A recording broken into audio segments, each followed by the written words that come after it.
Chapter 1405. 2 in 1 chapter. The source of each village's main channel must be at the highest point. This way, the water can flow to all the fields in the village. When it was close to evening, Li Zuxuan made another trip to the county yamen. He saw that county magistrate. He was organizing the officials of the county yamen to discuss the plan to build the canal. He sat down and listened quietly. After he finished listening, he stood and pointed at a map hanging in the hall. In his previous life, he was a village boy. His village would also pump water from the river to the canal during summer, so he had some experience in this area. Moreover, when he was young, he would often run to the canal in front of the door to play with water. For this reason, he was beaten quite a lot. However, at that time, they used a water pump to pump water. In this era, where could he get a water pump? He knew the principle of a water pump. If you asked him to make one, he would do it. However, the water pump needed to be powered by electricity or diesel. He couldn't provide these two sources of energy now. Therefore, after thinking about it, the best way was to use a water wheel. Marquis, if the source of each village's main channel is placed at the highest point, how can the water be brought up? County magistrate, he heard this and finally couldn't help but ask the question in his heart. This question was also what everyone in the room wanted to ask but didn't dare to ask. Li Zuxuan smiled faintly and said, "I won't hide it from everyone. This Marquis has ordered people to create a type of overturned cart that can rely on water or animal power to transport water. This Marquis calls it a water wheel. It can carry water from a low place to a high place day and night without stopping. Moreover, this thing has already taken initial shape. After the test passes the day after tomorrow, it can be quickly mass-produced. At that time, we can use it to guide the water from the Ba River Dam to various villages." What? There is such a magical tool in this world. This is incredible. Hearing this, county magistrate, he couldn't help but exclaim. The rest of the people were also shocked. Although everyone felt that it was unbelievable, no one doubted the truth of Li Zuxuan's words. The main reason was that Li Zuxuan had created too many miracles in the past. In their hearts, he had already become an omnipotent god. Li Zuxuan said faintly, "There's nothing strange about that. You just need to follow my instructions and plan the channels for each village. As for the manufacturing and placement of the water wheel, I will order the craftsmen to do it." "Yes, Marquis." Everyone hurriedly cupped their hands and accepted the order. Li Zuxuan pondered for a moment before instructing, in addition, recruit 3 groups of yamen runners as soon as possible. After the canal is completed, the county yamen must begin to regulate the public security in the city square. At that time, the Department of Commerce will also be established. This concerns the development of Lantian County, so you must pay attention to it. Here tilde. Imperial Palace, Sweet Dew Hall. Any news from Li Zuxuan's side? Didn't he say that he wanted to build a water wheel? What's the progress now? After reviewing the memorials, Li leaned on the dragon couch and asked tiredly. "Your Majesty, according to what I know, the Duke of Yong'an had already handed the blueprint to the workshop yesterday. And this afternoon, the workshop had already built the skeleton of the water wheel. It seems that they will begin testing the water the day after tomorrow." Zhao Song knew that Li had been worried about the drought recently, so he asked the servants to pay more attention to the progress of the water wheel. Hence, he could answer Li's question immediately. "Oh, so fast." Li raised his eyebrows in surprise. Zhao Song smiled faintly and said, "Your Majesty may not know, but the Duke of Yong'an has used extremely generous terms to recruit many excellent craftsmen. The new workshop at Strange Taste Pavilion is more than 10 times larger than before. There are thousands of craftsmen, and even the work supervisor and the Ministry of Works cannot compare to it. Hence, if the Duke of Yong'an wants to build something, his speed will definitely be the fastest in the world." Li couldn't help but laugh when he heard that. With this kid doing this, those craftsmen in the work supervisor will probably run to him after they resign from their positions. Isn't this stealing my talents? Although he said that, Li's tone didn't sound like he was angry. Zhao Song couldn't help but laugh. The Duke of Yong'an's ambition is to bring engineering to greater heights. Hence, The scale of his workshop can be so huge. Your Majesty is broad-minded and can accommodate hundreds of rivers. Hence, the Duke of Yong'an's knowledge can be put to good use. Leah shook his head and didn't say anything. However, the slight smile at the corner of his mouth proved that Zhao Song's flattery was very effective on old Li. In the afternoon after tomorrow, if the water wheel can really be tested, remember to remind me. I will also go and take a look. After a moment of silence, Leah suddenly spoke. Yes, Your Majesty. The next day, early morning. Under the orders of County Magistrate He, the Yamen runners of Lantian County were mobilized in full force to each village to direct the construction of the cement ditch. As for the tasks assigned to each village, they had already been allocated last night. Today, the Yamen runners brought along their task books and blueprints. Each of them was in charge of a village. Of course, it wasn't just the Yamen runners. Li Zhaoxuan also sent craftsmen to the villages to guide the villagers in the construction of the cement ditch. Before the sun rose, the villagers carried their shovels and under the guidance of the Yamen runners and craftsmen, they began to dredge the ditch. That afternoon, by the side of the Ba River Dam, they began to build tall supports one after another. Each support was more than 10 feet tall. On this row of supports, there was a wooden rectangular water trough that was about 3 feet wide. The craftsmen climbed up the ladder and knocked on it. Peng-peng sounds were incessant. Young master, the joints of the wooden boards on the water trough have all been smeared with tung oil. This can ensure that there won't be any leakage. After today, the tung oil should dry up. Tomorrow, we will begin the experiment. When the time comes, we will open the gate on the east side of the dam and place the water wheel on the river below the dam. When the time comes, we will see if the water wheel can lift the water from the river to a position above our head. Forbert personally brought Li Zhaoxuan to inspect the construction site. While inspecting, he also explained to Li Zhaoxuan. Li Zhaoxuan nodded his head and praised, Forbert, you have thought of the details very thoroughly. Otherwise, with only my blueprints, I wouldn't be able to create a truly practical water wheel. This was the truth. Working with an experienced craftsman could often save a lot of trouble. Even if you didn't think of some problems and never mentioned them, the craftsman would be able to help you notice them. This was experience and a habit that had been cultivated over many years. Forbert laughed and said, Young master, what are you talking about? If it weren't for your idea and blueprints, this water wheel definitely wouldn't exist now. This old man has been a craftsman all my life. I only have more experience than young master, but when it comes to invention, young master has left this old man behind by more than 10 street. Haha. We are a family, so let's not boast about each other. Forbert, the sun is still quite strong. You should go back and rest first. Mr. Mo and I will take care of this place. There won't be any problems. Li Zhaoxuan felt that the weather was a little hot, so he comforted Forbert. Forbert was a person who refused to accept old age. Hearing this, he quickly retorted, Young master, this old man isn't that weak. It's just basking in the sun, nothing will happen. Li Zhaoxuan directly interrupted Forbert and said, Forbert, you don't have to insist. If you get a heat stroke at your age, then my sin will be too great. Mo Huai also chimed in, Brother Fu, your macho is right. This weather is very hot. Your health is important. It's better to go back and rest quickly. All right then, young master, Brother Mo, if there's anything, just send someone to find this old man. Forbert couldn't persuade him and could only leave alone. Li Zhaoxuan and Mo Huai played the role of supervisors and began to patrol the construction site by the murky river. Mr. Mo, I heard that you have been leading the physics teachers of the academy to study the construction of the hydropower station on the dam recently. How is the progress now? Li Zhaoxuan suddenly thought of something and asked.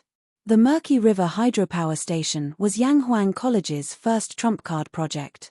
Its practical and symbolic significance was very important. Li Zhaoxuan had also said that all physics, mathematics, and chemistry teachers were encouraged to actively participate. On the one hand, it was to verify what they had learned. On the other hand, they could also get the corresponding contribution points that could be used to evaluate their titles in the future. In the past few days, apart from assisting Forbert in building the water wheel, Mo Huai spent most of his time on the research of the hydropower station. It could be said that he was conscientious and made Li Zishuan, a Yamacho, feel a little ashamed. When Mo Huai heard Li Zishuan's question, he thought for a moment and replied, "Yamacho, we have already determined the location of the generator and the layout of the control lines. When the water wheel is finished and the dam is opened, we plan to install the generator and the generator blades to see if it can generate electricity. In this way, we won't waste the water in the dam, and we can also test if our generator can work normally." Li Zishuan nodded and said, "That's good too. After all, real knowledge comes from practice. If we don't do it ourselves, we will never know whether we are right or wrong. If your generator can generate electricity normally, you need to verify it with an electrical appliance. Before that, I will help you make a light bulb." "Oh, right. You still have to make transformers, electromagnetic relays, and so on. You have to start preparing for these supporting facilities now." Professional terms such as light bulb, transformer, and electromagnetic relay were all in physics textbooks. Therefore, Mo Huai was not surprised by these new terms. He was surprised that Li Zishuan was going to make a light bulb. "Yamacho, are you confident that you can make a light bulb now?" Mo Huai was very surprised and asked in disbelief. Li Zishuan nodded and said, "I have a way to make light bulbs. I originally planned to make one a while ago, but I was too busy at that time and didn't have time. Recently, I found time to make a few to test the effect." When Mo Huai heard this, he immediately said excitedly, "That's great. I have only seen this thing in Yamacho's textbooks, but I have never seen the real thing. You said in the books that with this thing, there is no need to light oil lamps or candles at night, because this light bulb is dozens of times brighter than those things." Li Zishuan smiled and said, "Light bulbs are indeed good things. With them, people can find real light at night, and Lantian County can become a city that never sleeps."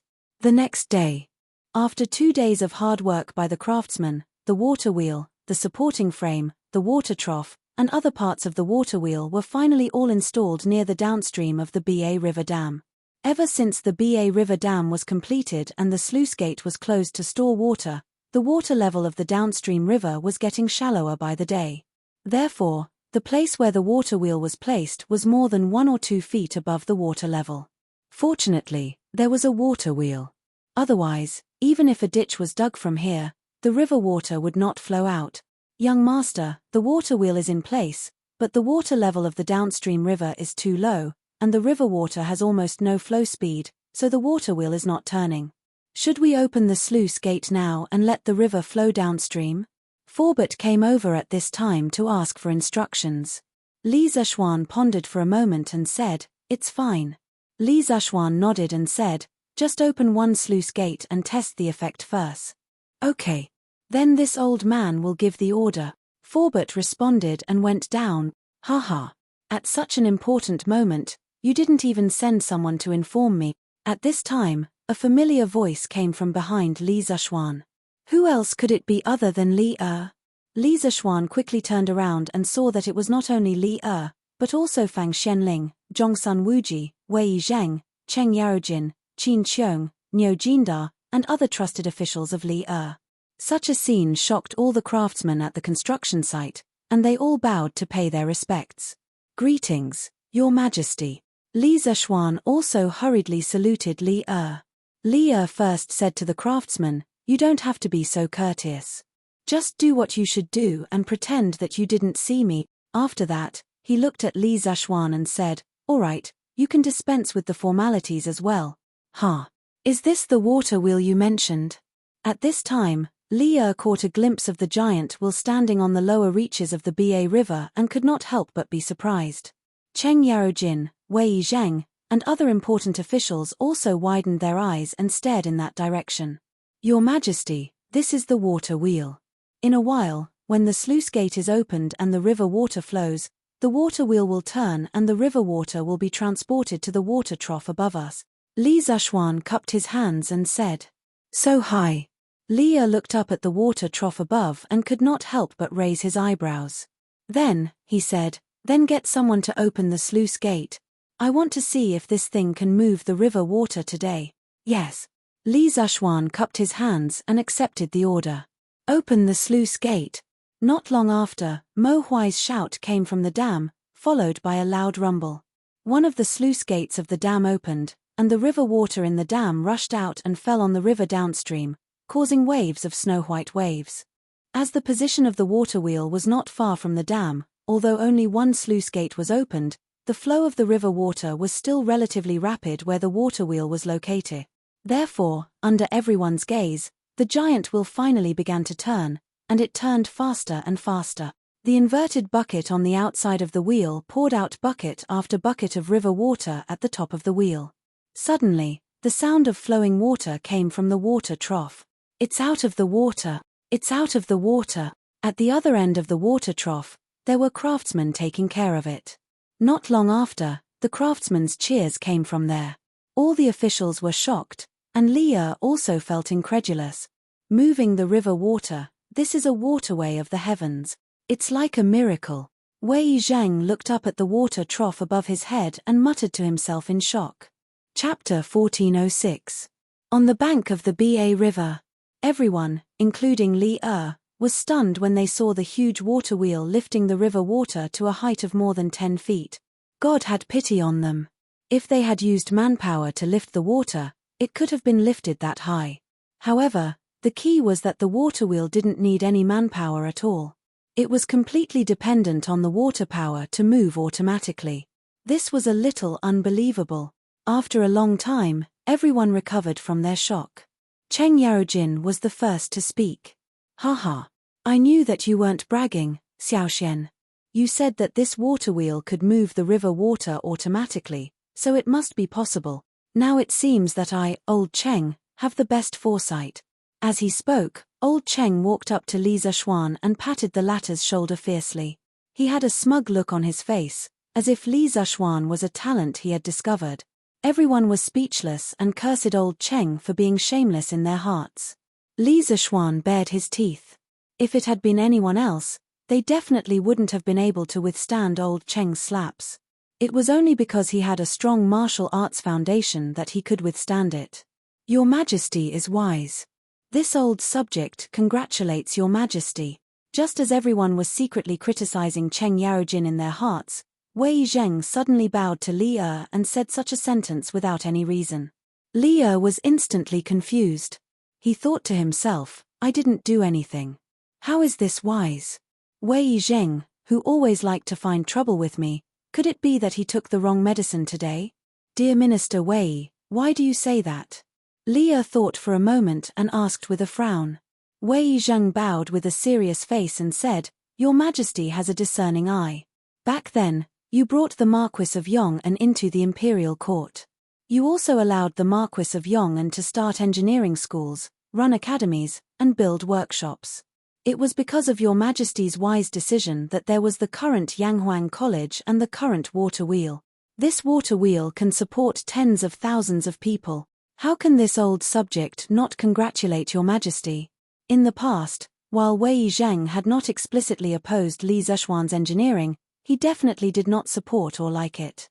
But now, in the midst of the Guanzhong drought, when the officials were helpless, Li Zishuan had used his own power and engineering to create such a marvelous and powerful water wheel. Wei Zheng couldn't help but feel gratitude toward Li Zishuan. He even had a faint favorable impression of engineering. This good feeling was not mixed with any personal feelings. It was just a good feeling Wei Zheng had because Li Zishuan had saved millions of lives in Guanzhou. Just as Wei Zheng finished his words, the few important officials present reacted. Under Zhongsun Wuji's lead, they bowed to Li and said, Your Majesty, congratulations on obtaining such a divine item. Your Majesty, we congratulate Your Majesty on obtaining such a divine item. The water wheel on the river was still turning noisily. The officials on the shore gave their congratulations in unison and spread far and wide across the empty land by the river.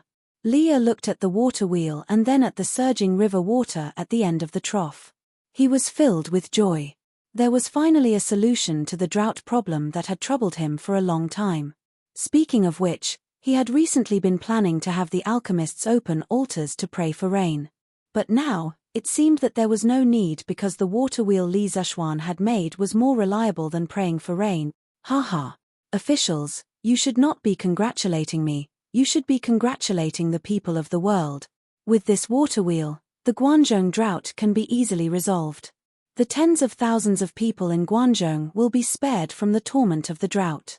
You should be congratulated. Li Er nodded and said with a smile.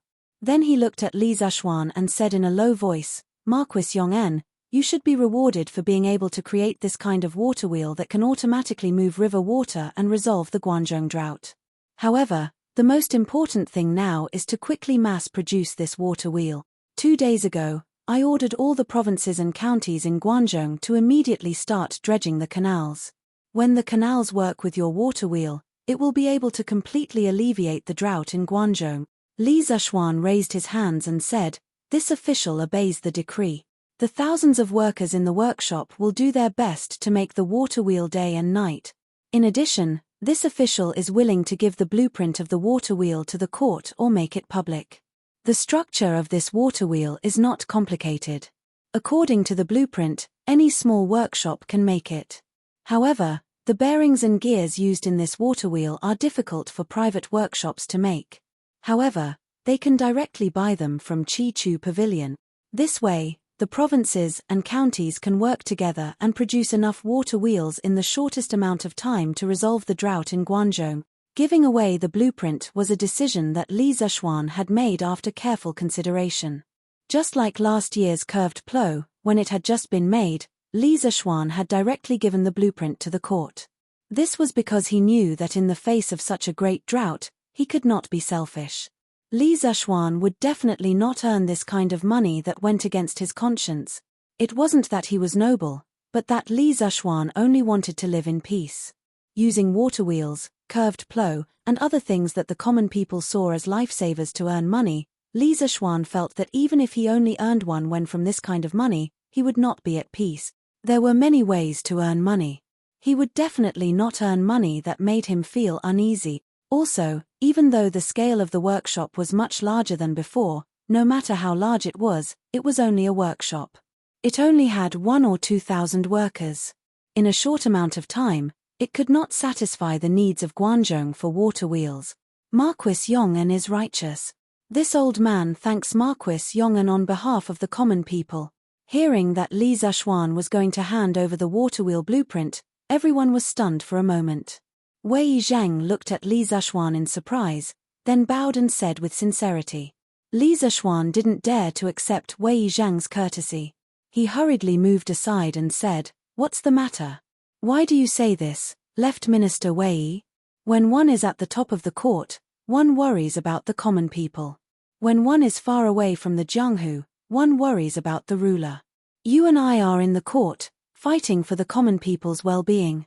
Is this not the right thing to do?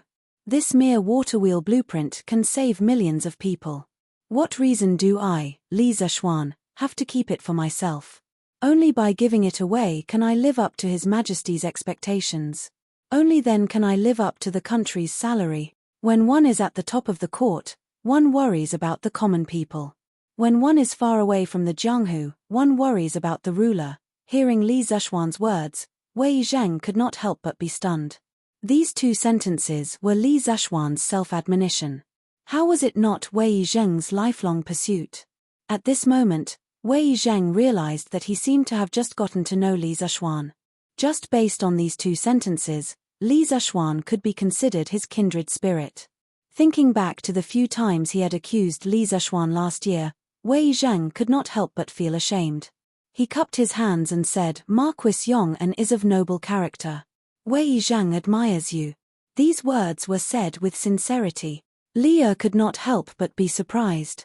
So Wei Zishuan actually admired others? This was like the sun rising from the west. After looking at Wei Zhang curiously, Li Er looked at Li Zishuan and said with a gratified expression, "I am very pleased that you can have this kind of awareness. Since you are willing to give away the blueprint, I will send people to send the blueprint to each county and order them to hire craftsmen and workers to build water wheels as soon as possible to alleviate the drought. Your Majesty is wise." Li Zishuan let out a sigh of relief and said, "This way, The workshop's task would be greatly reduced. They only needed to produce a small batch of water wheels for the counties around Chang'an. The other counties could follow the blueprint and build water wheels according to it. As for the gears, bearings, and other parts that they could not make, they could buy them from Chitsu Pavilion or Chitsu Pavilion's branches. The second day. Yesterday's water wheel experiment was a great success and it made the headlines of that Ang Daily. Water wheel success, drought hope? What is a water wheel? Hey, don't you know how to read? The water wheel was a new thing made by Master Hu. It was a kind of vehicle that could automatically carry water from a low place to a high place. It was made by thousands of craftsmen in the workshop of the Fantastic House and had been tested successfully yesterday. With this, do you think the people of Tang will still be afraid of drought? Whoa! There is such a magical thing in this world. Of course, I heard that yesterday, His Majesty brought the important officials of the court to verify the functions of the water wheel. Furthermore, the Duke of Yong'an has already given the blueprint of the water wheel to His Majesty. His Majesty will announce it to the world and order the various counties to build water wheels as soon as possible. What? The Duke of Yong'an handed over the blueprint of the water wheel? Aya! What a fool. Those blueprints are worth tens of thousands of gold taels. Why would the Duke of Yong'an hand them over so easily? *T. The Duke of Yong'an is an immortal. Why would he use something that can save the lives of the common people to earn money? Wang Laroa, don't force your dirty thoughts on the Duke of Yong'an. Be careful or we will beat you up. That's right. The Duke of Yong'an cares about the common people and is benevolent and righteous.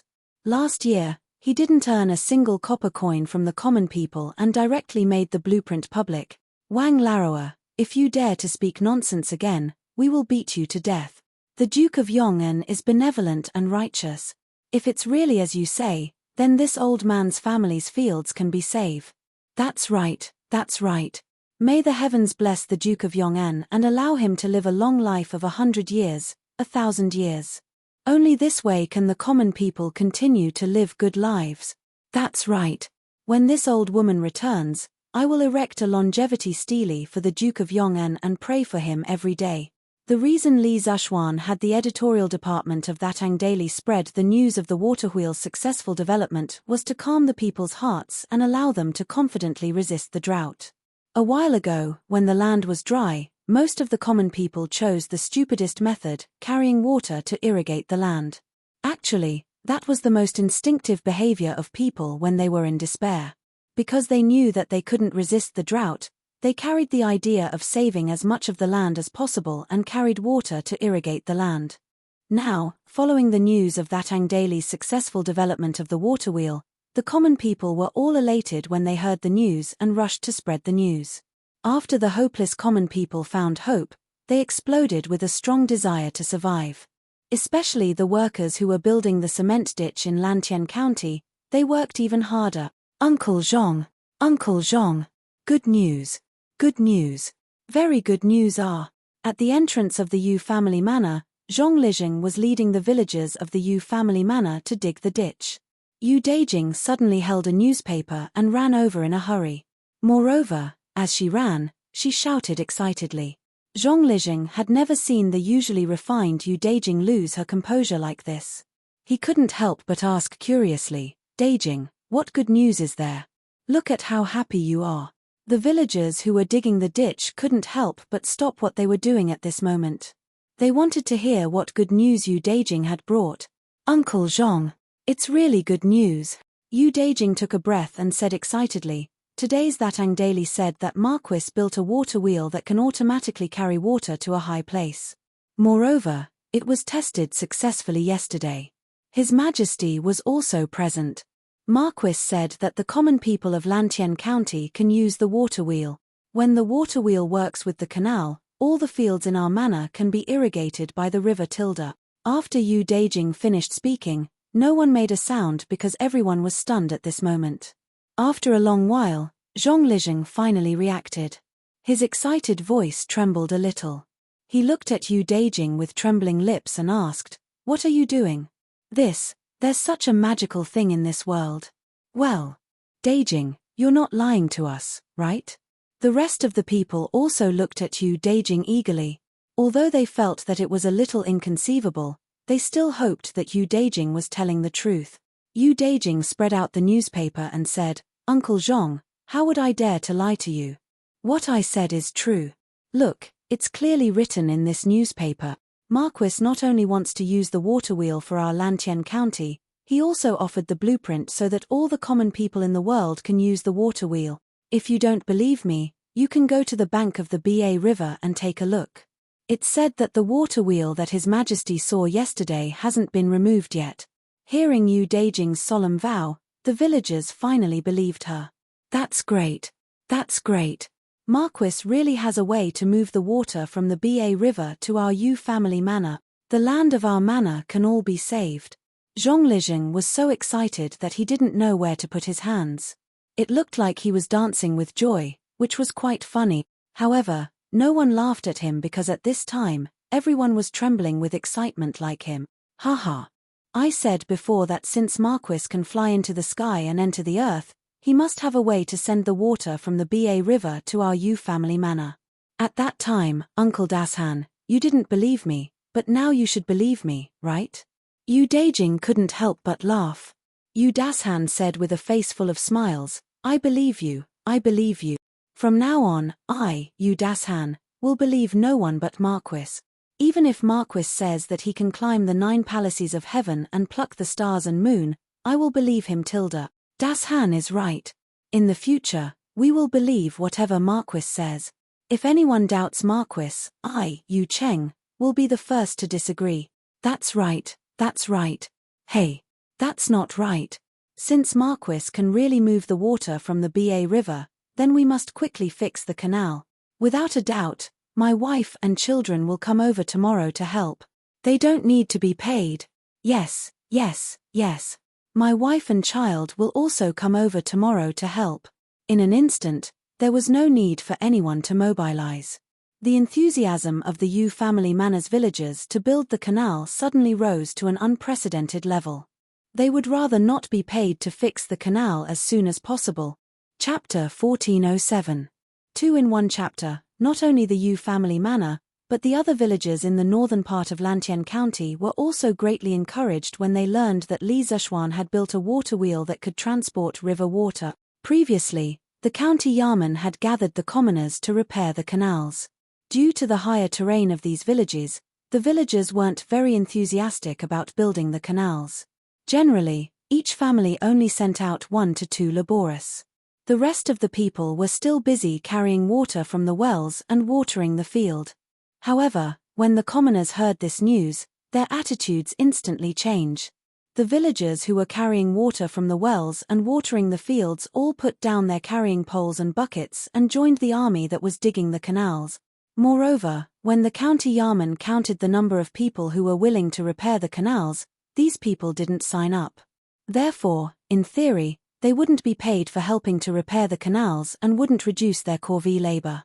However, even so, the commoners were still willing to help repair the canals.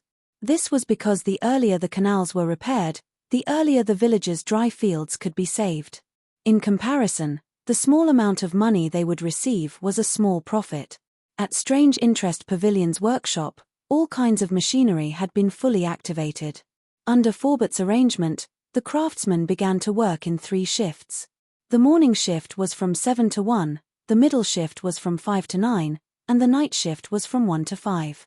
The craftsmen were divided into 3 teams and worked 24 hours a day in the workshop to make the water wheels. Speaking of which, this could be considered the world's first workshop with 3 shifts. Although Li Zishuan had already announced the water wheel blueprints, which of the important officials in the imperial court, such as Zhongsun Wuji, Xiao Yu, Cheng Yarojin, Yuqi Jingda, and other important officials, didn't have a few villages under them? The land of Guanzhong was dry like fire, so how could their villages be spared? They also needed a water wheel. However, most of them felt that it was troublesome to recruit craftsmen to make a water wheel according to Li Zishuan's blueprints. Moreover, they felt that the water wheels made by other craftsmen weren't as good as the ones made by the workshop. Therefore, in the end, Zhongsun Wuji, Cheng Yarojin, and the others went to Li Zishuan to make an order. As someone in the imperial court, Li Zishuan naturally understood the ways of the world. If he could help make a few water wheels, he would be able to gain a favor from the big shots in the imperial court. This was a good deal. Therefore, he accepted all the orders from the courtiers. In just one day, he received a total of more than 100 water wheels. Therefore, it was impossible for the craftsmen in the workshop to be idle. However, Li Zishuan did not mistreat the craftsmen in the workshop. First of all, the craftsman's salary was doubled this month. Secondly, the craftsmen who worked the night shift would receive an additional allowance. As a result, although the craftsmen felt that it was hard work, they were all more motivated to work. Under such a passionate atmosphere, a construction frenzy was set off in Lantian County. Tens of thousands of people and craftsmen worked tirelessly all day long. The progress of the construction of the canal was different by the day, and the workshops could make more than 10 water wheels every day. The people saw that there was hope to alleviate the drought, and their gloomy faces finally showed a smile again. Hey, Xiaoxian. Yamacho, you're here to watch the game too? That day, coincidentally, was Saturday. Cheng Chumo, who had just experienced the torment of the midterm exam, bought 2 tickets and brought Yuchi Baolin to the football field in Lantian County to watch the game. He planned to let go of himself in the passionate football game. Oh, no, it was to forget his troubles in the passionate football game. However, he did not expect to see Li Zishuan when he was looking for a seat in the stands, so he greeted him with a smile. Li Zishuan turned his head to look at Cheng Chumo and asked subconsciously, "Oh, Virgin, you're here to watch the game too? But how did you do in the midterm exam?" It was an occupational disease. This was definitely an occupational disease. After being a teacher for a long time, he would unconsciously ask about the students' grades when he saw them. Li Zishuan promised that he would never ask these questions in the past, but now it had become a habit. It was a sin, a sin. As soon as he heard him ask about his grades, Yuchi Baolin immediately lowered his head and wanted to bury his head in the ground. This was because studying had never been Yuchi Baolin's strong point. Of course, it was definitely not Cheng Chumo's strong point, but this guy's skin was thick. Cheng Chumo's face did not show any signs of shame. Instead, he looked a little proud. He laughed and said, "The exam was okay. I think I'll definitely pass every subject." Li Zishuan was speechless for a moment, then he said unhappily, "Pass? Kid, is that all you want?" Cheng Chumo looked like a dead pig that was not afraid of boiling water. He said indifferently, "What else can I do? My dad doesn't expect me to be the top scorer. I just want to pass every subject and not embarrass him. Hey, in my opinion, our Cheng family has not been good at studying for generations. My dad asked me to come to Yanghuang College to study probably because he doesn't want me to be illiterate and be deceived by others. So, Xiaoxian, you can't use this to attack me." Li Zishuan was speechless. He didn't expect that Cheng Chumo, this idiot, would be so clear on some key matters even though he was usually a scoundrel. This was very similar to Cheng Yaojin in this aspect. You. Li Zishuan pointed at Cheng Chumo, thought for a moment, and said, "Forget it. I know your ambition is not here, so I won't force you. Anyway, so what if you can't read? You're still my brother. As long as I, Li Zishuan, am here, no one will dare to deceive you in this lifetime." Cheng Chumo was the first friend Li Zishuan made after he transmigrated. When he was still a commoner, Cheng Chumo treated him as an equal. When he encountered trouble, Cheng Chumo was the first to jump out to help him. Although he was rich now, there was a saying that went, "Don't forget your friends when you're rich." Li Zishuan would never forget this friendship for the rest of his life. Haha. Xiaoxian, with your words, I, Cheng Chumo, am satisfied for the rest of my life. I didn't acknowledge you as my brother for nothing. Cheng Chumo heard this and his emotions surged. His face was flushed red, and he could not help but laugh out loud. Although Li Zishuan was a Yamacho in the academy and he was a student, brothers were brothers. Nothing could change that. Yuchi Baolin looked at the 2 men in front of him, and a trace of envy flashed in the depths of his eyes. He also wanted such brotherly affection, but he was not good at expressing his feelings. In order to prevent Li Zishuan from sensing it, He quickly lowered his head and concealed the envy in the depths of his eyes. Oh, that's right. Xiao Xian, there's a drought in Guangzhou. I heard that you've been busy getting people to build canals and water wheels. How come you're in the mood to watch a football match today? Cheng Chumo suddenly asked, puzzled. Li Zishuan rolled his eyes and said unhappily, watch a football match? Do you think I'm as free as you to watch a football match? I'm here to choose a player. To be honest, the current level of football in Tang Dynasty was not very good. After all, it was still in its infancy. It was not on the same level as the exciting football matches of the modern era. At the beginning, it might be interesting to watch, but after watching for a while, it would be boring. Therefore, Li Zishuan did not come to the stadium for a while. Today, he was here mainly to choose a national player. Choose a player? What player? Cheng Chumo was even more curious when he heard this. Is Yamacho thinking of forming a football team? Yuchi Baolin could not help but ask. He had only asked subconsciously, but he did not expect Li Zishuan to nod. Baolin's guess is right. I do want to form a football team, a national team of Tang Dynasty. Now that football has become popular in Tang Dynasty, it will definitely spread to other countries in the future. When the time comes, the surrounding countries will not be able to win against Tang Dynasty in war. Perhaps they will try to regain their ground through football matches. My purpose in forming the national team of Tang Dynasty is to prepare for emergencies. Moreover, I also plan to hold a World Football Championship every few years. Every country in the world can participate. This national team of Tang Dynasty will then represent Tang Dynasty to conquer the other countries. Previously, I asked Mr. Zhongsan to help me keep an eye out for some good seedlings. A few days ago, he gave me a name list. When the players on the name list have a match, I will take some time to observe their performance. If they pass, I will call them into the national team. When the time comes, it will be time for them to be used in national competitions. After all, football was developed in Tang Dynasty. No matter what, Tang Dynasty cannot lose face in this. Hearing this, Cheng Chumo's eyes suddenly lit up. He said, Hey, Xiaoxian, you are right. Football was developed in Tang Dynasty. No matter what, our football team should be the best. Oh, by the way, I heard from my father that the Crown Prince of Wo Nation had formed a football team and wanted to compete with Tang Dynasty.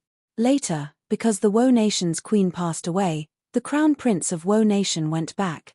Hey, if you ask me, the Crown Prince of Wo Nation should thank their queen for saving him. Otherwise, even if other people were not willing to compete, I, Cheng Chumo, would definitely go up and beat those arrogant Wo Nation people. Fart. Li Zishuan sneered and said, if it were not for the fact that martial arts were not used, there would not be many teams in Tang Dynasty that could defeat the Crown Prince of Wo Nation's football team. Ugly bull, stop bragging. Li Zishuan had asked Zheng Qianjun in private about the football team formed by the big brother king of Mountain Back. According to Zheng Qianjun, the football team did have some skills. The tacit understanding between the players was definitely better than most of the current football teams in Tang Dynasty. Cheng Chumo was obviously not convinced. He said, Xiaoxian, you are boosting the morale of others and diminishing our prestige. Wo Nation is just a small country. How can they have good players? If you are not convinced, you can fight again. Not to mention other teams, I don't think the Wo Nation people can beat the Fergana Horse team in Liangzhu, let alone the Fergana Tiger team and the Wind Thunder team. Li Zishuan smiled and did not make any meaningless rebuttal. Seeing that Li Zishuan was ignoring him, Cheng Chumo rolled his eyes and said, Xiaoxian, how many players do you like now? 6 or 7. What's wrong? Li Zishuan replied lightly. Cheng Chumo rubbed his hands and said with a flattering smile, Xiaoxian, you are always busy with official business. How can you have time to manage the team? Why don't you tell me the training methods and tactics? I will help you train them. How about it? You. Li Zishuan looked at Cheng Chumo and said disdainfully. Cheng Chumo suddenly exploded. What's wrong with me? Xiaoxian, Ku Shiqing can go to Sichuan to help you open the mines. What's wrong with me, your brother, helping you manage the team? It is said that playing football is like fighting a war. My father has fought in wars for so many years. As his son, I know a little about the art of war, right? Isn't it more than enough to help you manage the team? Li Zishuan was so angry that he almost laughed. He thought to himself, how dare you say that you know the art of war? Besides, who said that people who know the art of war can definitely manage the team well? What kind of logic is this? Li Zishuan wanted to refuse, but he thought that since Cheng Chumo was not interested in the academy's courses, it would be good to arrange something that he liked to do. After thinking for a moment, Li Zishuan said, I originally wanted Zheng Qianjun to help me train the team, but since you also have the same idea, then you two will be responsible for it together. Usually, Zheng Qianjun is in charge of the team's tactical training, and you are in charge of the team's physical training. At the crucial moment, Li Zishuan, the experienced driver, made a big turn and almost choked Cheng Chumo to death. What the F***ck, Xiaoxian, I thought you wanted me to be in charge of the team. I didn't expect you to arrange an assistant for me. You obviously don't trust me. Cheng Chumo looked like he was wronged. Li Zishuan could not help but say in a strange voice, it's time to make the keys. 10 coins for 3 keys. Are you worthy, Chumo? No, Cheng Chumo did not understand. He subconsciously wanted to say that he was not worthy, but then he felt that something was wrong and quickly shut his mouth. Yuchi Baolin came back to his senses and laughed, ha ha ha, brother Cho Nyo is not worthy. Zheng Yinhong's Wind and Thunder team contained more than half of Zheng Qianjuan's effort. Zheng Qianjun loved football very much and was also very good at studying. That was why the Wind and Thunder team was now the hot favorite to win the championship. Zheng Qianjun was in charge of the tactical training of the national team, and Cheng Chumo was in charge of the physical training of the national team members. The combination of one civil and one military was really complementary. In addition, this morning, Zheng Qianjun brought good news to Li Zishuan. The second batch of tea leaves had arrived in Chang'an City. The first batch of tea leaves was rushed, and the tea master in Jiangnan was not good at producing tea leaves, so the first batch of tea leaves was only about 50 kilograms. The tea leaves distributed to the members of the Flaming Yellow Chamber of Commerce were even less. But the second batch was different.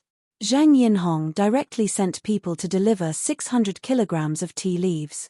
Even if they had to give out a portion, Li Zishuan would still get a lot. Perhaps it was time to use the divine tea to make the Department of Commerce famous. At the same time, let the merchants of Lantian County enjoy the convenience and benefits of the Department of Commerce. Chapter 1408. The next day. Boss Wang. What did you say? Immortal tea is on sale. Can merchants like us buy it? Of course it's true. This is the latest news I got. As long as you're a merchant in Lantian County, you can buy a catty of immortal tea from the Drunken Immortal Inn with the store contract. That's a catty of immortal tea. You can't buy a tale of it no matter how much money you have. Brother Bai, if you don't hurry up, you won't be able to buy it soon. What? A catty of immortal tea? Brother Wang, wait for me, I'll go get the store contract. Wait. How much is a catty of immortal tea? It's not expensive. Only 60 Tang Yuan. Brother, hurry up. Okay. I'll be right there. If it was in the past, if someone said that a catty of immortal tea was 60 strings of coins, this merchant named Bai would definitely slap that person to death. But now, although he also felt that it was expensive, a catty of immortal tea was 60 strings of coins. A tael of immortal tea was 6 strings of coins, and 1 tael of immortal tea could be used to make 10 cups. If he was stingy, he could make 12 cups.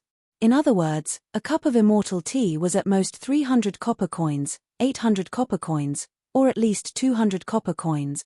This was a free gift. Previously, the Drunken Immortal Inn launched a limited edition event where one could taste a cup of immortal tea for free after spending 10 strings of coins in the inn.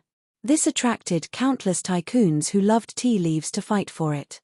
Back then, Boss Bai also went to the Drunken Immortal Inn to taste it.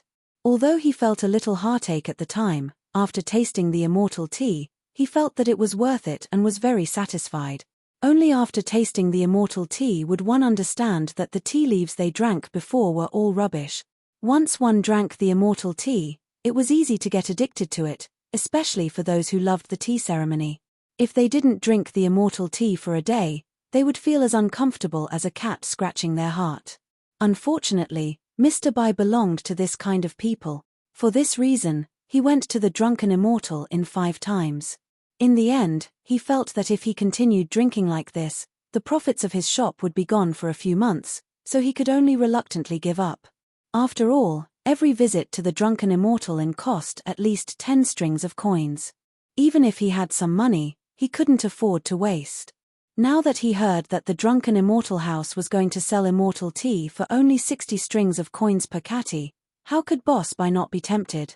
If he bought the tea back, he would be able to earn some money even if he sold it directly to merchants from other states and counties. If he set up a high-class tea house to sell the brewed tea, he would be able to earn even more. After all, with the current popularity of the immortal tea and its reputation as a tribute tea, as long as a tea house released the immortal tea, even if it cost 500 copper coins a cup, there would definitely be many people coming to snatch it. This was a sure-win deal. Shopkeeper Liu, why can't we buy it? Are you afraid that we won't pay? That's right. Why could only the merchants of Lantian County buy it? Everyone is giving money. What's the difference? Yes. Shopkeeper Liu. If you feel that 60 strings of coins per catty is too cheap, you can totally raise the price. Why restrict only the merchants of Lantian County to buy it? Outside the Drunken Immortal restaurant branch in the county seat of Lantian County, in addition to the endless stream of diners, there was also a hubbub of merchants from all walks of life. Many of these merchants were not from Lantian County. They just happened to hear that the Drunken Immortal restaurant was going to sell immortal tea when they were watching the game in Lantian County, so they immediately came over. Obviously, there were many tea enthusiasts like Boss Bai who had tasted the immortal tea and were crazy about it.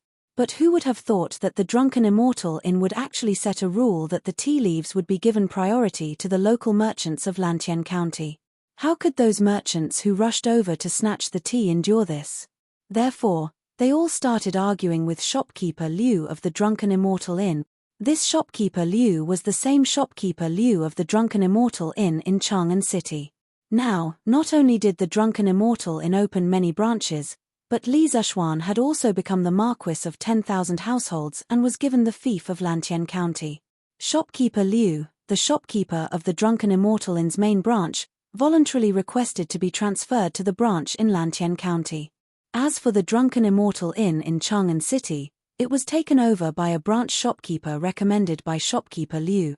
Actually, this was where shopkeeper Liu was smart.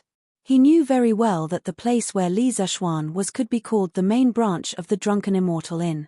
Now that Li Zishuan had been living in Lantian County for a long time, the name of the Drunken Immortal Inn in Chang'an City basically existed in name only. Moreover, Lantian County had now completely become Li Zishuan's territory, so shopkeeper Liu felt more at ease staying here. Everyone, be quiet. I have a few words to say. Faced with the siege of so many foreign merchants, shopkeeper Liu had no choice but to come out and maintain order. He first shouted loudly, and when everyone quieted down, he quickly smiled and cupped his hands, saying, "Dear guests, our Drunken Immortal Inn does not have much stock for this batch of immortal tea, so we will give priority to the shop owners in Lantian County. This can be considered as my Marquis taking care of the merchants in Lantian County. I know that you are unhappy, but the amount of immortal tea is still too little. My Marquis just wants to give some favors to the people in his fief.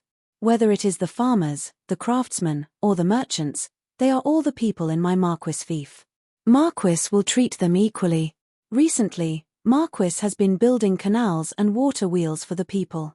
Now, Marquis just wants to use the immortal tea to bring some benefits to the merchants in his fief.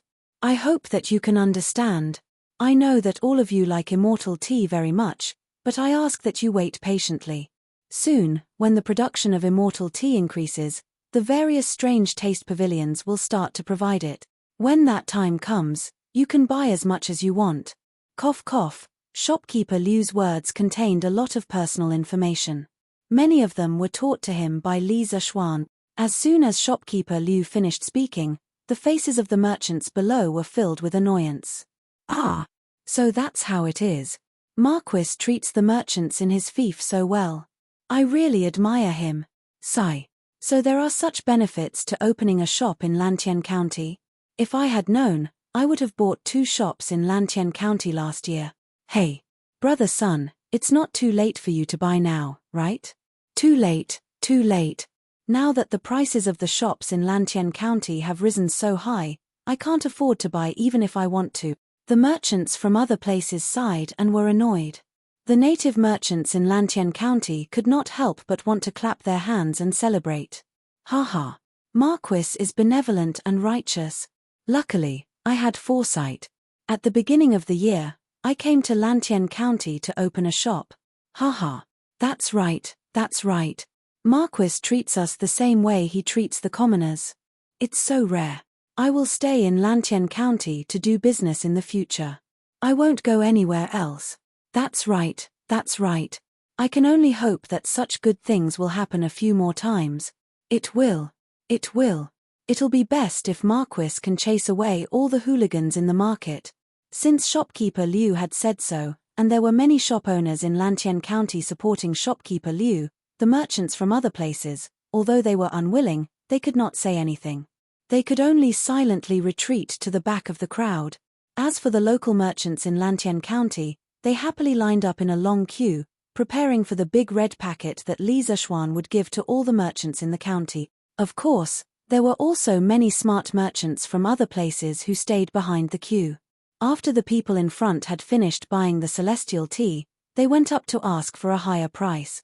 In other words, after the local merchants in Lantien County bought the celestial tea, they did not have to waste time and effort to resell it in other counties. They could just sell it to the surrounding merchants and make a small profit. In this world, there was no easier way to earn money than this. However, there was no free lunch in this world. Gains and losses were often balanced. With gains, there must be losses. While the merchants in Lantien County were enjoying the big red packet banquet, they had unknowingly fallen into the gentle trap that Li Zishuan had set up. When they realized it, they could not bear to come out. They would rather stay in the trap and be tricked than come out.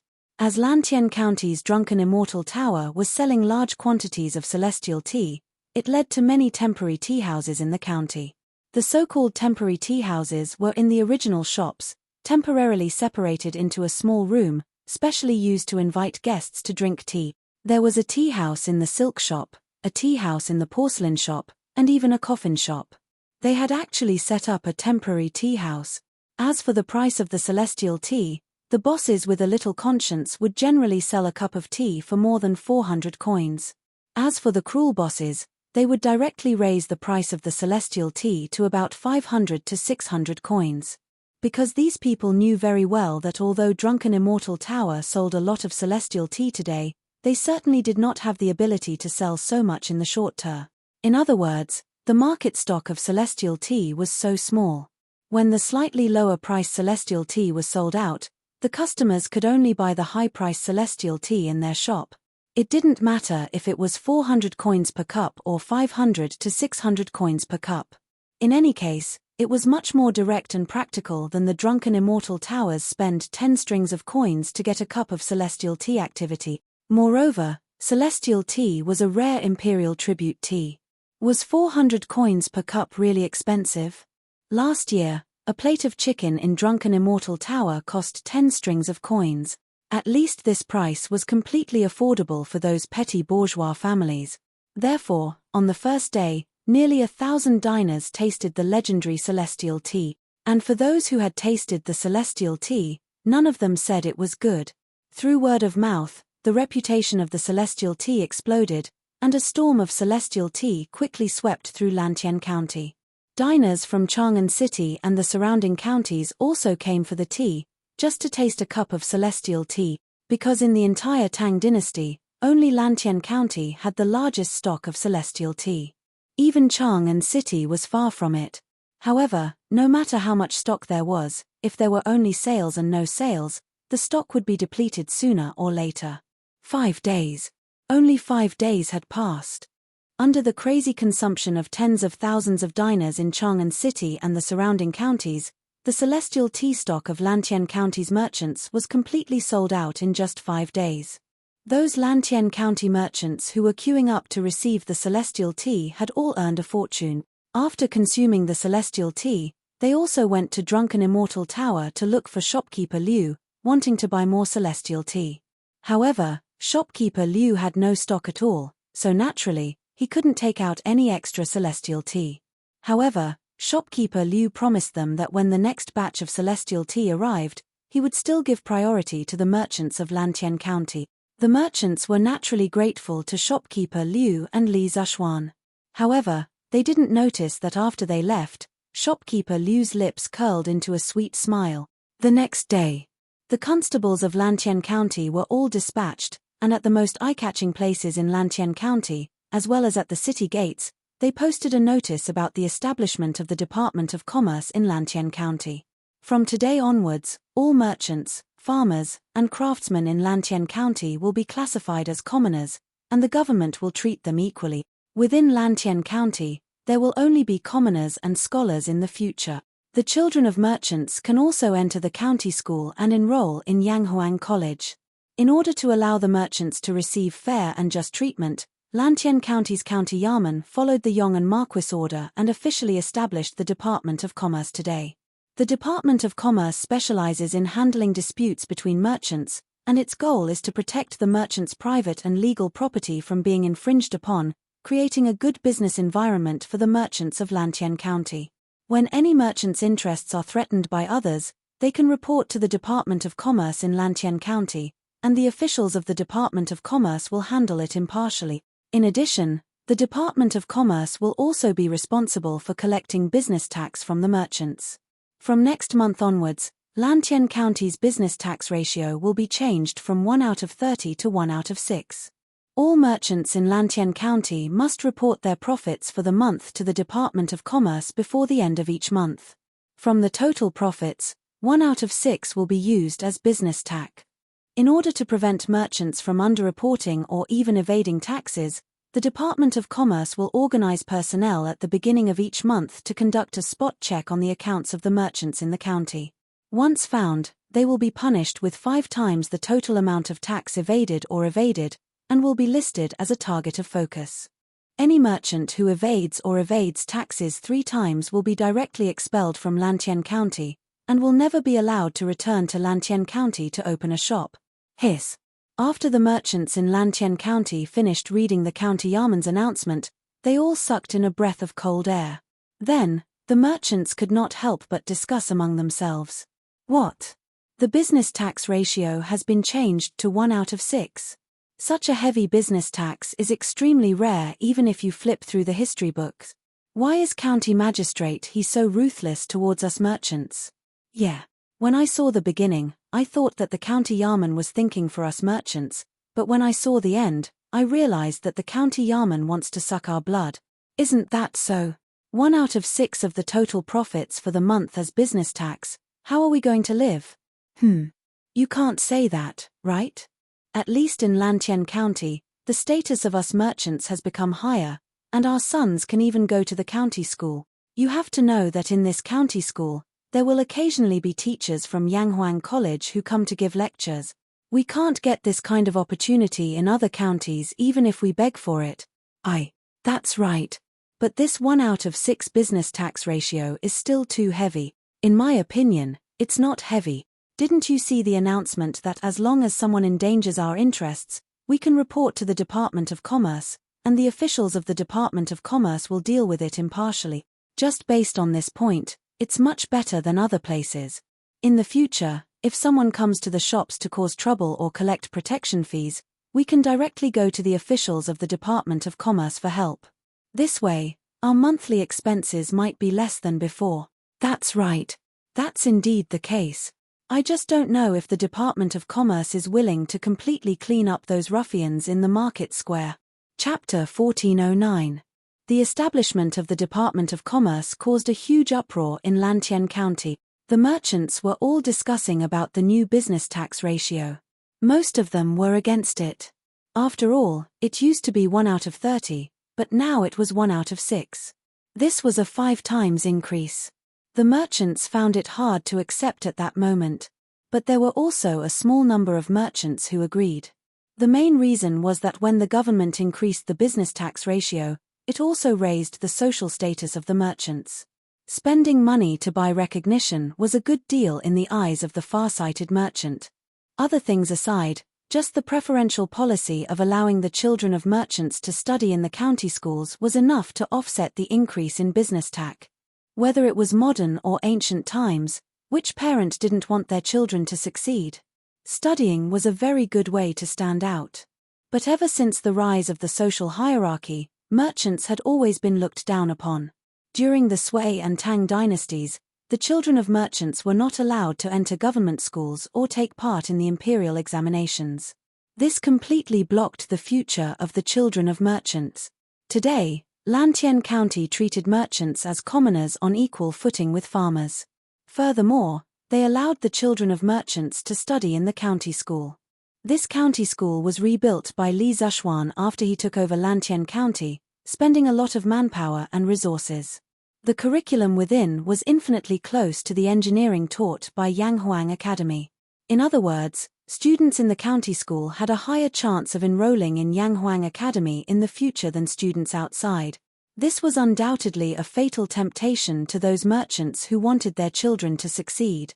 Apart from that, if it was only in terms of monetary gains and losses, although the new business tax law required the merchants to pay more business tax, but the government was willing to protect the legal property of the merchants. This meant that in the future, if they encountered a situation where the local ruffians demanded protection fees, the merchants could request the Department of Commerce to step in and deal with it. In this way, the monthly expenses of the merchants in Lantien County did not increase. Instead, it might decrease. It was equivalent to handing over the protection fees to the Department of Commerce, the official organization that managed the merchant. But many people were doubtful of the government's determination to deal with the local ruffians. This was the reason why most of the merchants were unwilling to support the new business tax law. The strange thing was, the government seemed to know what the merchants were thinking. That afternoon, a large group of Lantien County Yamen bailiffs, led by over 10 personal guards of the Marquis of Eternal Peace's Marquis household, left the county Yamen and headed straight for Taikang Market in the southwest of the county. The fuse was that a merchant in the market had reported to the authorities that he had encountered a local ruffian named Lai San who had come to extort protection fees. At the same time, the 4 city gates of Lantien County were all closed. Only people were allowed to enter and not leave. Combined with the actions of the county Yamen constables, the answer was obvious. As the saying goes, justice has a long arm, but nothing escapes. Under Li Zexuan's instructions, county magistrate he finally gave the order that all the dark evil forces in Lantien County would be wiped out today. As for the closing of the 4 city gates, it was just to catch a turtle in a jar and prevent those ruffians from escaping the city. General Liu, this son has already investigated Lai San's background. He is a subordinate of Jin Wanbiao from Taikang Market. This Jin Wanbiao used to be a government soldier in his early years and is good at using knives and sticks. He is a ruthless character and has over 50 ruffians working for him. They call themselves the Golden Stone Gang. In the past, the Golden Stone Gang relied on helping merchants from other places to make a living. But ever since the number of merchants in Lantien County increased, Jin Wanbiao had his eyes on this fat piece of meat in the city. Every month, he would send people to collect protection fees from all the merchants on the south street of the market. If anyone didn't pay, he would cause trouble every few days and make it impossible for them to do business. If a merchant reported to the authorities, his revenge would be even more vicious. If it was light, he would beat them up. If it was heavy, he would send people to burn down their shops. A few months ago, a cloth shop in the market caught fire and it was done by Jin Wanbiao's subordinate. Constable Sun Qing of the Lantien County government walked beside Liu Feng. As they walked, he carefully reported to Liu Feng about the power behind Lai San. Ever since he knew that Li Zexuan planned to recruit 3 more teams of Yamen runners and deal a heavy blow to the public security and business environment of Lantien County, Constable Sun began to seriously investigate the source of the disaster in the market. He had been waiting for this day. This kind of villains who use their strength to commit crimes and bully the weak do not deserve to be called a government soldier of the Tang Empire. After listening to Sun Qing's report, Liu Feng couldn't help but snort coldly. He then asked doubtfully, "This Jin Wanbiao has been committing crimes for so long. Could it be that county magistrate he can't do anything to him?" Constable Sun smiled bitterly.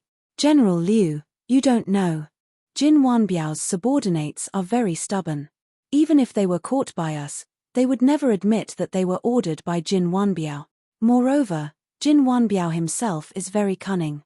When he does something bad, he will not leave any evidence behind. Without evidence, the county government can't just casually arrest people. This is because it's said that one of Jin Wanbiao's good brothers is a lieutenant of the left guard. What's there to be afraid of a mere lieutenant of the left guard?" Liu Feng glared with disdain. After all, he was a commander of the Imperial Guards. The Imperial Guards were the personal guards of the Emperor. They had their own pride. Naturally, he wouldn't care about a lieutenant of the left guard. After a pause, Liu Feng continued. "Before we came, Marquis told me that as long as there is no evidence, we can directly arrest people who have caused trouble in Lantian County. After we return, we can slowly interrogate them. We must return Lantian County a clear sea banquet and a bright world. If there are any criminals who dare to resist, kill them all." "Yes, sir." As soon as he finished speaking, the dozen or so personal guards of the Marquis residence who followed Liu Feng all loudly acknowledged the order. At this moment, Constable Sun could clearly feel that the surrounding air had become much colder. Murderous aura. This was a murderous aura. Constable Sun and the others had been constables in the Yamen for more than 10 years. Although they had seen dead people, when it came to killing people, they hadn't experienced it that many times.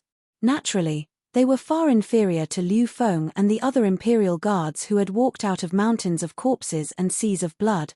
Boss. Not good. The people from the county government are coming here to kill us." At Taikang Square in the southwest of Lantian County, a hooligan hurriedly ran into a large courtyard and anxiously reported to the scar-faced man who was hugging a beautiful concubine and enjoying the shade under a tree. "What?" When the scar-faced man heard this, he pushed away the beautiful concubine in his arms and stood up with a whoosh. He looked at the hooligan and said, "You're saying that the constables from the county government are coming here? Which blind dog complained about us to the county Yamen? Find out who it is and burn his shop." This scar-faced man was Jin Wanbiao. Back then, he had also been a government soldier and fought in wars. However, because of a leg injury, he had retired from the military camp. At first, his life was rather poor. Later on, he realized that with his ferocious looks and decent martial arts skills, he could earn quite a bit of money by helping some merchants escort goods. Thus, he gathered a few fighters who knew a little about martial arts and started this business together. This was a bit like the escort agencies of the later generations. However, human greed could never be satisfied. Jin Wanbiao later realized that this business was still too slow to make money. Thus, he started a business of collecting protection fees from merchants. In his opinion, this business was actually no different from helping others escort goods in the past. It was all about the merchants spending money to ensure their safety. A few months ago, Lantian County held a football league tournament. Various shops opened like bamboo shoots after a spring rain. Lantian County became the most prosperous county in the surrounding counties of Chang'an City. Jin Wanbiao saw a business opportunity in this and brought a group of underlings to enter Lantian County and started collecting protection fees. Relying on his ruthless way of doing things, he quickly earned a lot of money. His place of residence was also changed from the original dilapidated courtyard to the current luxurious courtyard. Moreover, he was able to have a beautiful wife by his side to serve him, which made Jin Wanbiao feel that he had walked to the peak of life. However, he didn't know that this pinnacle of life was actually the end of the road. The hooligan's face was bitter as he said, "Boss, it's not just the constables from the county government. I saw that Constable Sun had more than 10 martial arts experts by his side. Looking at their armor, they seemed to be the Hu Fu's personal guard." The Hu Fu's personal guards. Jin Wanbiao's face instantly turned ghastly pale. Although he had some martial arts skills, this little bit of skill was enough to bully ordinary people, but it was completely insufficient to deal with the personal guards of the Marquis's household. After all, He also knew that among the Hu Fu's personal guards, many were from the Imperial Guards. Jin Wanbiao wasn't arrogant enough to go against the Imperial Guard. Retreat. Retreat quickly. Jin Wanbiao's expression changed. He instantly made a decision in his heart. He hurriedly ran into the house and hugged all his assets, a box of Tang Yuan, in his arms and prepared to escape through the door. Speaking of which, he had to thank Li Zishuan for introducing Tang Yuan back then to replace copper coins. Otherwise, with his current wealth, if it were to be converted into copper coins, 10 carriages wouldn't be able to carry them all. If it were to be converted into gold, it would probably be enough for him to carry. It was absolutely impossible for him to escape with the money in a short period of time. Our great gang leader Jin, where are you planning to go? Coincidentally, just as Jin Wanbiao was planning to escape, Liu Feng led Constable's son and the others in breaking down the door. Seeing Jin Wanbiao hugging a red sandalwood box, Liu Feng said with a hint of mockery. When Liu Feng entered Taikang Square, he discovered a wretched man who immediately ran towards this yard upon seeing them. He guessed that the man might be reporting to Jin Wanbiao, so he hurriedly ordered them to speed up. That was how they managed to arrive before Jin Wanbiao escape. Surround them all. Don't even let a fly escape. Constable's son waved his hand at the Yamen runners behind him and shouted loudly. Currently, the number of Yamen runners in the county Yamen had increased to 180 people. Compared to the previous 50 people, it had more than tripled. This time, he brought more than 100 people with him. In addition to the Imperial Guard experts that Liu Feng brought along to hold the line, Constable's son finally had the confidence to face off against Jin Wanbiao and the others today.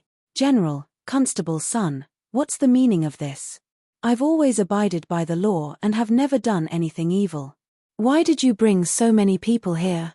In the blink of an eye, all the members of the Goldenstone gang in the courtyard were surrounded by bailiffs with weapons in their hands. Jin Wanbiao couldn't help but turn pale. He stiffened his neck and forced himself to look at Constable's son and Liu Feng as he spoke. Liu Feng didn't care about a small fry like Jin Wanbiao at all. He couldn't be bothered to talk nonsense with Jin Wanbiao. He directly said coldly, Goldenstone gang members are suspected of disrupting the law and order of Lantien County and extorting protection fees from merchants. Arrest all of them and escort them back to the county Yamen for trial. Anyone who resists will be punished. Killed. Not killed.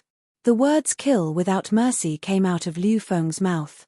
It was especially imposing, and also especially cold and threatening. The hooligans in the yard were all people who bullied the weak and feared the strong. They had never seen a proper soldier like Liu Feng, who exuded a murderous aura. When they felt the air suddenly turn cold, the Goldenstone gang members were so scared that they wet their pants. Those who had weapons in their hands quickly put them down. Those who didn't have weapons quickly raised their hands and knelt on the ground to beg for mercy. When Jin Wanbiao saw how cowardly his subordinates were, he couldn't help but burn with anger. However, he knew that now wasn't the time to lose his temper. He looked at Liu Feng and asked, General, the Goldenstone gang members have always abided by the law. Even if there are a few people who have broken the law, the general should just arrest them. Why do you want to arrest all of us? You want to arrest all of us without any evidence. You're doing something wrong. You're doing something wrong. Even though everyone knew that this was a very serious situation, when they heard Jin Wanbiao's words, they still couldn't help but want to laugh. Big brother, you're the leader of the hooligans, the boss of the gang. How can you say something so stupid? At that moment, Jin Wanbiao realized that he had said something that he shouldn't have in a moment of anger. His face instantly turned as red as a monkey's butt. Liu Feng tried hard to hold back his laughter. With a straight face, he snorted coldly and said, I don't need any evidence to arrest you. If you don't agree, you can go to the county jail and let the county magistrate decide. Now, either you come with me or you die. You have no choice. Domineering. Only now did Jin Wanbiao realize that there was someone who was even more domineering and unreasonable than him. When a bully met someone who was even more domineering than him, the feeling was simply too bitter. General, please calm down. I'll go back with you. Jin Wanbiao gritted his teeth. He struggled in his heart. Several times, he wanted to directly resist, But in the end, his rationality prevailed over his impulse. This was because he knew very well that in this situation, if he stubbornly resisted, it would be no different than courting death. He might as well go back with them to the county office. After all, the crimes he had committed were not enough to warrant the death penalty. Tie them all up and take them away.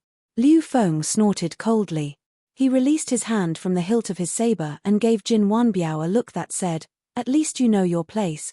"Yes, General Liu." A group of Yamen runners quickly took out the ropes that they had prepared and began to tie up the Golden Stone Gang members. "Constable's son, who's the next target?" After arranging for more than 30 Yamen runners to escort the Golden Stone Gang members back to the county office, Liu Feng looked at Sun Qing and asked calmly, "General Liu, the next target is the Vast Sea Gang. Their gang leader is called Xiao Haitian. He's in charge of collecting protection fees for the shops on North Street. Let's go to the Vast Sea Gang." Chapter 14:10. Hey, have you heard? The Jinsha gang in the southwest of the county was wiped out by the county government's bailiffs yesterday afternoon. What? Has Jin Wanbiao been caught? Caught. I heard that all 58 members of the Jinsha gang have been locked up in the county government's prison. That's great. The Jinsha gang has done all kinds of bad things. Jin Wanbiao is even more brutal. Who knows how many merchants have been blackmailed by him? They should have been locked up long ago. Do you think that county magistrate he didn't want to catch Jin Wanbiao before? Isn't there no evidence then? What? There's evidence now? Hey, it's different this time. The one leading the team this time isn't Constable's son from the county government. It's the Hu Fu's personal guards. Even if Jin Wanbiao had 10 times the guts, he wouldn't dare to say anything. Whoa. Looks like Marquis can't stand these bullies anymore. Isn't that so? I heard that the Tsunghai gang in the north of the county was wiped out yesterday afternoon. Although their gang leader, Xiao Haitian, isn't as despicable as Jin Wanbiao, he still collected protection fees from many merchants. It's not just that. Other than these two gangs, many of the hooligans in the county were locked up yesterday afternoon. I have a nephew who works in the county government. I heard from him that the county government's prison cells are overcrowded. Officer who is in charge of these prisoners, didn't sleep a wink last night. Whoa. That's too exaggerated. Looks like Marquis really did make a move. Otherwise, no one would have such powerful means to capture all the hooligans in Lantien County in one fell swoop. No wonder yesterday afternoon, the 4 city gates of Lantien County were suddenly closed. Marquis wanted to get rid of these malignant tumors in the county. Now that these hooligans are gone, it feels like the security in the county is much better. Did you notice that there are a few more teams of bailiffs patrolling the streets today? I don't know if they're just patrolling for the past few days or they'll be patrolling in the future. If it's the latter, then there won't be any more hooligans extorting protection fees from merchant. Haha. What did I say yesterday? The establishment of the Department of Commerce by the county government is definitely a good thing for us merchant. Although they had to pay more business tax than before, without bullies like Jin Wanbiao and Hai Xiaotian extorting protection fees, the money saved was enough to pay the business tax. What's more, the merchants of Lantien County, other than being able to obtain priority supplies from the Yang Huang Chamber of Commerce, their children can also attend the county school. All in all, this is definitely a good thing. That's right. If he were to do business in other counties, he would also be blackmailed by bullies like Jin Wanbiao. His monthly expenses might not even be less than the expenses of running a shop in Lantien County. That's why I support the Department of Commerce from the bottom of my heart. Just based on the fact that the Marquis has dealt with the bullies in the city in one fell swoop and helped us vent our anger, I, Jin Fugue, will support the Marquis no matter what. Yes. We must support Marquis. The next day, the citizens of Lantien County who had woken up early could not help but gather in groups of 3 to 5 to discuss. The focus of the discussion was naturally the heavenly net operation in Lantien County yesterday. The merchants who were previously unhappy with the Department of Commerce and the new business tax law all changed their attitudes and began to praise the Department of Commerce. Quick, go take a look. The county government has put up a new notice. Coincidentally, At this moment, someone ran over and shouted, "You're too late." A new notice. It must have something to do with Jin Wanbiao and those bullies. Let's go. Let's go take a look. No one knew who shouted, but immediately, the merchants and citizens gathered in groups of 3 to 5 and walked quickly towards the county government. In front of the county government's notice board, there were already 20 to 30 citizens gathered. A scholar read as he read, "Members of the Golden Stone Gang and Vast Ocean Gang have been extorting merchants in the city for the past few months, demanding protection fees, and committing crimes such as assault and arson. After the county government's trial, the criminals confessed to their crimes. The county magistrate has decided to send these human traffickers to the mines to serve 3 years of their sentence. The leaders of the 2 gangs will be exiled to Jingju. From today onwards, if anyone dares to extort merchants again, the county government will punish them severely. In order to maintain the public order of the city square, there will be bailiffs patrolling the city square every day. At the same time, the patrols in the city will be strengthened. We must ensure that the merchants have a good business environment and that the citizens have a stable living environment.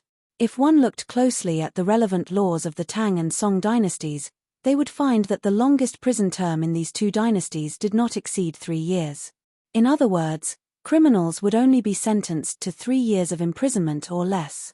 Most criminals would only be sentenced to 2 years of imprisonment or less. The laws of the Tang and Song dynasties used 3 years as the upper limit of the prison term. There were 5 levels of punishment from 1 to 3 years. The reason why there were no longer prison terms was mainly because the population in ancient times was not as large as in modern times.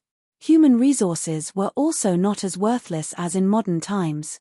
In this era, every person was a very precious labor force that was used to develop production and farming. Once criminals were detained for a long period of time, it would have a huge impact on the production of the entire society. Moreover, the prison term in this era could not only be used to lock the criminals in prison. These criminals would also have to complete a high degree of forced labor in addition to being detained. This method was roughly similar to the prison term and reform through labor in modern times. Therefore, the punishment given to the hooligans that were arrested yesterday was still very heavy. Great. This is great. In the future, no one in the city square will dare to collect protection fees. Marquis is really considerate of us merchants. This Department of Commerce is built well. That's right, that's right. In the future, we can be at ease and do business in a down-to-earth manner. Although the tax is too much, this old man is willing to pay. No. This old man also wants to buy a shop in Lantien County. Who has a shop and wants to sell it? The price is negotiable. After seeing the notice at the entrance of the county office, the citizens and merchants finally saw the determination of the county office to restore order in Lantien County. The merchants all heaved a sigh of relief and were even more elated. Hey, isn't that Boss Cow from Chang'an City? Why did he bring so many cars with him? What's in those cars? Why don't we go and ask? Boss Cow is still very easy to talk to. While the crowd was discussing, they caught a glimpse of a carriage coming from the west side of the county office. The person in the lead was Chang'an City's #1 cloth merchant, Cao Wendong. Seeing Cao Wendong bring so many carriages to Lantien County, the citizens at the entrance of the county office could not help but discuss. Naturally, there were bold busybodies who came forward to ask, "Boss Cao, what are you going to do with such a large group of people?" Cao Wendong did not put on airs as he chuckled and said, "Yesterday, I heard that Lantien County has established a Department of Commerce that treats merchants, citizens, and craftsmen equally. Furthermore, the children of merchants can attend the county school. This made me very excited, because with the Department of Commerce, we merchants will no longer be looked down upon and bullied. Hence, after thinking about it, I decided to completely move my family to Lantien County. Anyway, there are a few shops in this city that I can use to let my son enter the county school." Last year, before Yanghuang College was established, Cao Wendong had repeatedly sought out Li Zishuan, wanting the latter to establish a chamber of commerce and help merchants raise their social status. At that time, Li Zishuan rejected his request due to personal reasons. Later, Li Zishuan established the Yanghuang Chamber of Commerce. Although Cao Wendong joined the Yanghuang Chamber of Commerce, the status of merchants in society did not change. No matter where they were, merchants were lowly citizens who were despised by others. Now, Li Zishuan planned to establish a department of commerce in Lantian County, specifically to protect the status and interests of merchants in society. Furthermore, it was clear that there was no difference between the status and social status of merchants and citizens. After receiving the news, Cao Wendong was overjoyed. He quickly packed up and moved his family to Lantian County. After all, it could be said that Lantian County was the only, and possibly the last, pure land for merchants in Tang Dynasty. Only here could the merchants obtain fair and just social treatment and social status. Furthermore, they could obtain the opportunity to enter the county school. In Cao Wendong's opinion, these two things were good things that couldn't be exchanged with money. What? Boss Cao, you want to move to Lantian County tilde? After hearing Cao Wendong's words, the merchants could not help but exclaim. Cao Wendong smiled faintly and said, "Why? Don't I look like it? This old man has already bought a mansion in Lantian County, in Yong'an Lane. When the time comes, I can even become Marquis's close neighbor. But Boss Cao, what about your cloth shop in Chang'an City?" At this moment, someone asked again. Cao Wendong did not care and said, "Then just treat it as a branch. In the future, the Cao family's shop in Lantian County will be the main shop." When everyone heard this, they instantly looked at each other. In their hearts, they naturally categorized Cao Wendong as the rich and willful type of person. After all, although the commercial scale of Lantian County today was many times larger than before, compared to Chang'an City, Lantian County was still far behind. Now that Cao Wendong was willing to treat the shop in Chang'an City as a branch and move his entire family to Lantian County, he was really rich and willful. Now that most of the local ruffians in the city have been arrested, the Department of Commerce will officially begin to carry out its tasks. However, we must always pay attention to the public security in the city to prevent evil forces like Jin Wanbiao from reviving. After all, it was not easy to stabilize Lantian County. Once it becomes chaotic again, it will be really difficult to govern. At the back office of Lantian County, Li Zishuan said to the officials in the county office. Yesterday, it was indeed Li Zishuan's idea to let Liu Feng take the lead to help the county office arrest the ruffians. Although he did not manage to arrest all of the local ruffians in the city, the majority of them that he caught could at least have a deterrent effect. Those who escaped the net would not dare to cause trouble in the city anymore. Of course, the reason why he chose to rectify the public security in Lantian County at this time, other than to establish prestige for the Department of Commerce and let more merchants believe in the Department of Commerce, Li Zishuan also had a small selfish motive. That was, his family had now all moved to the Hu's mansion in Yong'an Lane, including Lana and Han Yushi. They had all moved over 2 days ago. Li Zishuan did not want those local ruffians in the city to affect his family. Although the people in the Hu's mansion would usually have attendants or guards when they went out, who could guarantee that they would have guards with them every time they went out? What if there were no guards and they met some ruffians who did not know their place? How bad would that be? Therefore, instead of being on guard all day and night, it was better to directly wipe out all the major evil forces in the city. This way, those small fries that had escaped the net would be quiet for a very, very long time, and would not have the chance to continue doing evil. This official will remember Marquis's teachings. County magistrate, he cupped his hands towards Li Zishuan and replied. Li Zishuan nodded and asked again, "How is the construction of the canal in the county going? How is the installation of the water wheel going?" It was almost the middle of May. Looking at the weather that was getting hotter by the day, it was impossible for Li Zishuan not to be anxious. County magistrate, he cupped his hands excitedly and replied, "Marquis, under the joint efforts of the county citizens, the construction of the cement canal in our county is nearing completion. As for the installation of the water wheels at the various key points, there are less than 5 water wheels that have not been installed yet. It is estimated that by the day after tomorrow, the reservoir can be opened and the water can be checked to see if our canal and water wheels can operate normally." So fast? Li Zishuan raised his eyebrows and was very surprised. Counting the days, it had only been 10 days. A county's cement canal was almost completed. This construction speed would make countless people in the modern era blush with shame. County magistrate, he smiled and said, Marquis, you may not know, but after the citizens of Lantien County knew that you had built a water wheel that could automatically move water, their enthusiasm for the canal construction immediately rose. Men, women, old, and young, regardless of age, all joined in the construction of the canal.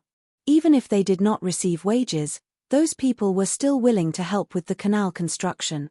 In addition, in order to rush the work, some villages even adopted a two-shift system of working during the day and at night. It was because of the villagers of the various villages that the construction progress was so fast. The current situation was all thanks to the news on Thatang Daily a few days ago. It had completely encouraged the citizens to build the canal. Compared to the number of people reported to the county government, the number of people building the canal was 3 times more than before. With so much enthusiasm and so many people accumulating strength to make the choice, Li Zhuan smiled with satisfaction and said, Good. Very good. Once the canal is completed, immediately send someone to inform me. Time waits for no one. Our county needs to start watering the land as soon as possible. This official obeys.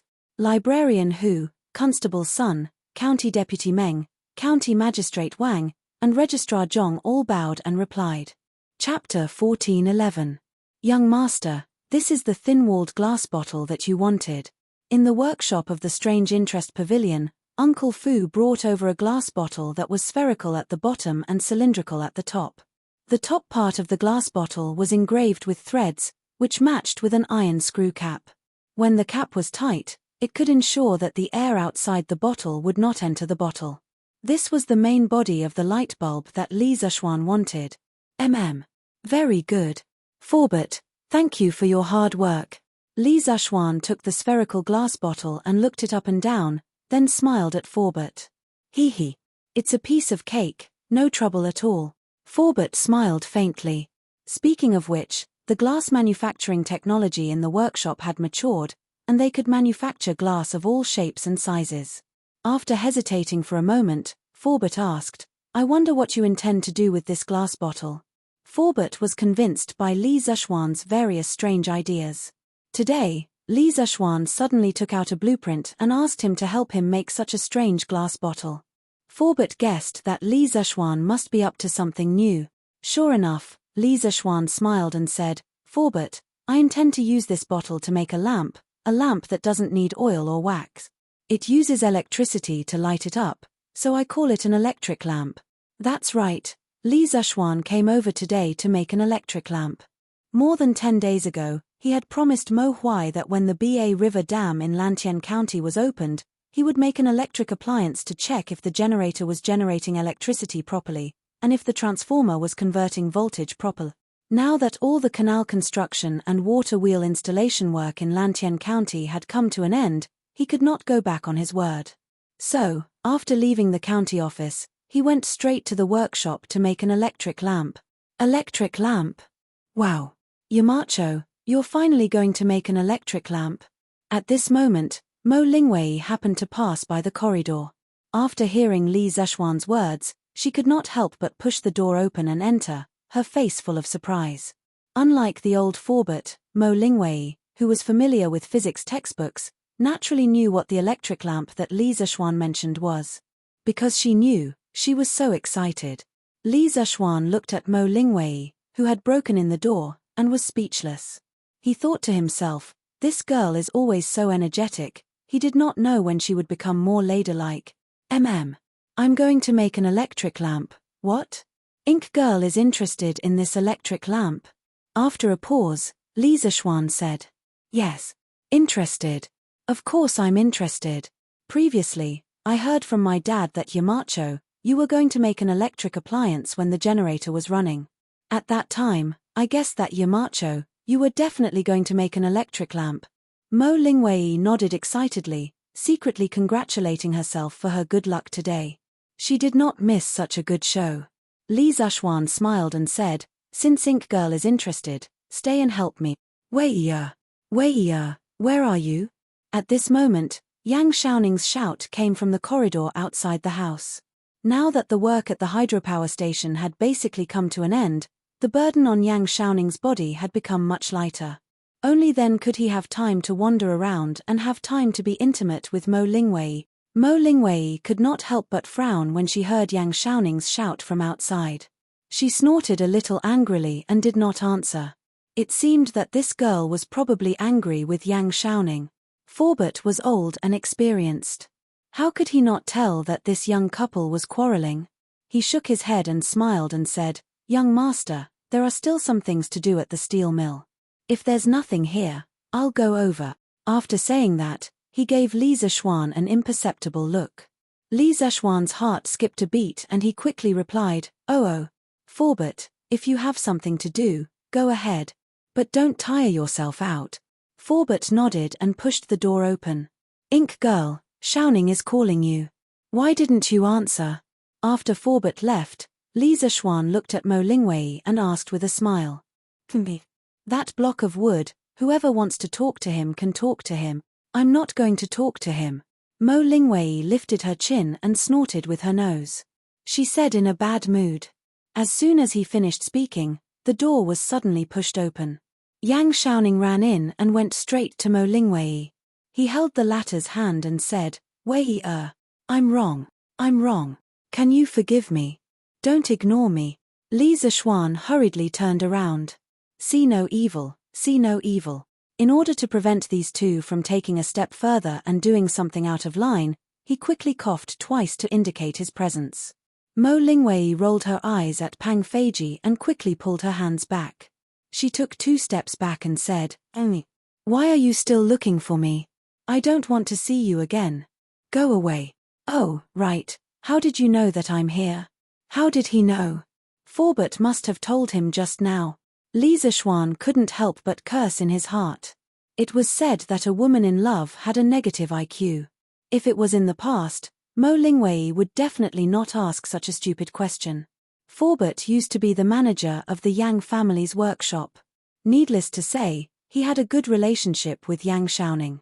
When he saw Mo Lingwei and Yang Xiaoning quarreling, Forbert couldn't just sit back and do nothing. He said that he had something to do just now, but in fact, he wanted to secretly inform Yang Xiaoning. Needless to say, Forbert had also learned bad things. "Wei, I said something wrong yesterday. I know that I'm wrong. Can you forgive me?" Yang Xiaoning took 2 steps forward and said to Mo Lingwei bitterly. "Don't you understand what I said? I don't want to see you again. Go away." Mo Lingwei's face was cold and she was still unmoved. Cough cough. "Ink girl, you guys continue. I'll go next door and be the third wheel." As the saying goes, beating is a sign of affection and scolding is a sign of love. Although Mo Lingwei's words meant to keep Mo Lingwei at arm's length, Li Zexuan was an experienced person.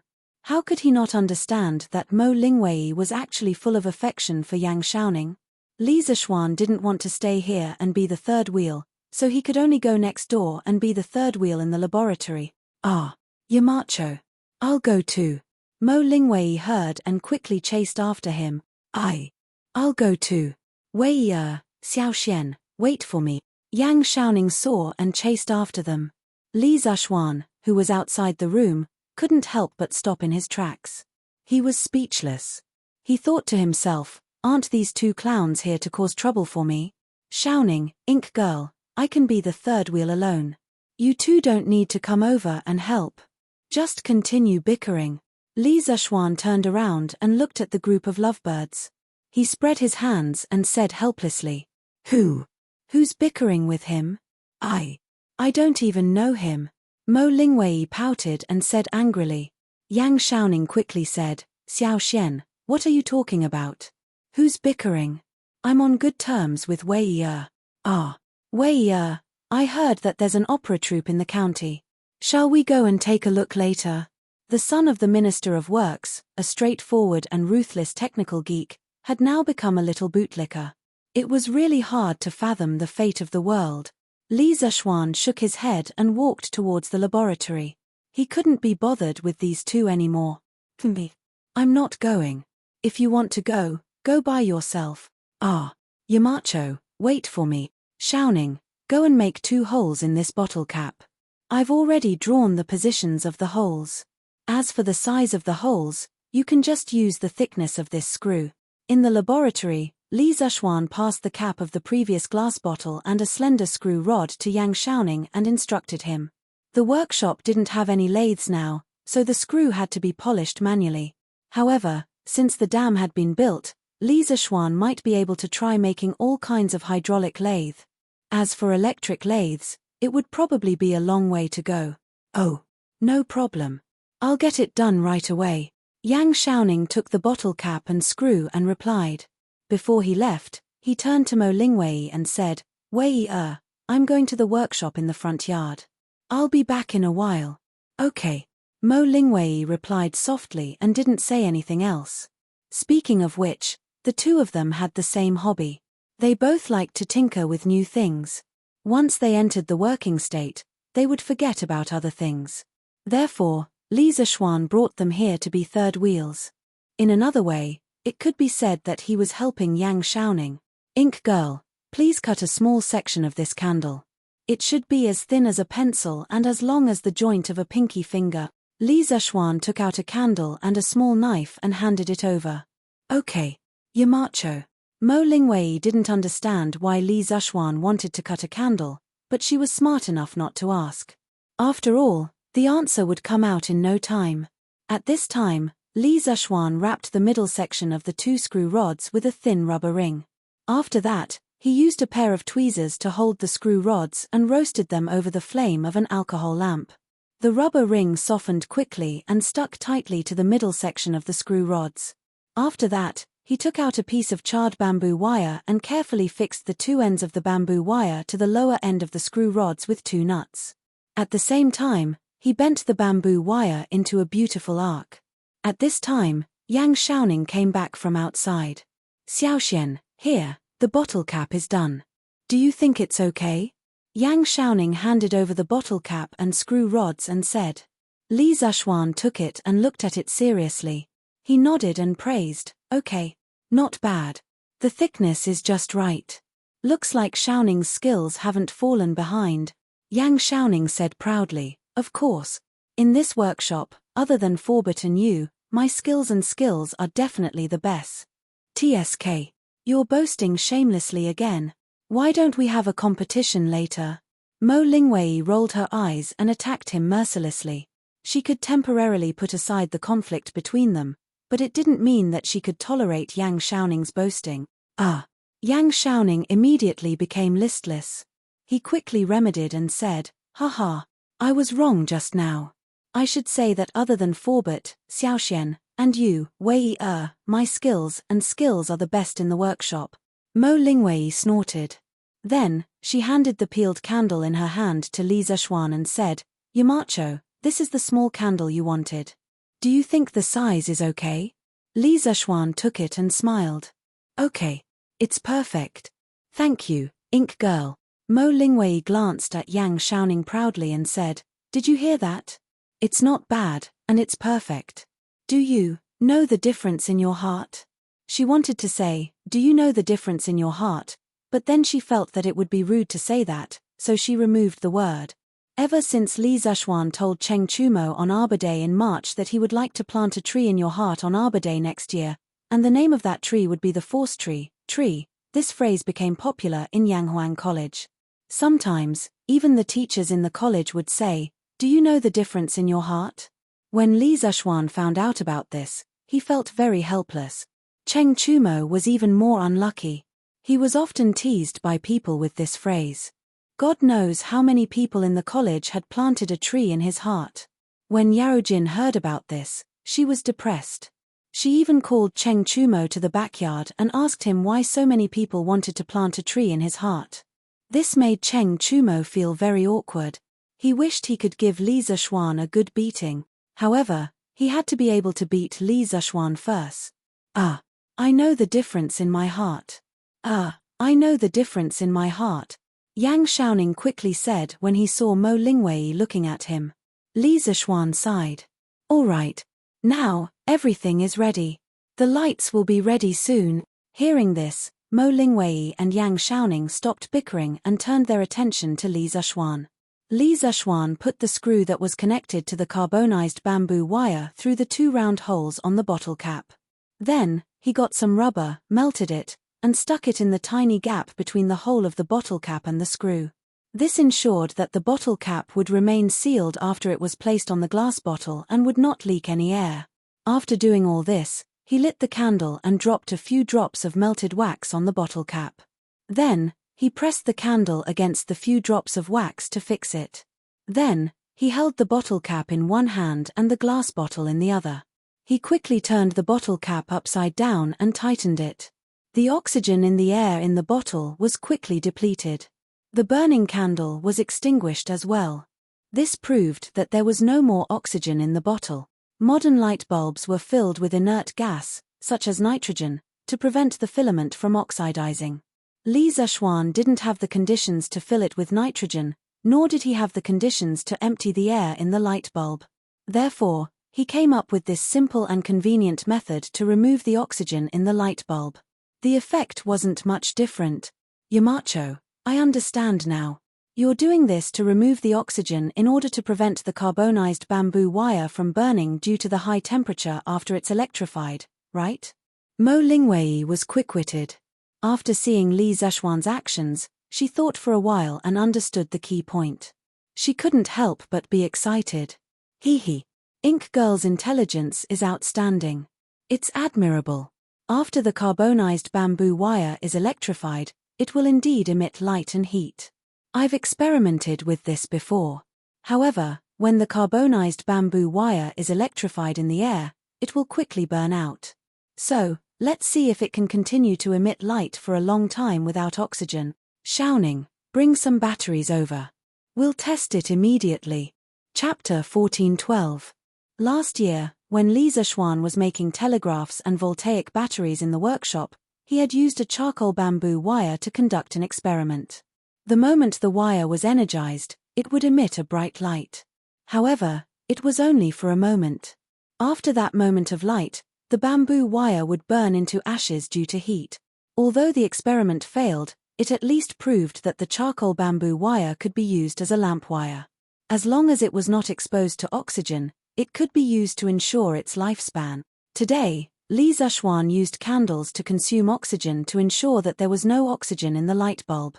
In this way, the light bulb made from charcoal bamboo wire could be used for a very long time. In 1854, a German clockmaker, Henry Gerber, who had immigrated to America, used a piece of charcoal bamboo wire placed in a vacuum glass bottle to make the first practical electric light bulb. It lasted for 400 hours, but he did not apply for a patent in time.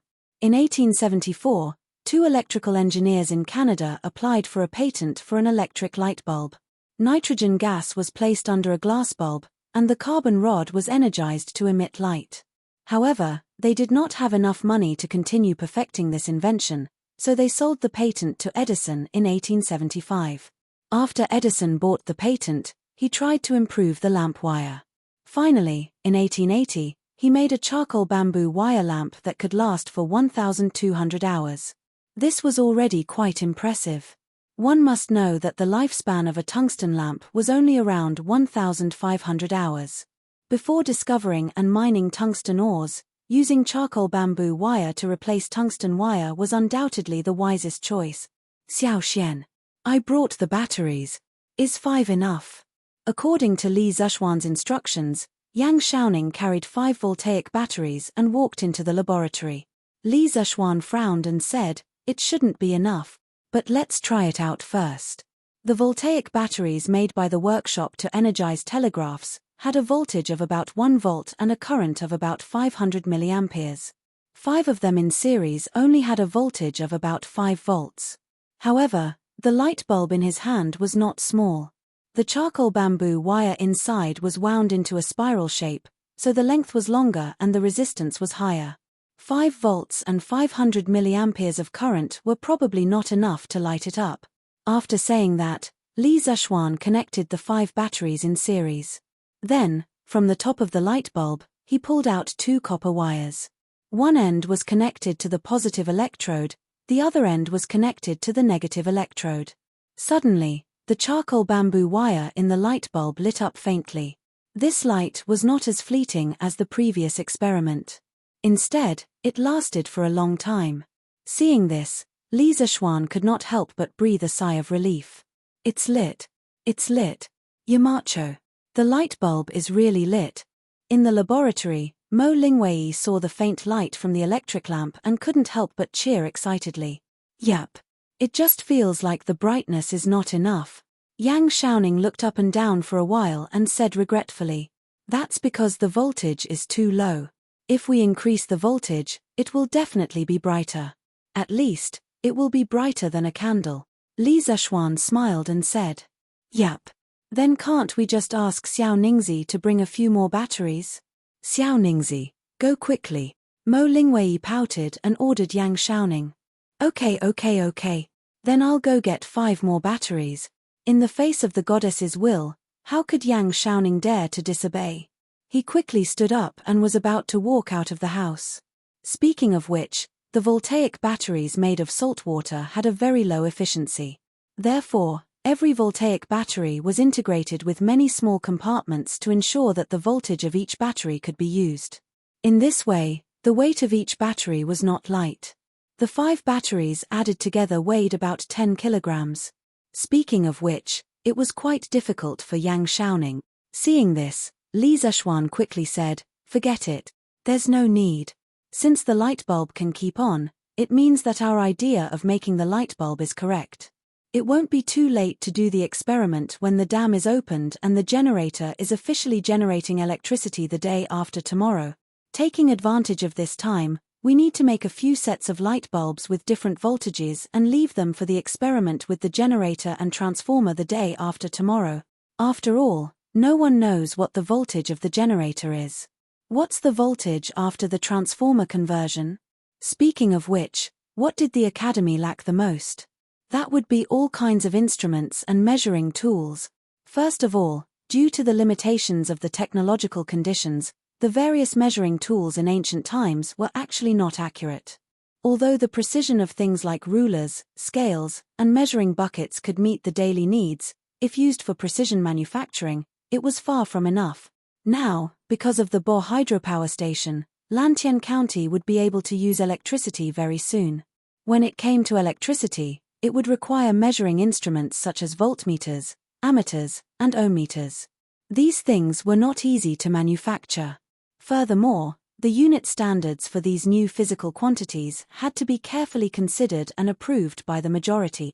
Li Zishuan planned to gather the elites of the academy and establish the Tang Dynasty Metrology Institution to unify the old units of measurement and set up a new standard for the new physical quantities. In addition, the measuring tools and measuring instruments used in engineering in the future would require the Tang Dynasty Metrology Institution to make a standard instrument.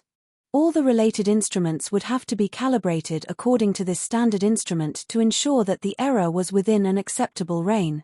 After the Tang Dynasty Metrology Institution was established, Li Zishuan could continue to use the modern units of measurement such as meter, kilometer, gram, kilogram, volt, ampere, watt, kilowatt, and so on.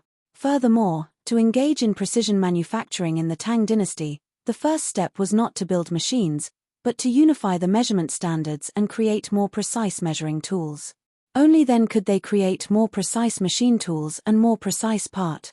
There was a saying that went, "A little mistake can lead to a great error." This saying was most suitable in the field of precision manufacturing. Oh, that's fine too. But Yamacho, how can we make the voltage of the lamp filament different? Mo Lingwei nodded thoughtfully, then asked doubtfully. Yang Xiaoning also looked at Li Zishuan. Mo Lingwei didn't understand the electricity part of the textbook. If Mo Lingwei didn't understand it, he naturally wouldn't understand it either. Li Zishuan thought for a while and explained, under the same voltage, the lower the resistance of the filament, the higher the current passing through it. For example, if we connect a wire directly to the positive and negative ends of a battery, although the voltage of the battery is small, the resistance of the wire is close to 0. The current passing through it will be infinite, and the temperature of the wire and the battery will increase rapidly. Therefore, the higher the resistance, the higher the voltage it can withstand. The reason why I made the filament into a spiral shape is to increase the length of the filament. The longer the filament, the higher the resistance. On the other hand, by making the filament into a spiral shape, it is equivalent to an inductor. In a DC stabilized circuit, the inductor is equivalent to a short circuit, and the resistance is negligible. But in a sinusoidal alternating current, the inductor will form a certain resistance to the current.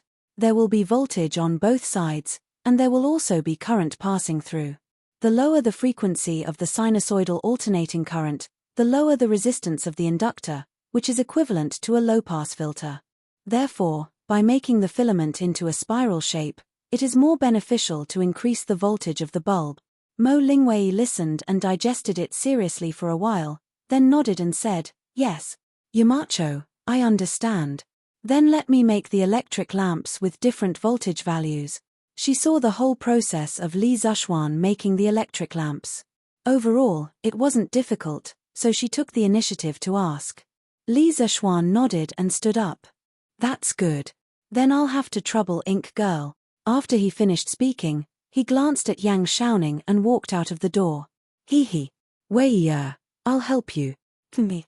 Who needs your help? No. You see, we can't let a girl like you do this kind of rough work, right?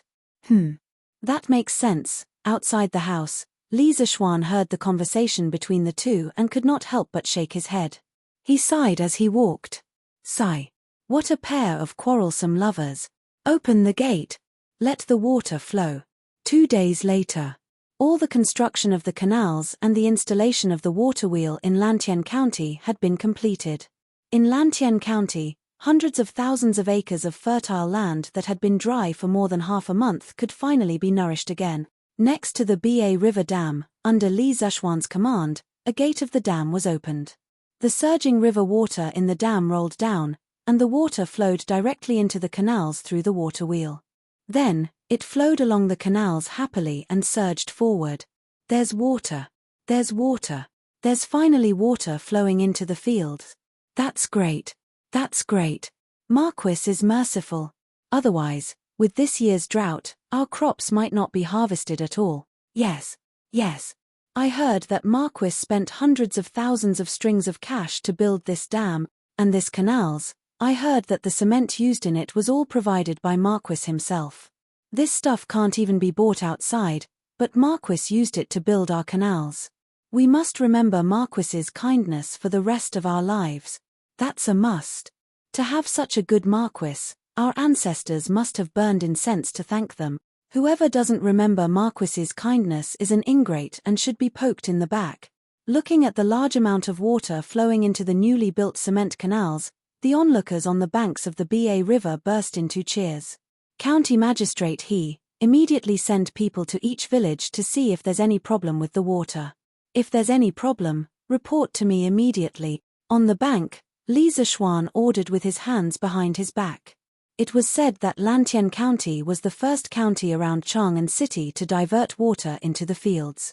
The main reason was that the canals were built early and the canals were completed early. And because of the dam, Lantien County had an abundant water source, which provided a huge convenience.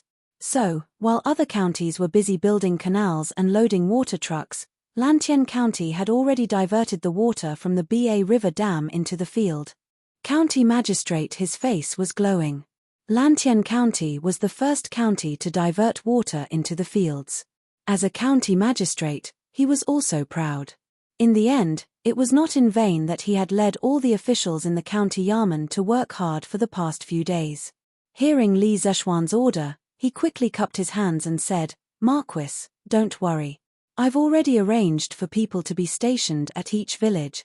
They will be here soon to report the situation to me." Li Zishuan nodded with satisfaction and said, Not bad. Then report to me later. Yamacho, a generator has started operating. The relays and transformers have been installed. Do you want to take a look? At this moment, Mo Huai and Mo Lingwei walked over from the embankment of the dam and said to Li Zishuan, "Try." "Of course, I have to try." Li Zishuan was shocked. Opening the dam to release water and irrigate the fields was important, but whether the generator could generate electricity was even more important. This was related to whether Lantien County could be directly brought from the age of agriculture to the age of electricity. He took 2 steps forward and said, "Mr. Mo, in a while, use the relay switch to cut off the generator's output power. Then, connect the lights in parallel and turn on the relay switch to see if the lights can be turned on properly. The generator outputs high-voltage alternating current. If you're not careful, your life will be in danger. You must be careful when using electricity. It's best to wear insulated rubber gloves." Mo Huai nodded solemnly and said, "Yamacho, I understand." After saying that, he turned and walked toward the dam's control room. After a while, under the curious gazes of the surrounding people, someone began to set up electric wires by the riverbank. There were more than 10 fist-sized glass balls on the wires. The crowd couldn't help but discuss. "What is Marquis doing? These wires don't look like hemp rope." "Of course they're not hemp rope. The wires are wrapped in rubber. As for what's inside, that's unknown." "Rubber. This thing was very precious. I wonder what's inside. Marquis is willing to spend so much. I want to know what those glass balls are for. I feel like Marquis is going to do something new again." The surrounding people discussed animatedly. The Yanghuang College teachers who came to watch the ceremony were all clenching their fists tightly. They prayed in their hearts that the first generator experiment would succeed. The construction of the generator and the power station could not be done without the silent efforts of the teachers of the college. The dam could be built by the people as long as the drawings were drawn. However, the hydropower station was different. It required the guidance of someone who was proficient in this field. As the first trump card project of Yanghuang College, the teachers of the college, especially the teachers of the physics department, had contributed a lot of energy to the construction of the hydropower station over the past few months. As for whether it would succeed or not, it would depend on the experiment today. "Yamacho, everything is ready. Do you want to turn on the switch and turn on the lights?" An hour later, Mo Huai walked over and cupped his hands towards Li Zishuan as he asked, "Turn on the lights. Be careful." Li Zishuan secretly clenched his hands and nodded. He was nervous and excited at the same time. Chapter 14:13. "Master, let me do it." Lantien County, in front of the Ba River Dam. Li Zishuan ordered and was about to turn on the relay switch for the generator's output power when Mo Chue stepped forward and cupped his fists at Mo Huai. The ancients were particular about respecting their teachers. Li Zishuan said that the generator produced high-voltage electricity, and any carelessness could cost one's life. That was why Mo Chue volunteered. Mo Huai smiled and immediately refused. "No need. This electromagnetic relay uses a weak current to control a strong current. It won't be dangerous. Besides, if something happens, my reaction speed is much faster than yours." Li Zishuan nodded when he heard that. The electromagnetic relay was indeed an automatic switch that used a smaller current and a lower voltage to control a larger current and a higher voltage. There was no danger in itself. This kind of switch was often used in strong current working environments. That was why Li Zishuan had asked Mo Huai and the others to make this thing in advance more than half a month ago. After Mo Huai finished speaking, he turned and walked toward the dam. In less than half a cup of tea's time, the electric lights on the riverbank suddenly lit up, but soon there was the sound of explosions. 4 light bulbs exploded. Fortunately, Li Zishuan was prepared and did not let anyone stand near the light bulbs. Otherwise, the glass shards that shot out in all directions would have pierced their flesh and would have either died or been injured. However, the other 6 light bulbs lit up normally. Other than the difference in brightness, there was nothing unusual about them. "The light bulbs are on. Our generator is a success." Mo Huai looked at the 6 light bulbs and said excitedly, "Oh, it's a success. We've succeeded."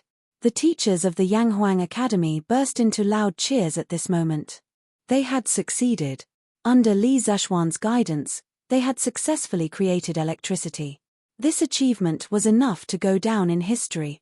When the onlookers on the shore saw the transparent glass ball suddenly emit a strong light, they could not help but exclaim, "Quick! Look! That glass ball is glowing. Oh my God! Marquis made a glowing glass ball. This is amazing. No, It seemed that Marquis wasn't the only one who did it. All the teachers from Yanghuang College seemed to have participated as well. Yanghuang College is indeed a place of immortals. The people who come from there are indeed different. They all have immortal means, isn't it? Other people could turn stone into gold, but the teachers from Yanghuang College were able to turn a non-luminous glazed ball into a luminous pearl. It's truly the work of a god. Li Zishuan nodded with satisfaction when he heard the cheers of the academy and the exclamations of the surrounding people. He said to Mo Huai and the others, although only a few light bulbs have been lit, this shows that our thinking and methods are correct. We have already taken a small step towards success. Next, with everyone's joint efforts, we will definitely be able to make the electricity generated by the Bo hydropower station supply the entire Lantien. Today's era of electricity will be started by us. Good. Yamacho said it well. Our Yanghuang College will be the first to create electricity and let all the people use it. Haha. With this electric light, you won't find the light dim when you read at night. That's right. With the electric light, the academy can let the students attend classes at night in the future. The teachers from the academy cheered loudly. What did cultured people like to do the most? Needless to say, it was definitely reading. At this moment, most of the teachers saw the electric light and couldn't help but think of reading. When Li Zishuan heard this, he couldn't help but observe a moment of silence for the students because the evening self-study era of Yanghuang College was about to begin. It might be difficult for the power of this hydropower station to supply the entire Lantien County, but it was not a problem to supply Yanghuang College on Yunshan Mountain. At that time, the students would definitely have to start the evening self-study at night. Thinking back to when Li Zishuan was in school, the evening self-study was his most painful memory. Obviously, he was tired from the day and wanted to rest, but the teacher didn't let him. Instead, he had to suffer in the several hours of evening self-study. Just thinking about it made him suffer. Now, he could finally pass this sin on to his students. This feeling of gloating, hey, Humph. You brat. Fortunately, I usually treat you generously, but now that you have something good here, you forget about me. Just when everyone was feeling very proud, Li Erlong walked with 2 guards behind him. Unknowingly, he walked behind Li Zishuan and then said in a bad mood. Li Zishuan was shocked. He secretly wondered how old Li could appear and disappear so mysteriously. This person was scaring people to death. This subject greets your majesty. Li Zishuan quickly came back to his senses and bowed. Greetings, your majesty. Greetings, your majesty. The shore of Ba River, which was noisy just now, immediately quieted down. The teachers from Yanghuang College and the onlookers all bowed to Li Erlong. Li Erlong waved his hand and said, "No need to be so polite. Today, I came only to see the electricity produced by Yanghuang College." He had also received news yesterday that the Ba River Dam would be opened today and Li Zishuan would use this opportunity to test the power generation function of the generator. As for the new electric light bulb, it was an unexpected surprise to him. Li Zishuan cupped his hands and said, "Why did your majesty say that?" This subject originally wanted to wait for the generator power to be stable and then connect the wires to the palace.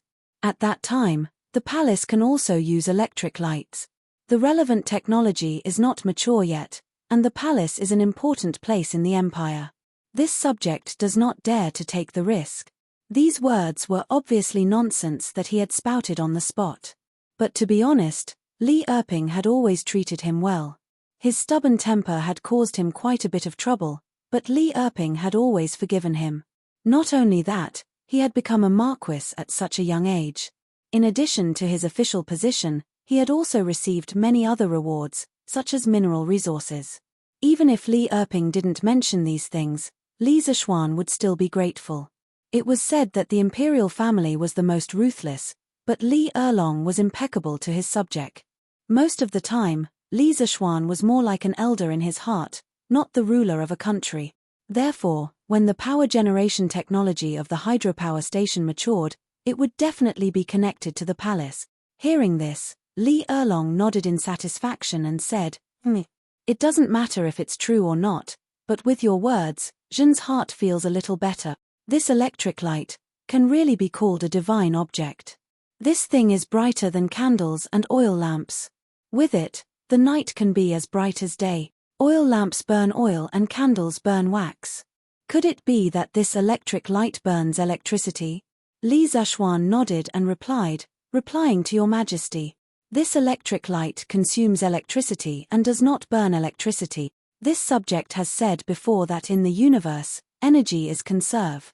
The reason why this electric light can emit light is nothing more than the conversion of electricity into light energy. Electricity? Light energy? Li Erlong muttered and then asked doubtfully, could it be that this light has energy? This was the first time he heard the term light energy. In his opinion, sunlight could be seen every day, so how could there be energy?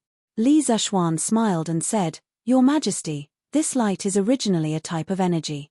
According to this subject's knowledge, the reason why this plant can grow is because it relies on the energy brought by sunlight.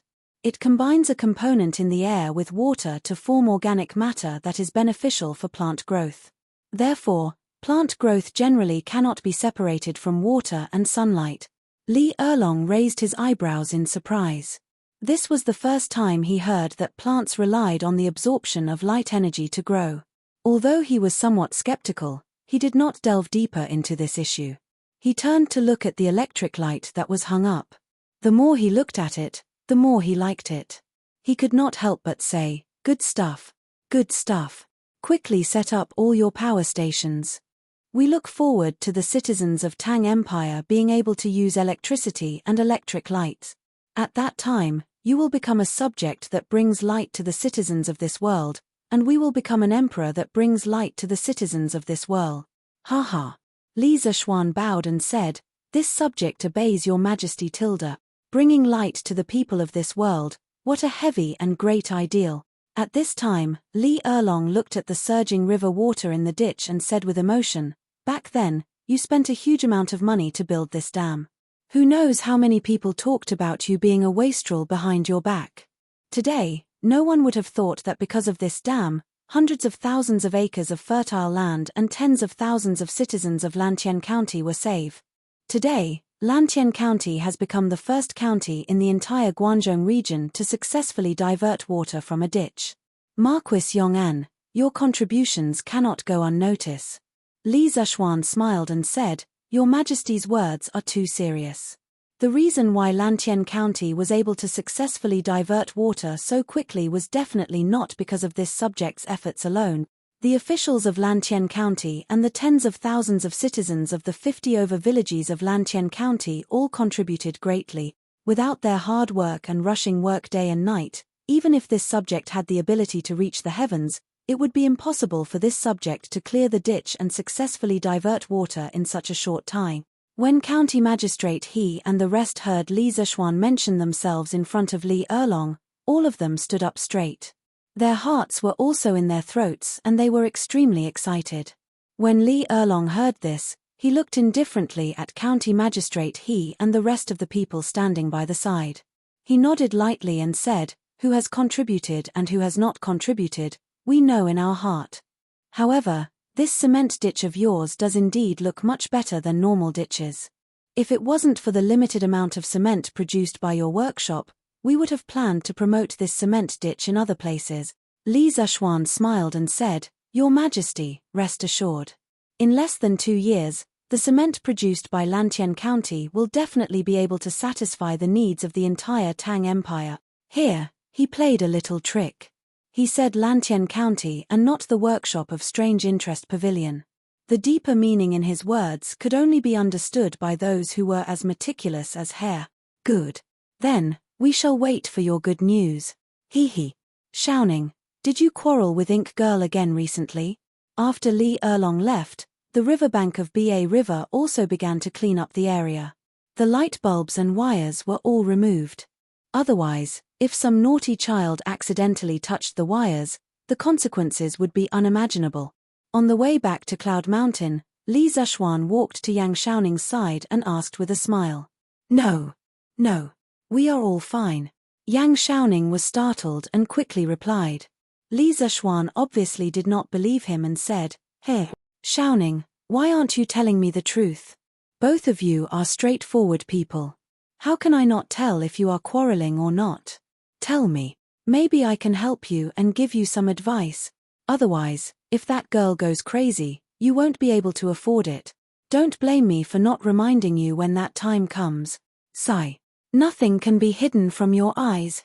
Yang Xiaoning paused and couldn't help but sigh and said, actually, it's not a big deal. Maybe I said something wrong earlier and made her angry. She should be fine in 2 days. Li Zishuan asked curiously, said something wrong? What did you say? Yang Xiaoning thought for a while as if he was recalling something.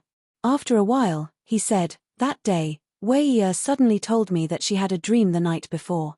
She dreamed that there was a pair of intertwined branches growing in her courtyard. Intertwined branches?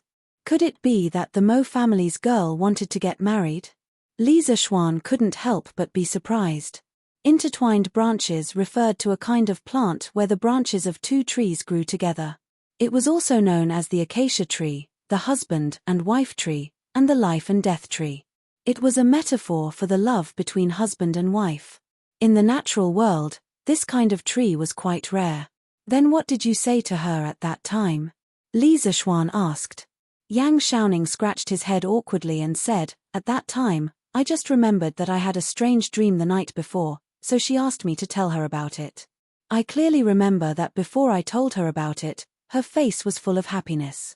But after I finished, she immediately turned hostile and wanted to kill me in the Cloud Mountain. Li Zishuan became more and more curious. Wasn't it just telling each other about the dream? Why did they quarrel with each other? So he quickly asked again, Xiaoning, what dream did you have that night? Yang Xiaoning said weakly, I dreamed that Wei Yi was eating shit. I couldn't stop her. Xiaoxian, don't you think it's strange? When Li Zishuan heard this, he almost spat out a mouthful of blood.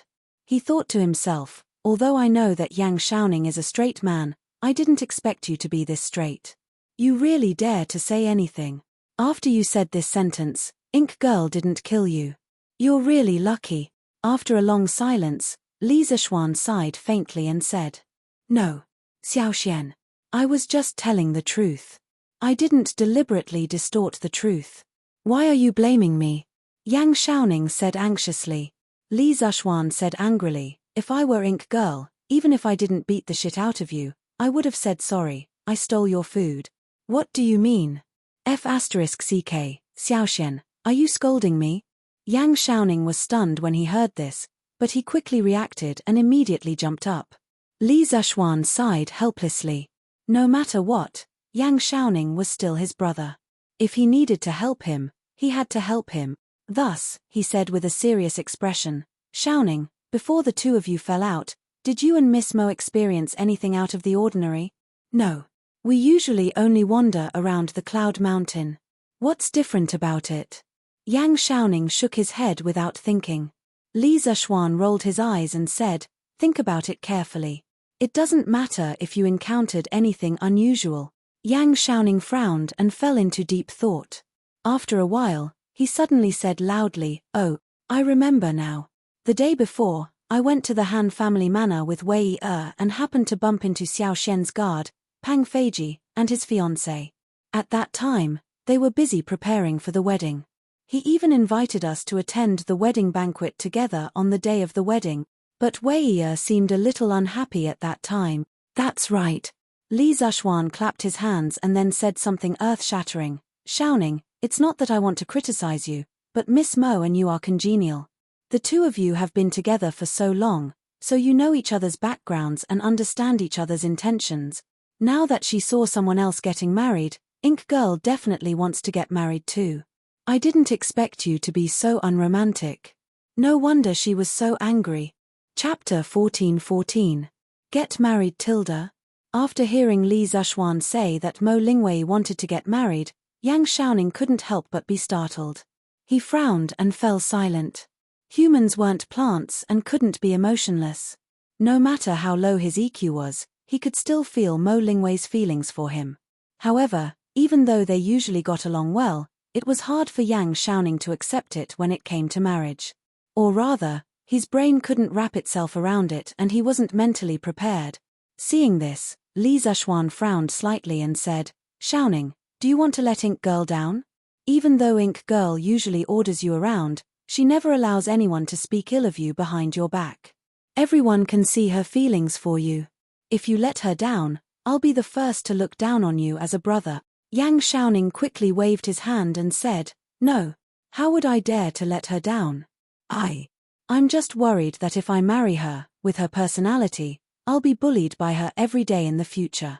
Moreover, her father's martial arts are so high, even on par with yours. If I fight back when she bullies me, won't her father tear me apart when he finds out Tilda? Li Zishuan couldn't help but be stunned when he heard this. What kind of twisted logic was this? Did the fact that your father-in-law was too powerful become the reason why you don't dare to get married? If Mo Huai finds out, he'll definitely come over and kill you right now. Then, Xiaoning, do you dare to fight back when Ink Girl bullies you? After a moment of silence, Li Zishuan asked. Yang Xiaoning was startled and immediately answered, A good man doesn't fight with women. Yang Xiaoning, am a man.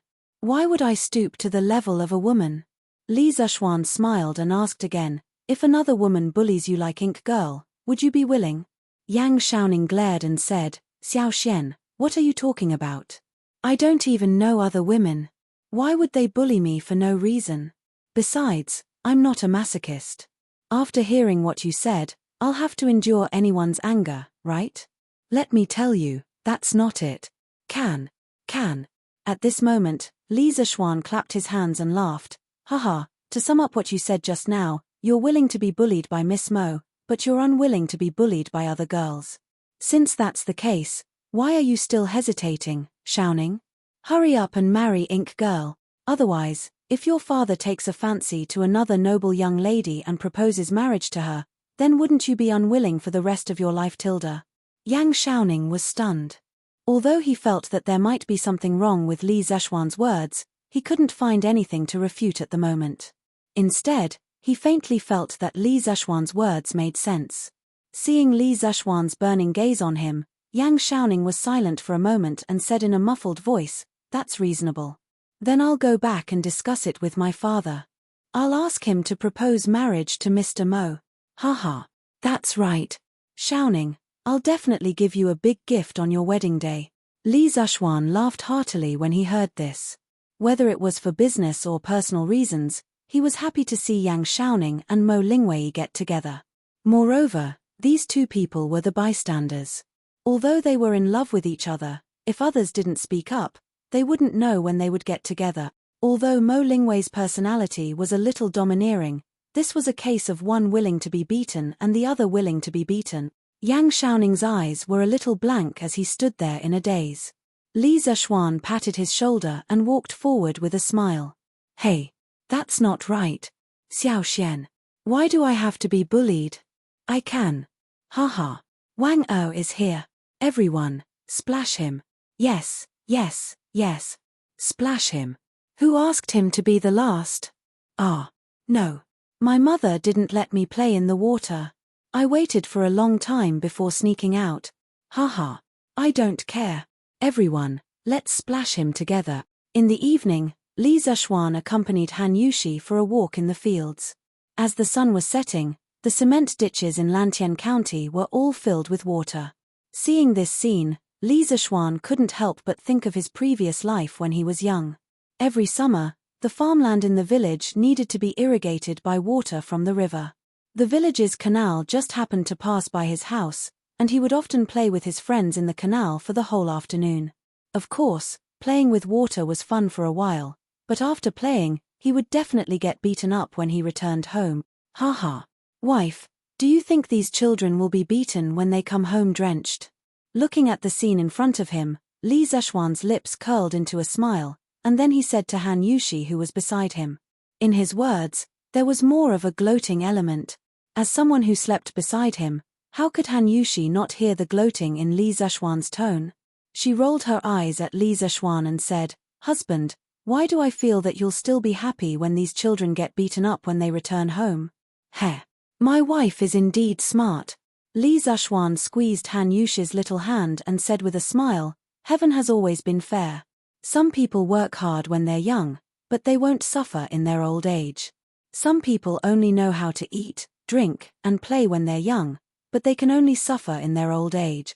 By the same logic, these naughty children are playing in the canal now. When they return, they'll naturally be punished to kneel and be beaten up. Phut tilde. Han Yushi couldn't help but laugh when she heard that. She said, "Husband, you're full of twisted logic. How can playing in the water have anything to do with heaven's unfairness?" Li Zishuan smiled and then said seriously, "Of course, heaven is fair. It's precisely because I've been single for more than 10 years that I got such a beautiful wife." Han Yushi's cheeks were slightly red, and she couldn't help but say, "Husband, you're talking nonsense again. Let's go back quickly. Don't let mother and father wait too long." They had already moved back to the Marquis residence in the county seat of Lantien County from the Cloud Mountain Villa. They would only stay here occasionally when there was something going on in the Cloud Mountain Villa. Usually, they would stay in the county seat. Okay, let's go back. There was water, electricity, and electric lights. Next, they would start using electric lights on a small scale in Yanghuang College.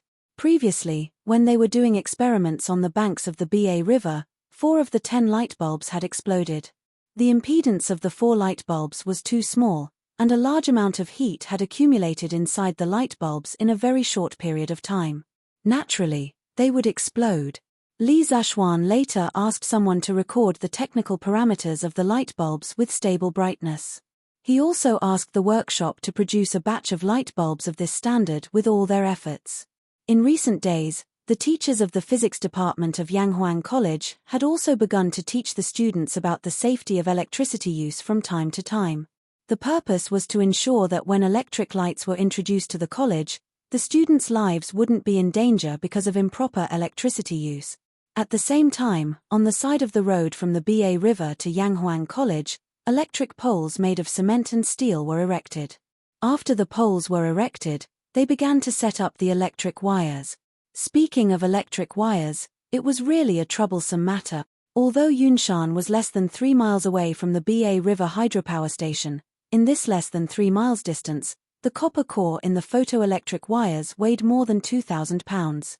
Because it involved long-distance transmission of electricity, it definitely couldn't use very thin copper wires. It had to be thick copper wires, more than 2,000 pounds of high-quality brass, and it was only connected to Yunshan, but it required so much brass. Li Zishuan couldn't help but feel a headache coming on. One had to know that in this era, brass was considered a precious metal. Its main use was to make coins. Just to get more than 2,000 pounds of brass, Li Zishuan had to go through a lot of trouble. This was because there were basically no merchants in the outside world who had the ability to get such a large amount of brass. One had to know that from the Xia, Shang, Zhou, and Han dynasties, bronze had always been a symbol of the status of the emperor and the feudal lords. After the Han dynasty, with the progress and development of the social economy and trade, the currency value of copper became prominent, and the use of copper increased rapidly. China was a country poor in copper. In ancient times, it was very difficult to find copper. The production and use of copper had a great impact on society. The production of copper in the Han, Tang, and Song dynasties was an important source of government revenue. Because of this, copper in this era was regarded as a strategic resource controlled by the country. Ordinary people not only didn't use copper, but also couldn't get more than 1,000 pounds of brass. The Tang dynasty not only prohibited private copper mining, but also prohibited private merchants and craftsmen from privately making copper. However, because copper was still popular in daily life, it was profitable to make copper. The old Tang book recorded, in the south of Jianghuai, copper is everywhere. People in the marketplace pursue profits.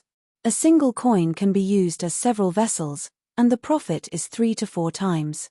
The distant people don't know the law, so they think it's normal. Therefore, the ban on copper has to be strict.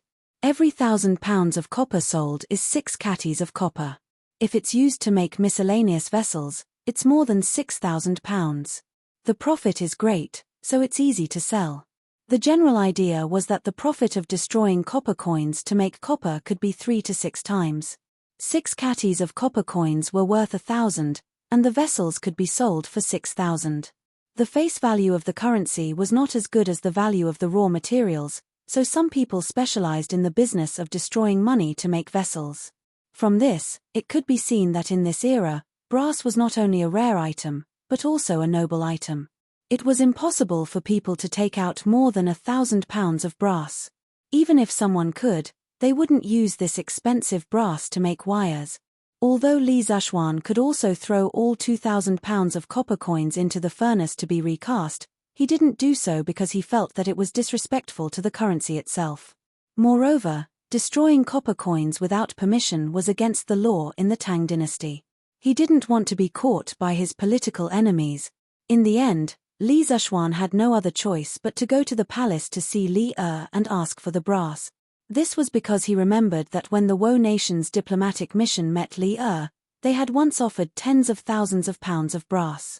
The current Li definitely didn't lack copper. At first, when Li heard Li Zhaoxuan's intentions, he was naturally unwilling to give it to him. However, Li Zhaoxuan said at that time, "Your Majesty, the Tang dynasty has now fully used Tang yuan. The demand for copper coins will decrease year by year. The brass produced by the Tang dynasty every year should be used on the righteous path. You have to know that the best conductor of electricity in the world, other than silver, is copper. Using copper to make wires to conduct electricity is the wisest choice." Furthermore, this subject first went forward to offer the blueprint of the water wheel and saved the people of Guangzhou from the abyss of suffering. Your Majesty, as the holy emperor of this generation, will naturally reward you for your contributions and punish you for your mistake. This subject doesn't ask for other rewards, only for your Majesty to reward this subject with 10,000 pounds of brass. In the end, Li Zhaoxuan's self-praising and shameless method of asking for rewards made Li so angry that he laughed. Old Li angrily scolded Li Zhaoxuan and then chased the latter out of the palace. However, not long after Li Zhaoxuan returned to the Marquis residence, an eunuch from the palace came to the Marquis residence to announce the imperial edict. The imperial edict was to reward Li Zhaoxuan for his contribution to the water wheel. There was no promotion or nobility, only a reward of 5,000 pounds of brass. After Old Man Li and Yi Guozhong heard this strange imperial edict, their eyes widened and they didn't know whether to laugh or cry. On the other hand, Li Zhaoxuan felt as if he had obtained a treasure.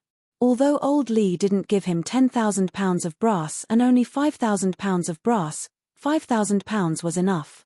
Previously, when he asked Li for 10,000 pounds of brass in the palace, Li Zhaoxuan had opened his mouth wide and left a lot of room for negotiation. Li being able to take out 5,000 pounds of brass in the end, Li Zhaoxuan was already quite satisfied. With the brass, the next step was to make the wires. The outer coil of the wires needed to be wrapped with a layer of insulating material. In modern times, the insulating material on the outside of the wires was PVC. It was made from ethylene, acrylic, and other monomers that were obtained by cracking oil and then by polymerization and other chemical reactions. Although it was easy to find oil in Tang dynasty, the technology to decompose oil wasn't fully available yet. Therefore, Li Zhaoxuan directly used rubber as the insulating layer of the wires. He had used this method before, but in the past, the wires used for experiments didn't consume much rubber. But now, the 3 miles of wires required a huge amount of rubber. Even the rich and imposing Li Zhaoxuan couldn't help but feel distress. The main thing was that rubber was too difficult to obtain. If he used this rubber to make a football, the football he made would definitely be able to sell for tens of thousands of strings of cash. At this time, Li Zhaoxuan realized that if he wanted to promote the use of electricity in Tang dynasty, the technology was very important, but the raw materials were also very, very important. He had to be self-sufficient.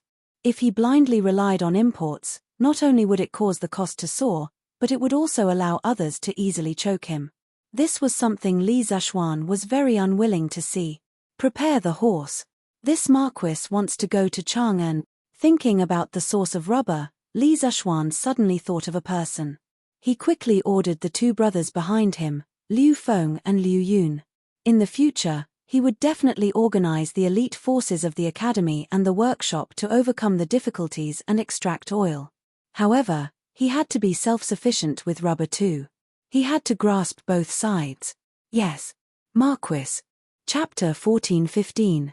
Chang'an City, Yanshou Square, a house with 3 entrances. Second young master, Marquis Yong'an is waiting for you in the side hall.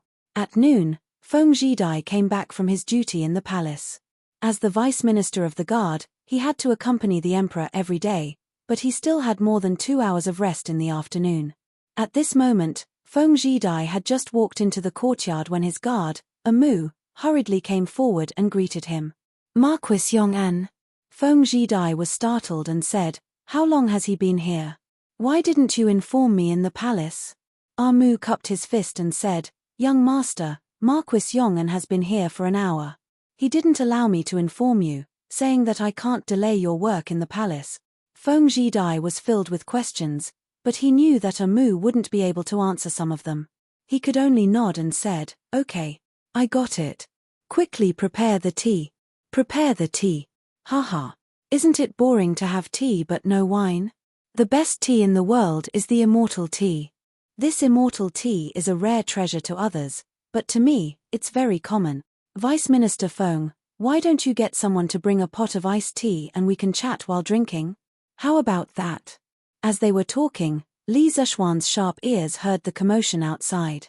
He walked out of the side hall and looked at Feng Zhidai with a smile. Feng Zhidai saw Li Zishuan coming out and quickly went forward to greet him. "Greetings to Marquis. I didn't know that Marquis was here, so I didn't welcome you personally. I hope that Marquis will forgive me." Li Zishuan was the founding Marquis, and he was also the 3rd-rank junior guardian of the Crown Prince. Feng Zhidai was just a vice minister of guards, so of course he should call himself a subordinate. At this moment, Li Zishuan smiled and said, "Haha. I came uninvited. Vice Minister Feng, please don't blame me for being rude." Feng Zhidai quickly said that he didn't dare. His attitude was very respectful, and then he ordered the guard beside him, "Mu, go and prepare 2 pots of iced wine and some side dishes. I want to have a few drinks with Marquis." "Yes, young master." Mu cupped his fists and left after receiving the order. Feng Zhidai extended his hand and said, "Marquis, please, my humble abode is simple and crude. I hope that Marquis won't take offense if I neglect anything." As Li Zishuan walked, he laughed meaningfully and said, "Haha. A mountain is not high, but it is famous because of immortals. As long as there is a dragon, the water will be spiritual." Whether the house was simple or not was not important. What was important was a person's character. Although this house isn't luxurious, the decorations inside are unique, showing that the owner of this house is wise and virtuous. Feng Zhidai quickly said, "Marquis, you flatter me. I, Feng Zhidai, am nothing but a boor. I am not as good as Marquis in terms of literature and martial arts. In front of Marquis, how can I, Feng Zhidai, be worthy of the words Hui Jin Zhu Yu, Wei Xin? Haha. Humble. Feng Shaoqing is really humble." Under Feng Zhidai's warm invitation, Li Zishuan entered the house. The 2 of them sat down.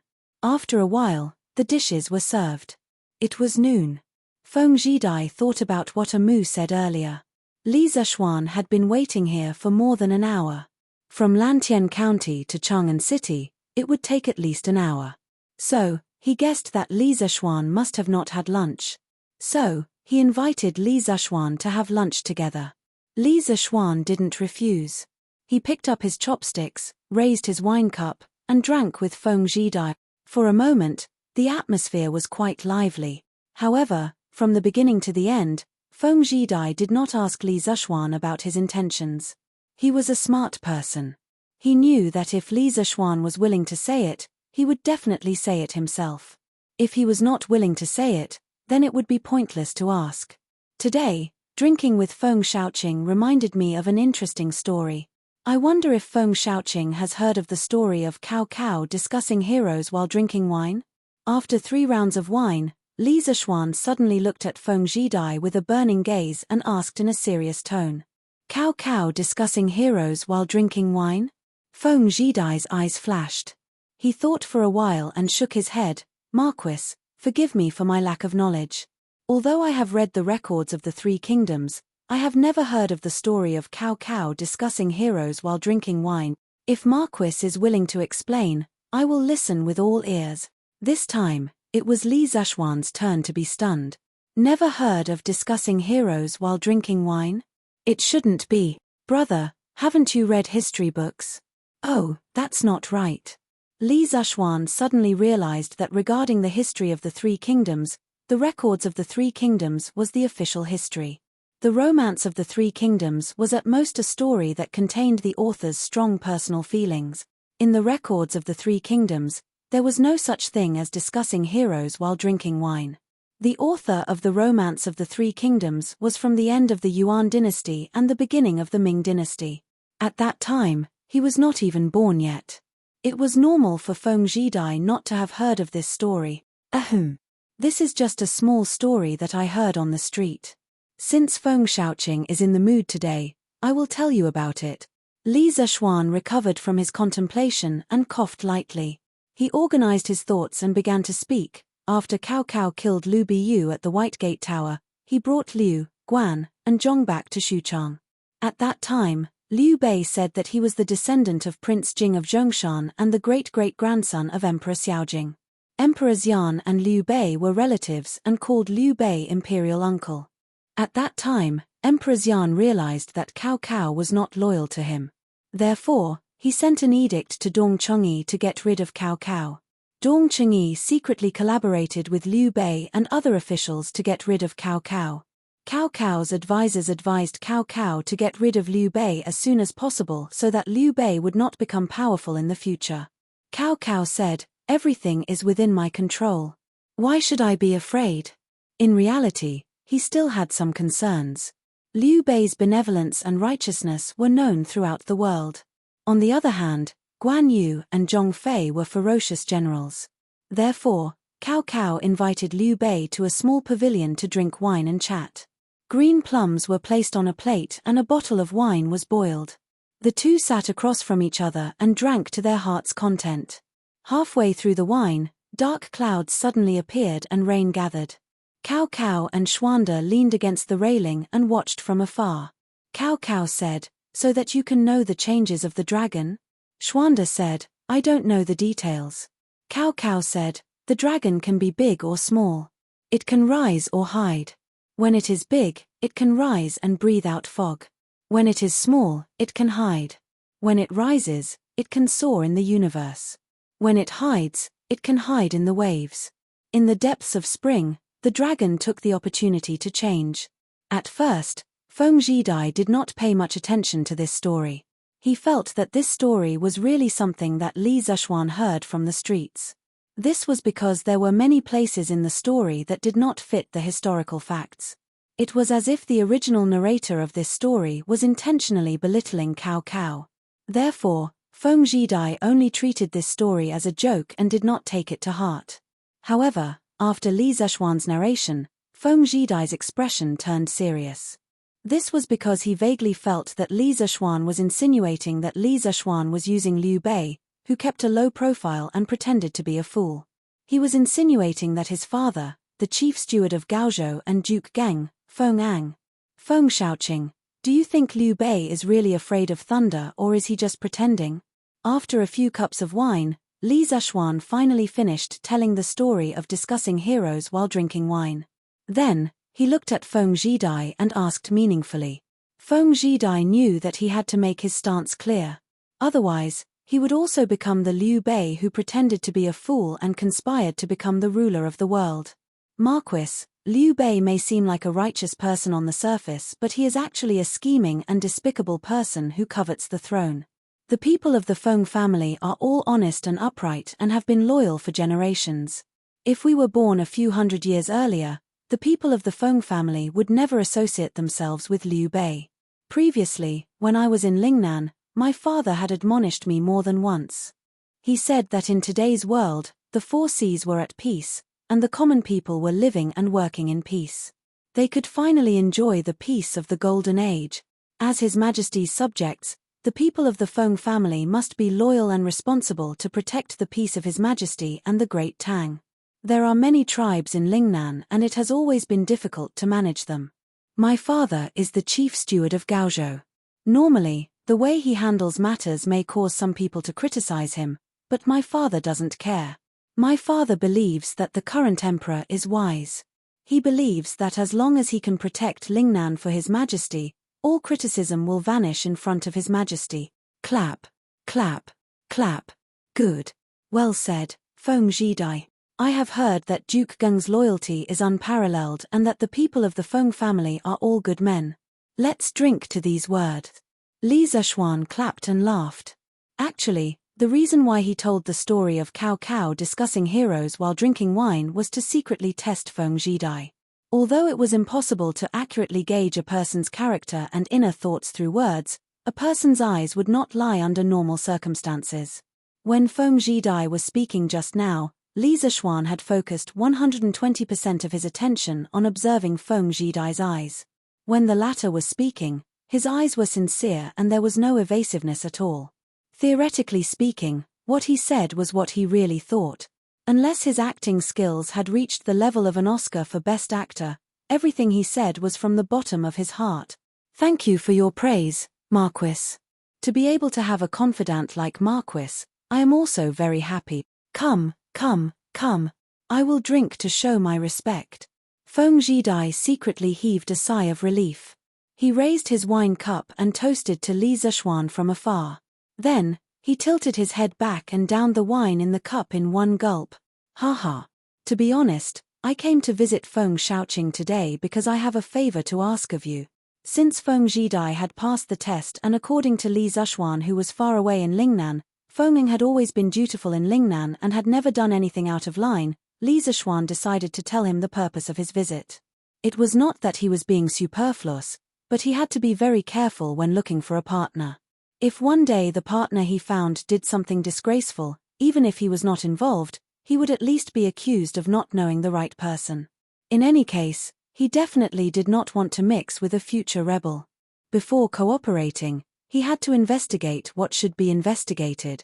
Marquis, if you have anything to say, I will do my best to help you. Feng Zhidai clasped his hands and said solemnly, I don't dare to say that. I really have something to ask of you, Feng Shaoqing, or rather, I have something to ask of you, High Duke Geng. Li Zishuan put down his wine cup and said with a serious face, Feng Shaoqing must have seen a soccer ball before. This soccer ball is made from rubber produced by a small country in Nanyang. My workshop has a great need for this material. Although the small country in Nanyang is now willing to sell its domestic rubber to me, it's hard to guarantee that they won't be disloyal in the future. Furthermore, my workshop can't do without rubber, and in the future, the people of Great Tang won't be able to do without rubber. Therefore, this Marquis wants to plant rubber trees in Great Tang's territory to completely reduce the consumption of rubber in the workshop. This way, my workshop won't be led by the nose by the people of other countries. Besides, Lingnan has a hot and humid climate with abundant sunshine and rain. It is the most suitable place for rubber trees to grow. Therefore, I plan to plant rubber trees in Lingnan on a large scale. I hope that Feng Shaoqing and High Duke Geng can help me. At that time, the hundreds of thousands of people in Lingnan will benefit from the rubber trees. The people will be well fed and warm, and Lingnan will be stable. Feng Zhidai suddenly understood the purpose of Li Zishuan's visit today. He thought for a moment and nodded. Marquis has brought such great benefits to Lingnan. How can I not agree? However, I still need to send a pigeon to ask my father about this matter. Feng Zhidai had been in Chang'an for so long. How could he not know about the popular football? How could he not know that all the footballs were made from Li Zishuan's workshop? It was because he knew how precious rubber was that Feng Zhidai agreed without hesitation. This was because he knew better than anyone else that these rubber forests could bring great benefits to the people of Lingnan. Li Zishuan laughed. Haha. Of course.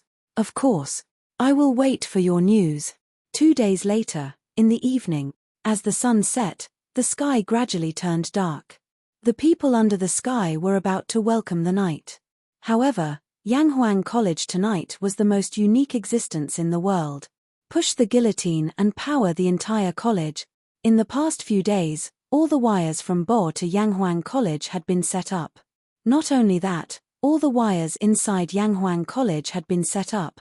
Today was the first time Yanghuang College had electricity and used electric lights. Under Li Zishuan's order, Mo Zhong followed the instructions and pushed the main gate of the hydropower station to power Yanghuang College. With this push, the entire area of the academy rapidly turned into a rarely seen academy in the mortal world, at a speed visible to the naked eye. At this moment, under the illumination of the light in the various teaching buildings and rooms, the students and teachers could not help but cheer. Wow! The electric light is so bright. It feels brighter than 5 candles. Electric light. Electric light. It turns out that what was written in the physics textbook is true. There are people in this world who can make electric lights. There are people who dare to dig for electricity. Haha. With this light, he would be able to clearly read the words written in the book at night. That's great. These students didn't know that even if they didn't take the initiative to read, Li Zishuan would force them to do so. Because the evening self-study at Yanghuang College was coming soon. Chapter 14:16. Dad, why is Yunshan Mountain so bright tonight? How many candles did they light? At the foot of Yunshan Mountain, in a small farmhouse in Liujia village, a little kid was in his own yard after dinner. He looked up and saw that the lights on Yunshan Mountain were obviously brighter than before. He couldn't help but ask his father. Little Dao, those aren't candles, those are electric lights. Marquis's new electric lights. Those things are much brighter than ordinary candles. A middle-aged man walked out of the house and patted the little boy's shoulder as he said, "Electric lights? Why are they called electric lights? Could it be a lamp made of lightning? Oh. This oil lamp uses oil, candles use wax, and it's said that electric lights use electricity. Marquis built a hydropower station on Ba River and uses water to generate electricity to light up the electric light. That's why they're called electric lights. Wow. Using water to generate electricity.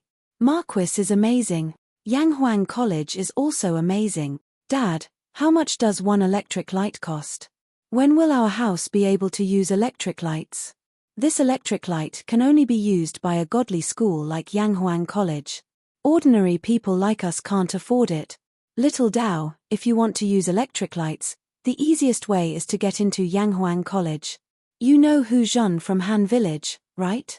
He's the same age as you, but he got into Yanghuang College last year. I believe that our family's little Dao will be able to get in too. Yes. Dad, I must get into Yanghuang College. Yunshan Mountain's location was close to the center of Lantian County. It was surrounded by plain villages. Among the villages, Yunshan Mountain stood out like a crane in a flock of chickens. In addition, Li Zishuan built Yanghuang College on Yunshan Mountain last year. Yunshan's status in Lantian County rose quickly. The people would look up at Yunshan Mountain from time to time as if they were on a pilgrimage. In their eyes, Li Zishuan was the son of an immortal. Yunshan Mountain was a godly school, a holy land for learning. Therefore, the Cloud Mountain was lit up with very bright lights tonight. It immediately attracted the attention of the villagers around the Cloud Mountain. At this time, most people had just finished their dinner and had nothing to do. Therefore, the whole family moved their stools and sat in front of the door. They pointed at the bright lights on Cloud Mountain and discussed animatedly, clicking their tongues in wonder. Yamacho. All the lights in the classroom are working normally, which means that the power generated by the 3 generators is enough to supply the entire Yanghuang College. In Yanghuang College, Mo Huai stood in front of the teaching building and said to Li Zishuan with a smile, "Good.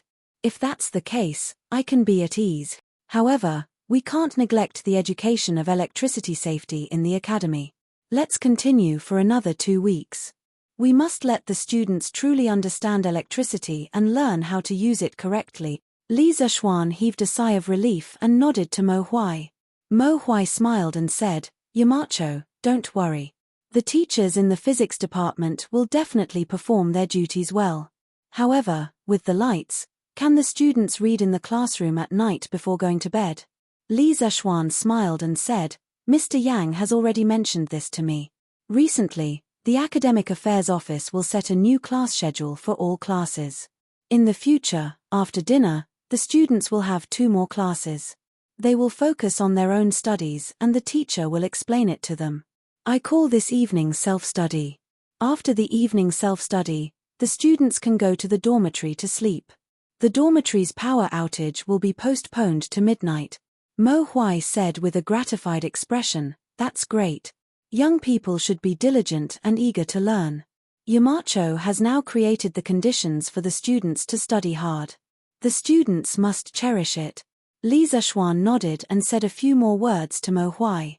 Then, he bid farewell and left. Today, Li Zishuan specially came over to observe the comprehensive test of the lights in the academy. At this time, it was impossible for him to go back to the county. He could only stay with his wife in Yunshan Villa for the night. What was worth mentioning was that the Yanghuang Academy had installed electric lights and connected the wires. The Yunshan side courtyard was also equipped with electric lights. After all, they wouldn't need too many wires anyway. Li Gang, Sun Simiao, and the other elderly people stared at the electric lights in their own homes for a long time tonight. They stared until their eyes were dazzled, and only then were they willing to look away. When Li Zishuan returned to the villa, the lights were on in the house. Han Yushi was sitting in the bedroom, flipping through an unknown book. Her face was full of smiles.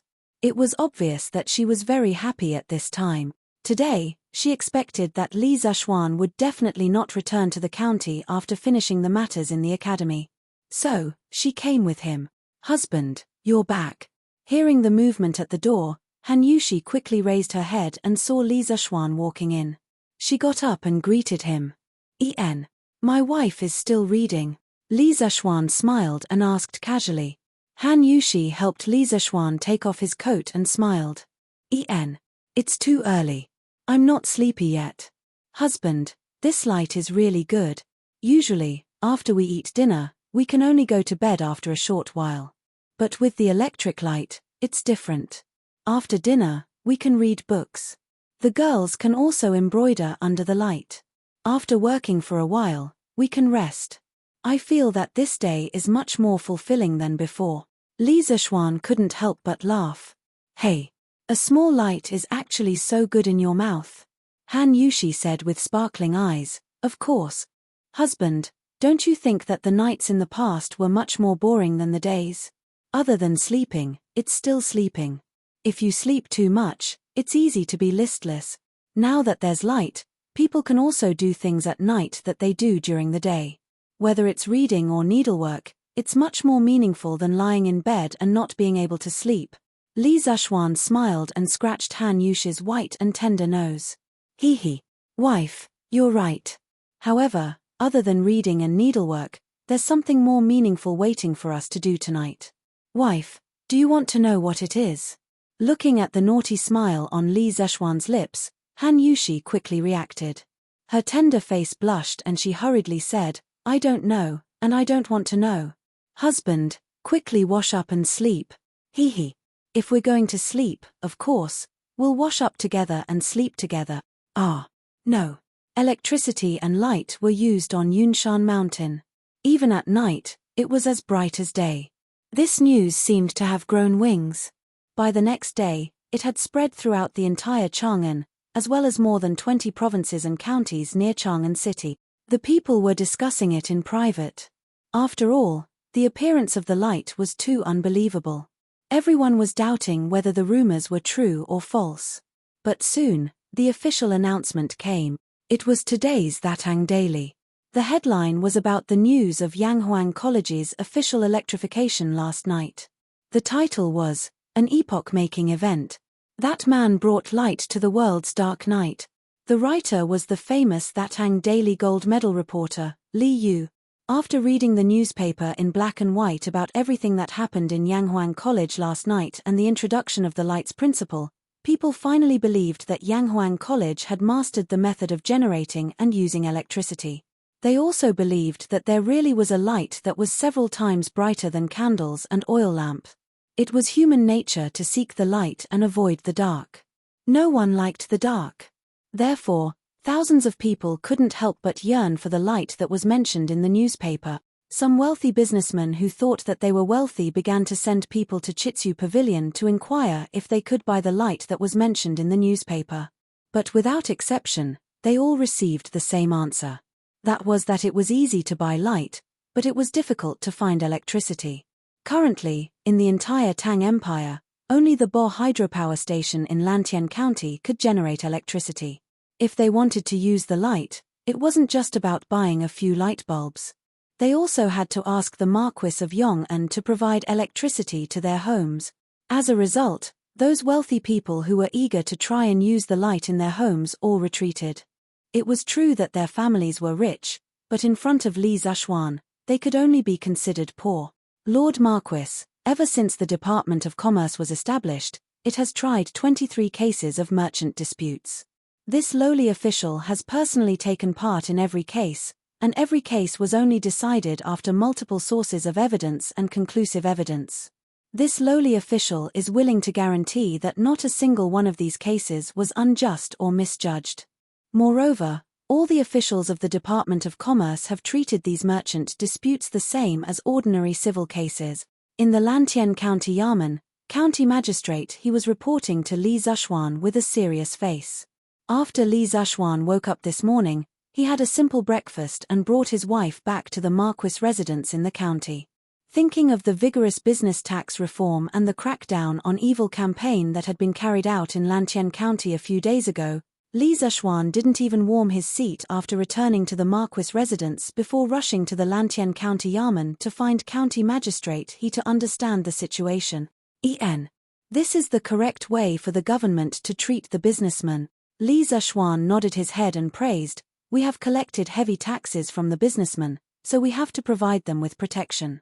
To put it bluntly, the government is no different from those local bullies who ask for protection fees from the businessmen. The local bullies have collected protection fees from the businessmen and have fulfilled their duty to protect them. If our government can't do as well as the local bullies, then it will be difficult to collect the business tax of Lantien County again. County Magistrate he nodded his head solemnly. This official will remember Marquis' teachings today and will do my best to make the Department of Commerce better. Go ahead and do it. If you encounter any obstacles, just let me know. I will clear the obstacles for you, Li Zhuan said with a serious face. Thank you, Marquis, for your support. County Magistrate he quickly cupped his hands and thanked him. After a pause, he said, Marquis, there were indeed many people who opposed the new business decree issued by the Department of Commerce at the beginning. But after the gangs formed by the local ruffians in Lantien County were all wiped out, the direction of public opinion immediately developed in our favor. The merchants in the city began to actively file their taxes. Even the merchants outside the city rushed to Lantien County to buy shops in order to enjoy the preferential policies that our Department of Commerce provided for the merchants in Lantien County. According to this official's knowledge, the reason why these businessmen suddenly came to Lantien County to open shops was to obtain the same status as the farmers and craftsmen. Businessmen have always been a class that has been despised. Now that Marquis has decreed that businessmen, farmers, and craftsmen have the same status, from now on, Lantien County will only be divided into scholars and commoners. When those businessmen who were bullied in other places heard this news, how could they hold back? As for the second reason, those merchants who wanted to set up shop in Lantien County mainly wanted to send their children to the county school in Lantien County. After all, in other counties, this kind of treatment was something that couldn't be bought with money. Among these businessmen, the most prominent one was Chang'an City's #1 cloth merchant, and also a member of Marquis Yang Huang Chamber of Commerce, Cao Wendong. On the day the Department of Commerce was established, he brought his family to Lantien County. He said that he would be settling down in Lantien County in the future. He even bought a house in advance. Under Cao Wendong's leadership, the businessmen from other states and counties followed suit. The prices of shops in Lantien County rose again and again. In a short period of time, it was hard to find a shop. County Magistrate his words were filled with excitement. He had reason to be excited. The small Lantien County had now become a bustling county, second only to Chang'an City. There were many shops, and there was an endless flow of businessmen. Although Li Zhuan was the one who came up with the specific strategies and policies, and he was just a tool man, he was happy to have such achievements even if he was just a tool man. I know all of this. After the new tax law is implemented, how much business tax do you think the county office will be able to collect in the first month? Li Zhuan smiled and asked again. Hearing Li Zishuan ask this, County Magistrate he smiled even more happily. He cupped his hands towards Li Zishuan and said, Marquis, from the monthly profit figures reported to the county office by the major shops in the city, the county office will be able to collect more than 4,000 strings of coins in this month. It's even more than the previous year's business tax revenue, 4,000 strings of coins. That's still okay. Li Zishuan frowned and muttered softly. This soft muttering was heard by County Magistrate He, and he could not help but want to vomit blood. He thought to himself, you're still not satisfied with 4,000 strings of coins in business tax every month. You might as well just lead your troops to the major shops in the city square and rob them. As if he saw through County Magistrate his thoughts, Li Zishuan said lightly, you don't have to think that I'm magnanimous, but the business tax revenue of Lantian County must exceed the agricultural tax as soon as possible. Only when the business tax is much higher than the agricultural tax, then we will have the capital to reduce the agricultural tax for the farmers, so that all the citizens of Lantian County can eat their fill and wear warm clothes. Hearing this, County Magistrate his heart was in turmoil. He did not expect Li Zishuan to raise the business tax to reduce the agricultural tax. At the same time, he could not help but respect Li Zishuan, thinking that Marquis was the one who truly thought for the citizens. Marquis treats the citizens with benevolence. This official admires you. After a moment of silence, County Magistrate he cupped his hands towards Li Zishuan and said with a face full of admiration. As an official, I naturally have to help the citizens. This is what this Marquis should do, and it is also what you should do. Li Zishuan said lightly. This official understands. County Magistrate he cupped his hands, and then he suddenly remembered something, so he quickly asked, Marquis, this official heard that Yanghuang College used electric lights last night, which can make the night as bright as day. I wonder if this electric light can be promoted to the county. Li Zishuan was a little speechless. After a moment of silence, he said faintly, do you have a mine at home? The kind that can produce copper. Chapter 14:17. Marquis, what do you mean? In the Lantian County office, County Magistrate he heard Li Zishuan's strange words and asked in confusion. Li Zishuan explained helplessly, the transmission of electricity requires wires. Have you seen the cement pillars at the foot of Yunshan Mountain? That is the electric pole that carries the wires. The wires connecting the two electric poles are made of copper. Just the distance between the hydropower station and Yanghuang College already consumes more than 2,000 catties of copper. If the electricity is connected to Lantian County, how much copper do you think it will consume? Who can afford it? County Magistrate he was shocked when he heard this. He exclaimed, just the Yanghuang Academy alone cost more than 2,000 catties of brass. If Lantian County is connected to electricity, won't it consume more than 10,000 catties of copper? In the entire Tang Empire, I'm afraid only His Majesty can take out so much copper, right? Li Zishuan said in annoyance, otherwise? Do you think it's easy to connect a place to electricity? The 2,000 catties of copper required this time was exchanged with His Majesty by this Marquis merit for the drought. This official is ignorant. I hope Marquis can forgive me. County Magistrate he clasped his hands in embarrassment and said tentatively, Marquis, His Majesty has bestowed Lantian County to you.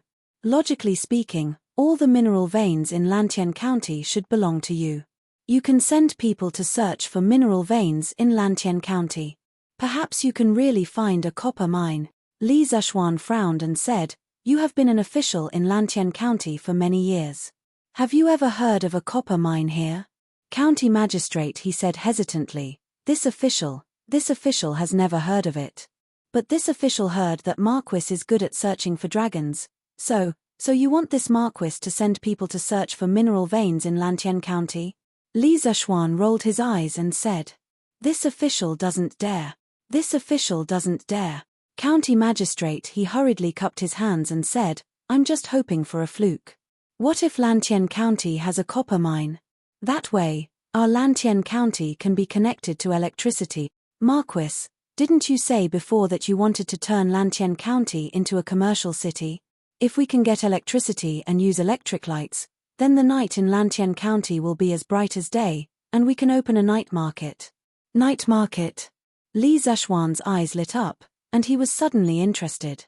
He looked at County Magistrate He and said with a faint smile, "You have a lot of ideas." "That's right, this Marquis is indeed planning to open a night market after Lantien County is electrified, so as to further stimulate Lantien County's commercial potential. However, this Marquis has already studied the terrain of Lantien County, and there are no copper mines here. Therefore, it is basically impossible for County Magistrate He to rely on the copper mines of Lantien County to be self-sufficient and set up electricity lines. Furthermore, His Majesty had previously promised this Marquis 3 ore veins. Shu Lan's vanadium titanium magnetite mine is one of them. Logically speaking, this Marquis can also request for another copper mine from His Majesty. Hearing this, County Magistrate his eyes lit up. Just as he was about to say something, Li Zishuan's heart was as clear as a mirror as he interrupted. "Don't have any wishful thinking. My Tang Empire is already lacking in copper. If this Marquis were to ask for more copper mines, it will definitely make things difficult for His Majesty. So even if His Majesty had promised me 3 ore veins, I will not ask His Majesty for more copper mines. As for the copper needed to connect the electricity lines, this Marquis will think of another way." Marquis is right. This official was too anxious. County Magistrate He hurriedly cupped his hands and said submissively. Li Zishuan nodded his head and said, "Hey, no matter what, your original intentions are good. Right, remember that at the beginning of every month, order the Department of Commerce to check the accounts of the various shops. If anyone is found to be evading taxes, punish them severely according to the rules. Also, the officials of the Department of Commerce must ensure that they are honest and clean. This Marquis will set up an additional monitoring team. If anyone is found to be accepting bribes from merchants or helping merchants to evade taxes, they will be punished severely. Where there were benefits, there would be corruption." The Department of Commerce was in charge of Lantien County's commerce. Usually, the benefits it handled were huge. It was hard to guarantee that there would not be a few officials who would be tempted by wealth and lose their principles. On this point, Li Zishuan had to be careful. When County Magistrate He heard this, his heart trembled. He cupped his hands and said, "This official obeys. This official will keep a close eye on the Department of Commerce and prevent any corruption from occurring." That's good.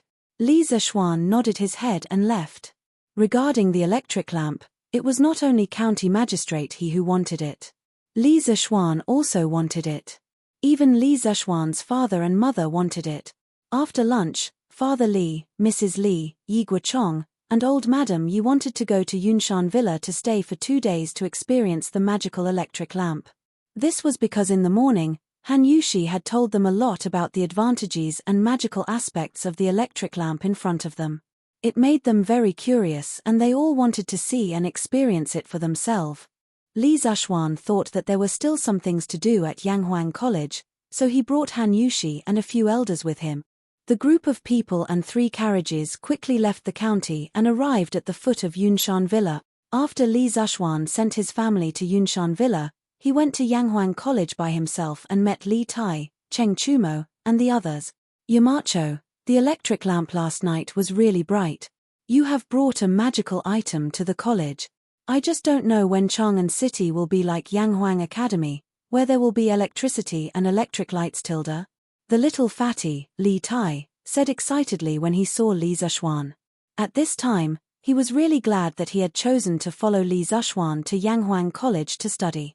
Although Yanghuang College was located in the remote Yunshan Villa, after nearly a year of renovation, this place was even more advanced than Chang'an City. It was even more fascinating. Moreover, Yanghuang College's knowledge was unique in this world. Some things in Yanghuang College were also unique in this world. This place was like a celestial palace above the mortal world, full of magic. Everything that seemed impossible had a chance to become possible here. Li Zishuan glanced at the little fatty and said, "Chang'an City has 108 markets, and millions of people live in them. If we want to connect them with electricity and let everyone use electric lamps, let's not talk about whether we have that many copper wires. Even if we do, Chinkyu, use your knowledge of electricity and do some calculations." Can one Bo hydropower station provide electricity for millions of people? The current Li Tai was no longer the pedantic scholar from before who only knew how to say yes.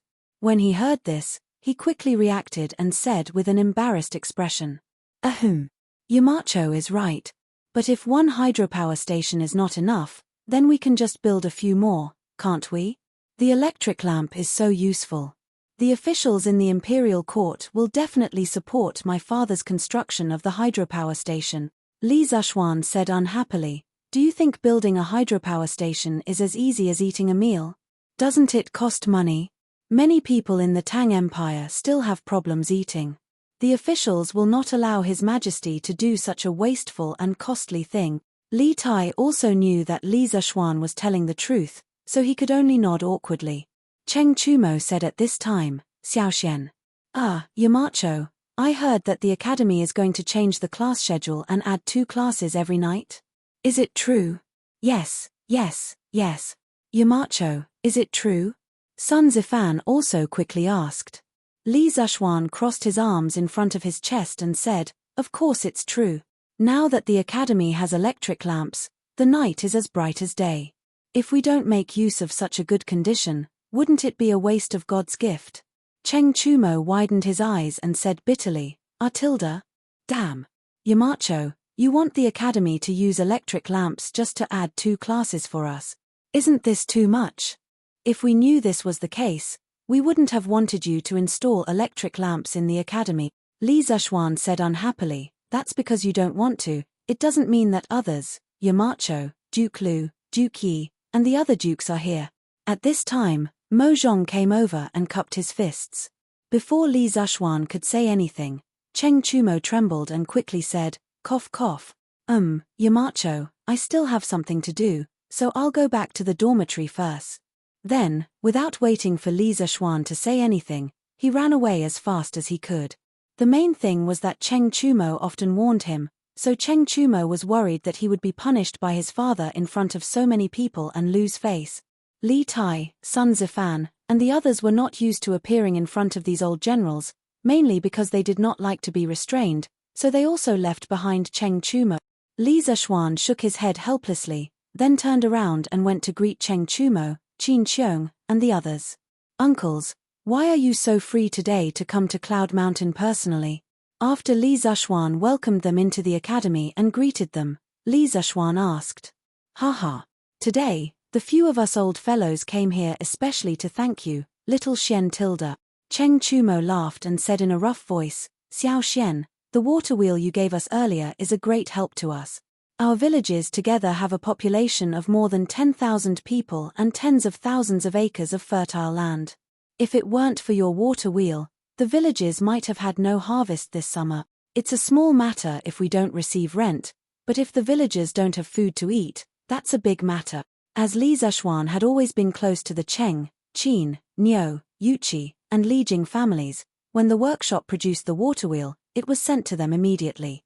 This was not something that others would be jealous of, because before the water wheel was produced, Cheng Chumo, Qin Qiong, and the others had already pre-ordered it with Li Zishuan, so it was reasonable for him to supply it to them first. Li Zishuan heard and asked, "Uncle Cheng, has the canal in your village been repaired and the water is flowing?" Cheng Chumo nodded and said, "Heh, it's repaired. The water is flowing. This is all thanks to you, Xiao Xian, for giving us the water wheel first. You don't know, but when old Fox Zhongsun saw that we got the water wheel, he was so anxious that he pulled out many strands of his beard." Li Zishuan didn't respond to the latter part of the sentence. Instead, he smiled slightly and said, "Uncle Cheng is too polite. This is only a small matter. With the relationship between our families, why do you need to personally come over to thank me?" Before Cheng Chumo could say anything, Qin Qiong interrupted, "Xiao Xian, don't believe him. Jijie coming to thank you today is fake. He wants to see the light bulb, to see you, the immortal child who brings light to the world's dark night." Haha. For Qin Qiong to be able to say this, it was obvious that he had seen today's Thatang Daily, because the headline was the article written by Li Yu, epoch-making. "That man brings light to the world's dark night. Hey, second brother Qin, in front of the younger generation, can't you be more tactful with your words?" As an elder, I, old Cheng, feel a little embarrassed. Cheng Chumo said at this time. Everyone could not help but be speechless, thinking in their hearts, how do you look like you're embarrassed? How shameless. Me. Madman Cheng, you're really thick-skinned. Even I find it embarrassing to walk with you. Yuchi Jingda did not give old Cheng any face at all and attacked verbally. Phut. Cheng Chumo sneered and said indifferently, embarrassing? If you find it embarrassing, then go away. Why do you want to come to the academy with me? Seeing that these two old enemies were about to fight, Li Zishuan hurriedly said, since you all want to see the light bulb, why don't you stay in the courtyard for a night? You can still make it in time for morning court tomorrow when you wake up. The second phase of the Cloud Mountain Courtyard project had long ended, and even the third phase was nearing its end. Now, there were many modern-style courtyards in Cloud Mountain, and Li Zishuan had already given each of these old generals a courtyard. The Cheng family's courtyard had always been lived in by Cheng Chumo. Even if a few courtyards were given away, there were still many left, completely enough for the academy's professors in the future. Haha. That's exactly what I'm thinking. Cheng Chumo laughed and said, it's rare for us to come to Cloud Mountain. Since we're here, we have to pay Dr. Sun a visit. Back then, Divine Dr. Sun had also put in a lot of effort to heal second brother Qin's old injuries. We have to pay him a visit. Qin Qiong nodded and stroked his beard. That's how it should be. Li Zishuan did not stop them, and the group left the academy and headed towards Sun Simiao's courtyard. The next day, Li Zishuan woke up groggily from his dream, feeling like his brain was about to split open. After seeing the bright lights last night, Cheng Chumo was very excited and insisted on pulling all the natives of Cloud Mountain together to hold a light party. During the meal, Li Zishuan was not good at persuading people to drink, so he was forced to drink a lot by Cheng Chumo and the others. When he drank, he naturally did not use his inner force to dissolve the alcohol, so he really woke up with a hangover this morning. This feeling made Li Zishuan feel like his brain was about to split open. Marquis. The first batch of vanadium titanium magnetite ore from Shu has been shipped back. Without eating breakfast, he only used the cold water from the well to wash his face. After a while, Liu Feng hurriedly ran over and cupped his fists towards Li Zishuan. Li Zishuan was stunned, and then said excitedly, what? The vanadium ore is here. That's great. Let's go. Follow me to the workshop. Chapter 14:18. Young Master, why are you here? Forbert saw Li Zishuan in the workshop of the Strange Interest Pavilion and quickly greeted him. Li Zishuan stopped in his tracks, but his eyes swept across the courtyard. As he looked, he replied, Forbert, I heard that the vanadium ore from Sichuan has been transported back, so I came to take a look. Where is it? How much is there in total? Forbert said with a smile, Young Master, the ore has been transported to the steel mill. I know that you value this kind of ore, so I didn't dare to leave it outside. Li Zishuan smiled and was about to speak when another person came into the workshop. The vanadium ore is here, where is it? Hey, Yamacho, you're here too? It was Wang Ji. Vanadium was a catalyst necessary for mass production of concentrated sulfuric acid. Not only was Li Zishuan concerned, but Wang Ji had also been waiting for the vanadium ore from Sichuan to be transported back. Li Zishuan nodded with a smile and said, Yes, Mr. Wang, you're quite fast, aren't you? Wang Ji said happily, Hey, as the leader of the chemistry department, of course I have the responsibility to help the academy develop new chemical raw materials. I've been looking forward to this vanadium ore for a long time. Young Master, the guards transporting the ore this time are all Chong people from Sichuan. They also brought 2 letters, saying that their young master Ku gave them to you, Uncle Fu said as he took out 2 lacquered letters from his bosom and handed them to Li Zishuan. Young Master Ku? Hearing this name, Li Zishuan was a little confused.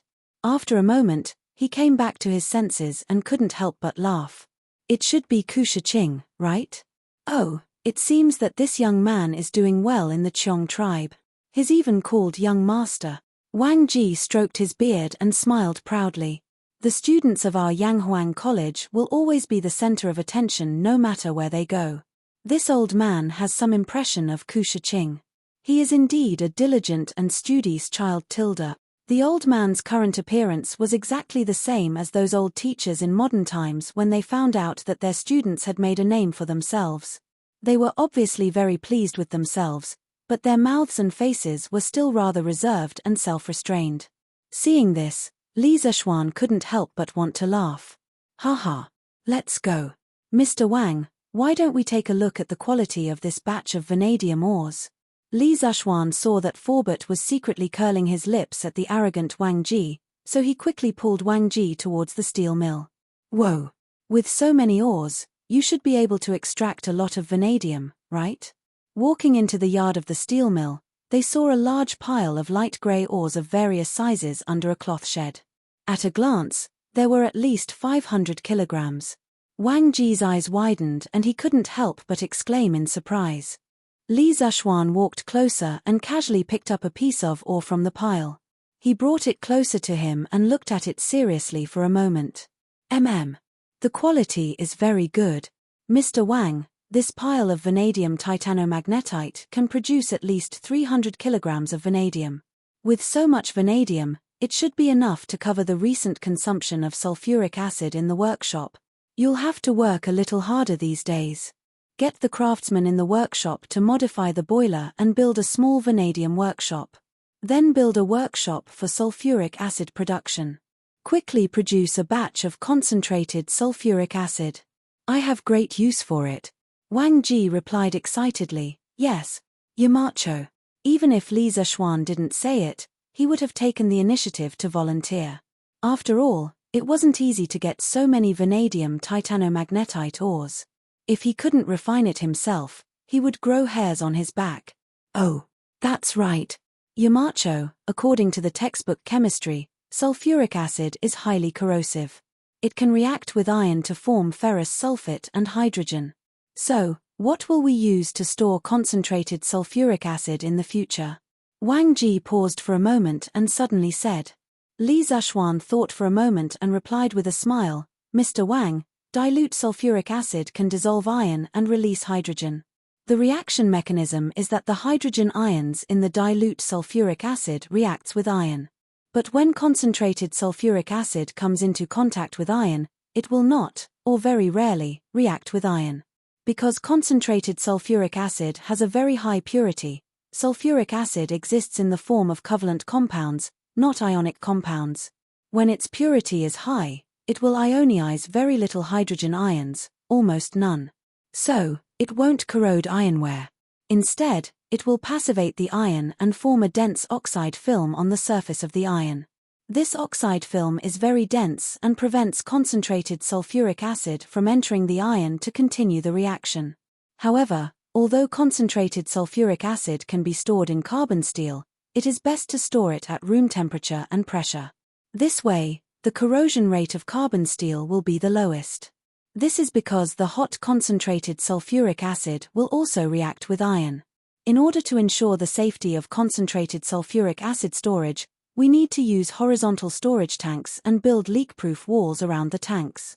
The sulfuric acid storage room must prohibit fireworks because there will be a small amount of dilute acid on the surface of concentrated sulfuric acid that will react with iron to produce hydrogen. When the hydrogen comes into contact with fire, it will explode. In terms of safety, Mr. Wang, you must be very careful. Safety in production is more important than Mount Tai. I don't want any safety accidents to happen in our workshop. At the end of his speech, Li Zishuan's face was very dignified. Even in modern times, chemical factories were the places where safety accidents were most likely to occur. Either the leakage of toxic chemical products or the explosion caused by flammable substances, no matter which one it would cause great harm to the surrounding people. It was precisely because of this that Li Zishuan had repeatedly warned Wang Ji in such a serious manner. Wang Ji also understood the pros and cons of this matter, so he cupped his hands together. Don't worry, Mountain Elder. This old man will definitely put safety first and conduct safety training for the craftsmen on a regular basis. At the same time, I will also link their monthly salary to the safety of production. This way, everyone will strictly abide by the safety regulations. Li Zishuan's eyes lit up. He nodded and said, "Okay. Mr. Wang, this is a good idea. When you go back, discuss with Forbert on how to implement this salary system as soon as possible. Those craftsmen who follow the regulations will be paid more. Those who violate the safety regulations will have their salary deducted. We must make all the craftsmen in the workshop pay attention to this." Yamacho, no problem. This old man knows the importance of this matter. Wang Ji nodded and replied. After telling Wang Ji to pay attention to safety, Li Zishuan asked Wang Ji to produce a batch of concentrated sulfuric acid as soon as possible because he was going to make a battery. In addition, the catalyst used in sulfuric acid production, vanadium, could also be used as a catalyst for cracking oil in the future. It could be said that this was killing two birds with one stone. After leaving the workshop and returning to the courtyard, Li Zishuan took out the letters that Forbert gave him. On one of the envelopes, it was written Yamacho only and the other mother only. Li Zishuan opened the letter that Ku Shiqing wrote to him and began to read it carefully. "It has been almost a month since I left Yunshan. Shiqing misses the people and things in the academy, but Shiqing is even more grateful to Yamacho for giving me this opportunity to benefit the people in my hometown. Now, the road from Guangzhou to Shu is being built. The imperial court has also sent a large number of officials with large amounts of money to support the construction of the people in Shu. A group of merchants from Chang'an City also set up shop in Chengdu Prefecture. They brought many new things that the local people had never seen before. The commerce in the center of Sichuan was thriving. The mining of vanadium titanium magnetite allowed the local people to work in the mines to earn money. In less than half a month, the wages that each miner received were almost equivalent to 3 to 4 months of their previous income. According to Yamacho's instructions, Shiqing adheres to the principle of safety first. I would rather mine the vanadium ore slowly to ensure the safety of the miners. So far, there has not been a single casualty. Oh, right, that Ang Daily has also opened an office in Shu. Now, the people in Shu are starting to get used to reading the newspaper every morning. Yesterday, I read in the newspaper that Yamacho has invented a new type of water wheel and released the blueprint to the world. Shiqing is proud to be a student of Yamacho. In addition, His Highness the King of Shu ordered people to set up a branch of Yanghuang Bank in Shu. With the help of senior official GAO, the people and merchants in Shu have slowly begun to accept the new currency, Tang Yuan, and the people who use copper coins are gradually decreasing. With the help of the Sanbao brothers, I brought the curved plow, Tang Dynasty Dictionary, bicycles, coal stoves, honeycomb briquettes, and other things that are beneficial to the people to Shu.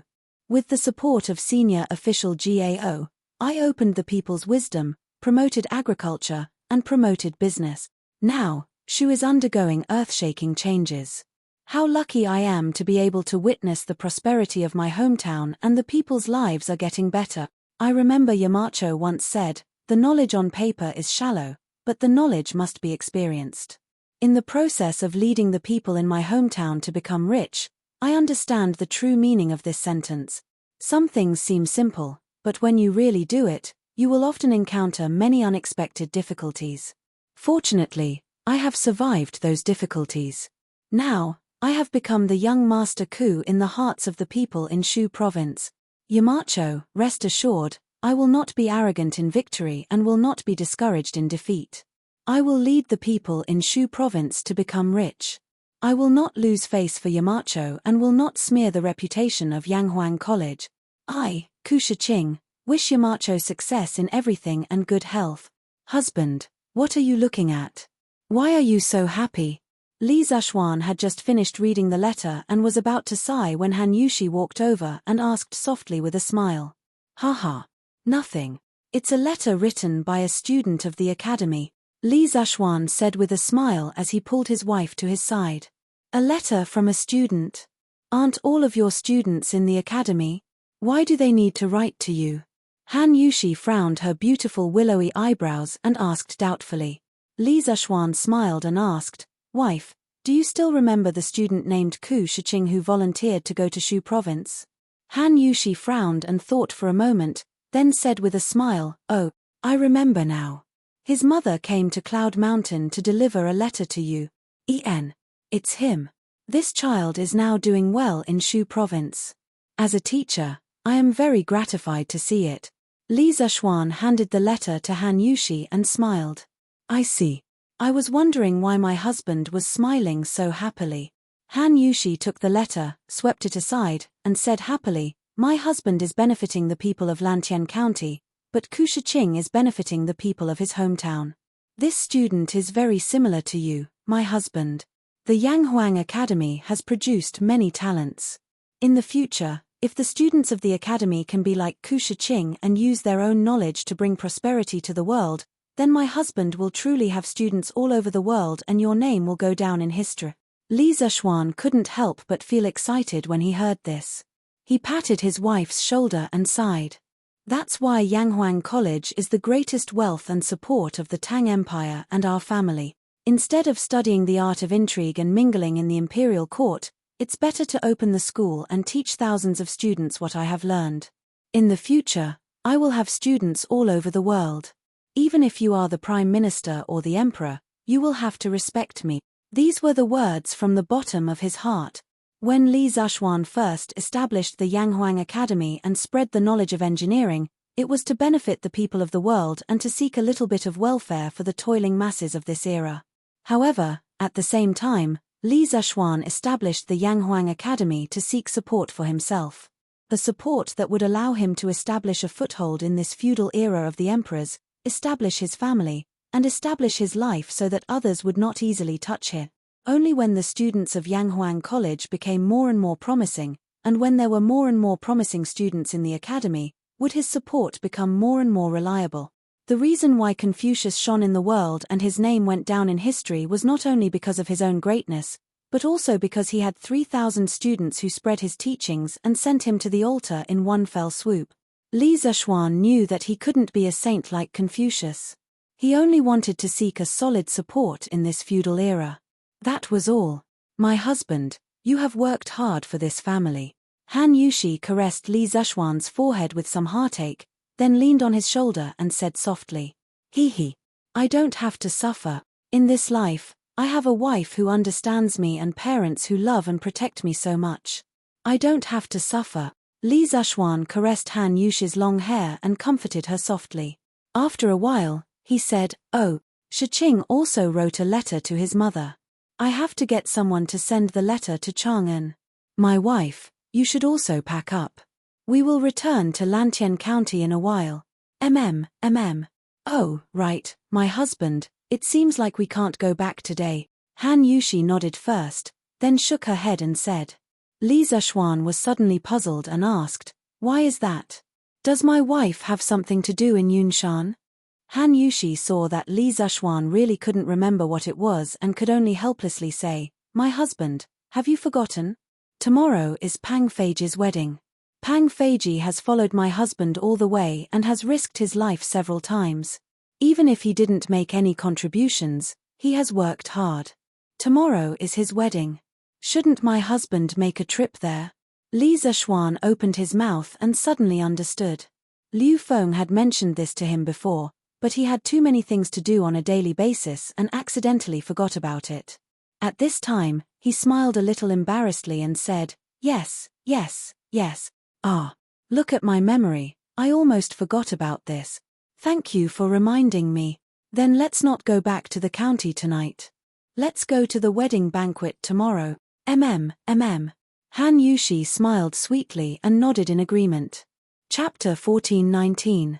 Hey, Brother G's second uncle, you're here. Come in and have a seat. You are. Oh, you're Brother G's eldest uncle, right? Brother G told me about you. Please come in. Brother G's eldest uncle, please come in and have a seat. The next day, it was close to noon. In front of the Han family village's new residence, red silk was fluttering in the wind. Pang Feiji's two underlings, Xiong Da and Xiong were serving as hosts at the entrance of the courtyard, greeting the guests. These two brothers were twins. Today, they were wearing brand new clothes, which made them look especially festive. It was fitting for the occasion. Yo, brothers Liu, you're here so early too? At this time, two people came over. Xiong Da's eyes lit up and he quickly went forward to greet them warmly. They were Li Zexuan's current bodyguards, Liu Feng and Liu Yun. Liu Feng smiled and said, "Brother Pang's wedding, of course we have to come early. We also want to see if there's anything we can help with." "Oh right, where's Brother Pang?" Xiong Da laughed and replied, "Boss is changing his clothes now and preparing to marry the bride." The former Japanese Princess Xiaomu is now the adopted daughter of the Plum Village's second master Liu. She has changed her name to Liu Xiaomu. We can tell outsiders that she was an orphan when she was young and was later adopted by second master Liu. This way, we can avoid unnecessary trouble. Liu Feng nodded and said, "I've heard Marquis mention this before. Don't worry, our people won't let it slip." He knew that this was a new identity that Li Zexuan had helped Pang Feige's relatives and friends to avoid suspicion. Oh right. Brother Liu, when will Marquis and Madame Marquis arrive?" Xiong Da asked. "They should be here soon. Marquis asked us to come first. He said he'll come later." Xiong Da and Xiong you guys go ahead. We'll go in and see if there's anything we can help with. Liu Feng replied and walked into the courtyard. Feiji is doing well now. He's following the Marquis of Yong'an to do great things and even married a beautiful wife. Second sister you finally don't have to worry about Feiji anymore. Pang family, main hall. A few of Pang Feige's close friends and relatives were sitting beside Pang Feige's mother, Madame Yu, and chatting about daily life. Haha. Not Gay his aunt, for him to be able to get to where he is today, it's all because of Marquis's nurturing. Otherwise, based on his previous sloppy attitude in Wu-Hu government, when would he be able to find a wife? Madame Yu's face was rosy and beaming with joy. It was obvious that she was very happy. Haha. I heard that Fei Ke's wife is really pretty. We'll have to open our eyes later. That's right. Feige is considered the most promising child in the Pang family. His wife must be extraordinarily beautiful. As relatives, we have never seen her before. Wait a moment. We have to take a good look. Inside the house, Pang Feige's 7 and 8 aunts were all talking noisily. Madame Yu pursed her lips and smiled. "I don't care if she's pretty or not, as long as she's virtuous and Fei Ke likes her." Second sister Yu is right. When marrying a wife, you can't just look at her looks. What's important is that she's virtuous. Yes. Hey. Speaking of which, Chen should be here soon. Where's Feiji? We're all waiting to welcome the bride together. He's here. Second uncle, second aunt, eldest uncle, you're all here? As they were talking, Pang Feiji walked out of the room in his wedding attire with a bright red flower pinned on his chest. Yo eldest nephew, you look so spirited in this wedding attire. That's right. Feige used to look like a burly man, but after dressing up today, he looks quite handsome. That lady has good taste. Pang Feiji felt a little embarrassed after hearing everyone's praises. He scratched his head and smiled. That's enough, uncle, second aunt, stop talking. If you continue, people will say that you're selling melons and praising yourself. Hey, look at you, child. How can you say that about your relatives? That's right. If we're old ladies, then Feige, aren't you a watermelon? Everyone burst into laughter when they heard that. Eldest brother, the auspicious hour is here. We should go to Plum Village to welcome the bride. At this moment, Big Xiong walked in and said to Pang Feiji, "That's right. Feige, go and welcome the bride. Don't miss the auspicious hour." Madame Yu also stood up and said, "Yes, mother." Pang Feiji nodded. Then, he rode on a tall horse and led the wedding procession to Plum Village. At 4 in the afternoon, the wedding procession brought the bride back to the Han family manor. Just as they were about to perform the ceremony, a shout came from outside the door. "The Marquis of Yong'an has arrived. The Marquis of Yong'an has arrived." 20 pieces of jade, 10 pearls, a pair of elephant tusks, a great celestial mirror, and $100,000. It was Big Xiong's voice. After hearing that, everyone in the house was shocked. Firstly, they were shocked that Li Zexuan, the Marquis of Tang Kingdom, would come personally to Pang Feige's wedding. Secondly, they were shocked that Li Zexuan would bring such valuable gift. Everyone could not help but re-evaluate the relationship between Pang Feiji and Li Zishuan. Marquis. You're here. Quick, take a seat. Pang Feiji was also a little surprised.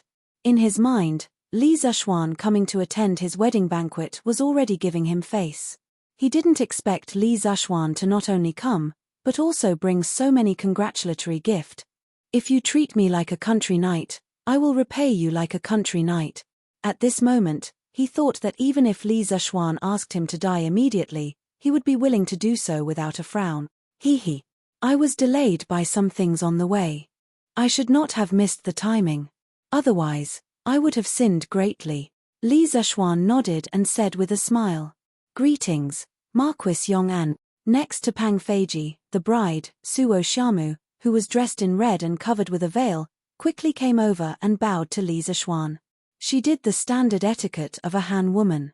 She must have put in a lot of effort in private. Greetings, Marquis. Everyone in the room recovered from their shock and hurriedly bowed to Li Zishuan.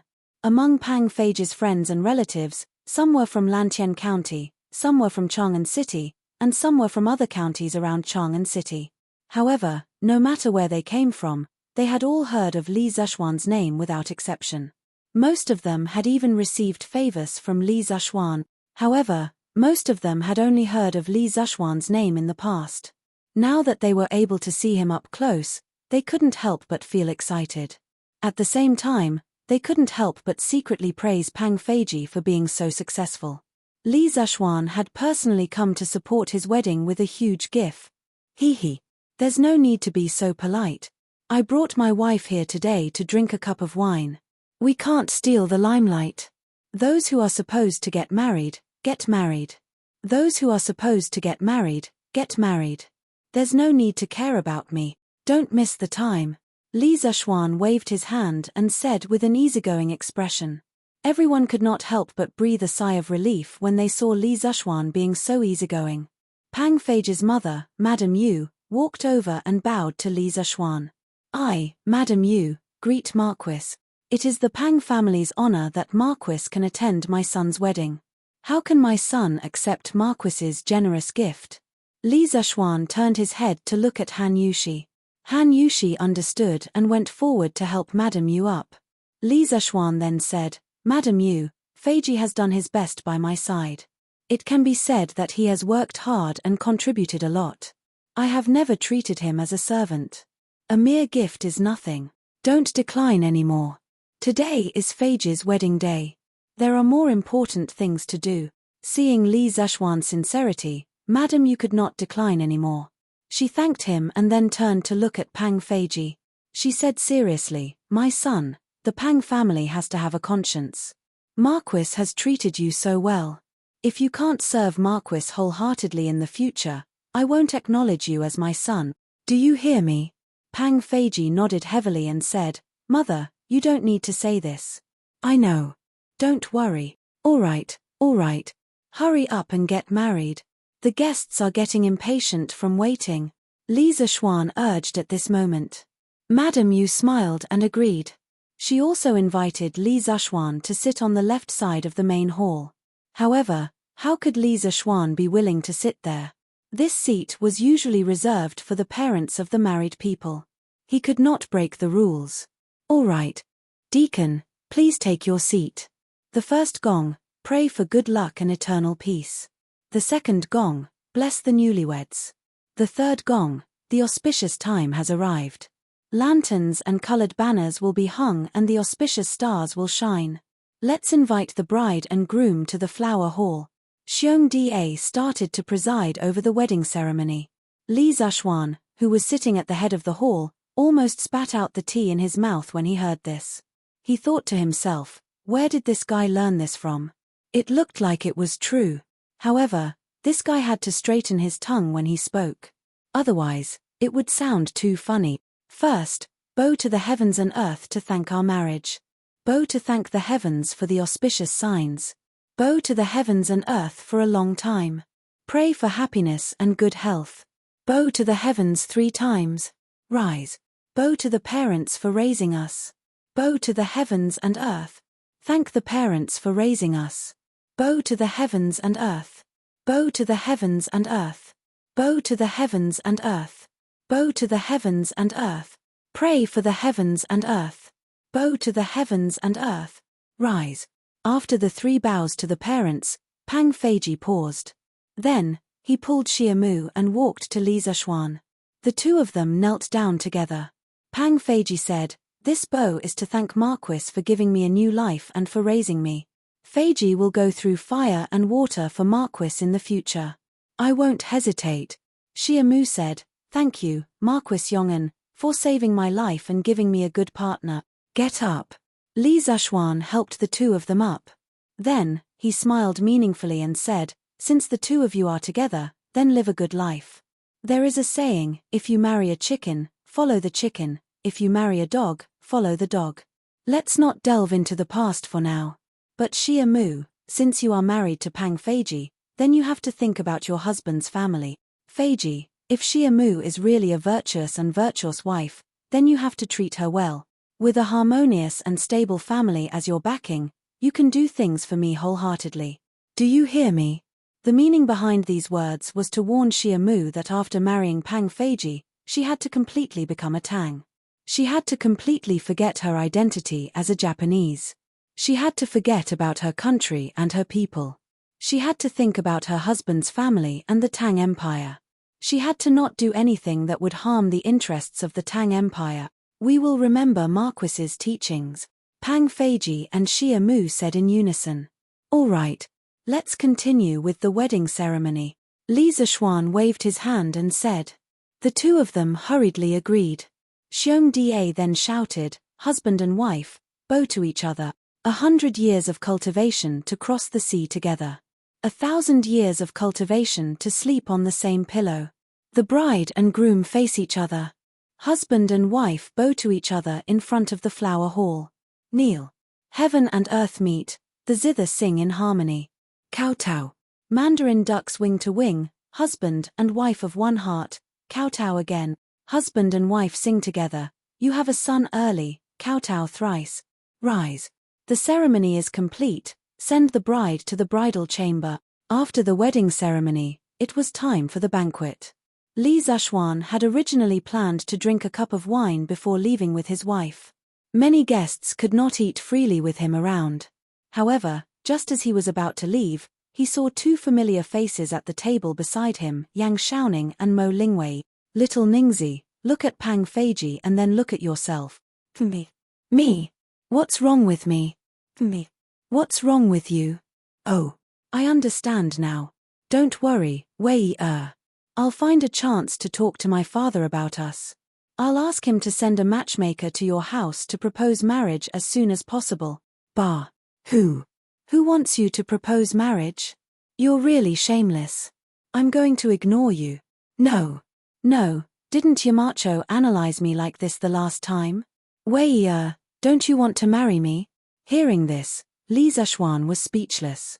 He really wanted to pick up a brick and smack Yang Shaoning's head. He had seen emotional idiots before, but he had never seen such an idiot before. However, in order to avoid being entangled with these two infatuated men and women, Li Zishuan did not go over to greet them. He only informed Pang Feiji before leaving with Han Yushi. Today, they had attended a wedding banquet. It wouldn't be long before they had to attend another wedding banquet. To be honest, Li Zishuan was very happy to see that his good brother Yang Shaoning could find a good match. "Yamacho, the workshop has already refined a batch of vanadium and produced 2 cans of concentrated sulfuric acid. Do you want to go over and take a look?" The next day, afternoon, Li Zishuan was about to go home when he met Wang Ji at the foot of the Cloud Mountain. Wang Ji stopped the carriage and said to Li Zishuan excitedly, "So fast." Li Zishuan was shocked. He had planned to come back to the Cloud Mountain to check on the progress in a few days, but he did not expect Wang Ji to produce concentrated sulfuric acid so quickly. This kind of progress was truly beyond his expectations. However, looking at Wang Ji's panda eyes and his face full of excitement, Li Zishuan immediately understood that Wang Ji's progress was so fast because this old man had stayed up late in the workshop again. "Mr. Wang, how many times have I told you? I told you not to stay up late and not to rush the progress. Why didn't you listen? Li Zishuan looked at Wang Ji and reprimanded him. Haha. Yamacho, it doesn't matter. I slept for more than 4 hours last night. I'm still energetic. Besides, there are electric lights in the workshop now. Working at night is almost the same as during the day. Chapter 1420. Besides, there are electric lights in the workshop now. Working at night is almost the same as during the day.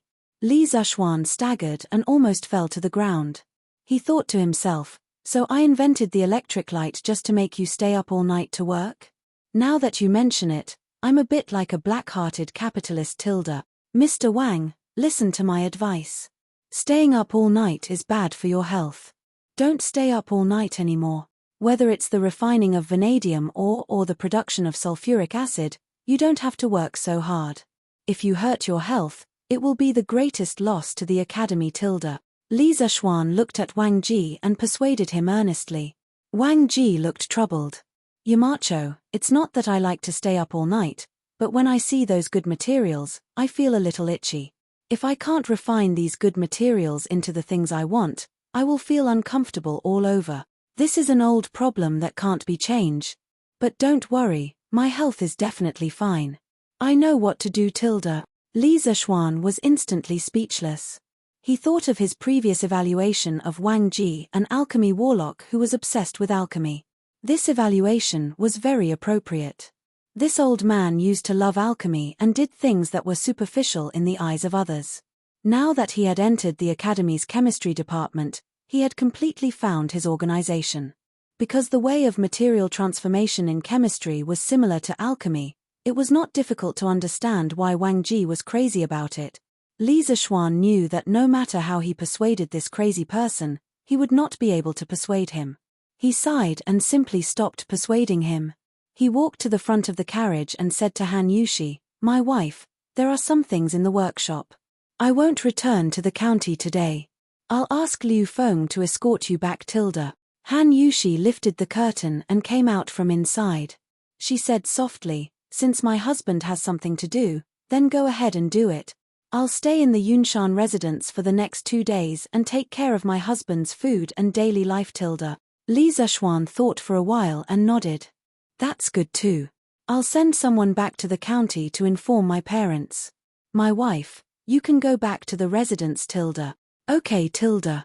Li Zishuan asked Liu Feng to lead the guards to send Han Yushi back to Yunshan Villa. Then, he followed Wang Ji to the steel mill of the workshop. "Yamacho, look. This is the refined vanadium." In the steel mill, Wang Ji pointed at a sack and said to Li Zishuan. Li Zishuan walked over to take a look and saw pieces of light gray stones lying quietly inside. Compared to the freshly mined vanadium ore, these vanadium pieces that had been refined were undoubtedly more delicate in color. This is the only pure vanadium metal in the entire world. This thing has a lot of uses. It's not just used to make sulfuric acid. Mr. Wang, you have to take good care of it. Li Zishuan picked up 2 pieces of vanadium, weighed them in his hand and said to Wang Ji, "Yamacho, don't worry. Even if you don't say it, this old man will take good care of it tilde." Wang Ji nodded and responded. Then, he said, "Yamacho, the sulfuric acid is stored in the steel tank in the warehouse. But for convenience, this old man put some in the glass bottle. Yamacho, can you take a look and see if the purity is enough?" "Okay tilde." Li Zishuan nodded and followed Wang Ji to a small laboratory nearby. Wang Ji put on thick rubber gloves, took a bottle of transparent liquid from the shelf, and handed it to Li Zishuan. Li Zishuan took it and shook it slightly. Seeing that the liquid inside wasn't as agile as water, but was rather viscous, he nodded inwardly. This was because highly concentrated sulfuric acid was indeed a viscous liquid. "Have you roughly estimated the concentration of this sulfuric acid?" Li Zishuan turned his head to look at Wang Ji and asked. Wang Ji nodded and said, "This old man has calculated the ratio of raw materials input and output, as well as the total amount of water added. If we ignore the leakage of sulfur dioxide during the production process, the theoretical concentration of sulfuric acid is about 97%. But considering the various errors in the production process, The actual concentration of sulfuric acid should be about 90%-90%. It's almost enough for our workshop to use in the future, Li Zishuan said with a gratified smile. Then, he opened the bottle cap, dipped a glass rod in a few drops of sulfuric acid, and dripped it on a piece of rice paper on the table. The paper quickly turned black where the sulfuric acid landed, and there was a burnt smell in the air. This was the strong dehydration of the sulfuric acid, causing the paper to be charred. Seeing this, Li Zishuan couldn't help but sigh. Very good. Now our workshop can finally produce sulfuric acid in batches. This is the cornerstone of the Tang dynasty's chemical industry. The three industrial acids were nitric acid, sulfuric acid, and hydrochloric acid. Currently, the workshop could produce both sulfuric acid and hydrochloric acid on a large scale. Electrolysis of salt water produces sodium hydroxide, hydrogen, and chlorine. Hydrogen can be burned in chlorine to produce hydrochloric acid. The only one left was nitric acid. The production of nitric acid was more complicated. The nitric acid industry was closely related to the ammonia industry. The workshop didn't have the catalysts needed, so this could only be left for the future. Mr. Wang, I will take some sulfuric acid with me in a while to make a battery. A battery that can last longer than the previous voltaic battery. As for the steel mill, I hope Mr. Wang can use the vanadium extracted from it to make vanadium steel. Li Zishuan paused for a moment and said, Vanadium steel? Could it be that Yamacho wants to add vanadium and charcoal to molten iron to make a new type of steel? Wang Ji's eyes lit up. This was the first time he heard Li Zishuan talk about using vanadium to make steel. Li Zishuan nodded and said, That's right, that's the gist of it. As for the specific ratio of each material, I will give you a few references later. Adding vanadium into the steel is like adding wings to a tiger. The function of vanadium in steel is to enhance the hardenability and carbide. It can also withstand high temperatures and has a strong secondary hardening effect. It has a significant effect on increasing the hardness by more than 3 times. Moreover, vanadium can refine the grains of the steel and stabilize the structure. It is more suitable for forging and polishing. It is simply a heaven-sent material for making weapons and armor. Increase the hardness by more than 3 times. Wang Ji's eyes widened in surprise when he heard Li Zishuan's words. However, he quickly realized that something was wrong. He quickly swallowed his saliva and said, Gulp. What? Yamacho wants to use vanadium steel to make weapons and armor? This must not be done. If someone finds out, even His Majesty won't let you off. This old man thought that Li Zishuan had become arrogant and wanted to make weapons and armor to rebel. He was so scared that his soul almost flew out of his body. However, his first reaction was to persuade Li Zishuan to lay down the butcher's knife and not to expose him. This showed that he really cared about Li Zishuan. Li Zishuan knew that Wang Ji had misunderstood. He quickly said, What are you talking about, Mr. Wang? I do have the intention to make weapons and armor, but this is all under His Majesty's instructions. As for what His Majesty intends to use this batch of vanadium steel to make weapons and armor, I can't tell you in detail. Haha. Don't worry, I haven't had enough of being Xiaoyaro Marquis and Xiaoyaro Yamacho yet. How could he be so stupid as to rebel? I am very satisfied with my current life. Wang Ji heard this and couldn't help but heave a sigh of relief. He wiped the sweat on his forehead and said, That's good. That's good. This old man was really scared out of his wits just now. Since it's His Majesty's orders, this old man naturally has no objections. Yamacho, after you give me the ratio formula, I will go and try to make vanadium steel. Okay. Thank you, Mr. Wang. After Li Zishuan told Wang Ji the ratio of vanadium, carbon, and iron in the vanadium steel, he took away a can of concentrated sulfuric acid and left the steel mill. After leaving the steel mill, he came to the office building in the front yard of the workshop. There was a laboratory that belonged to Li Zishuan. Along the way, Li Zishuan turned down the good intentions of a few servants who wanted to help him carry the can of steel and arrived at his laboratory. After placing the can of sulfuric acid in the corner, Li Zishuan bent over the table and began to draw a blueprint. He was drawing the structure of the lead battery's shell.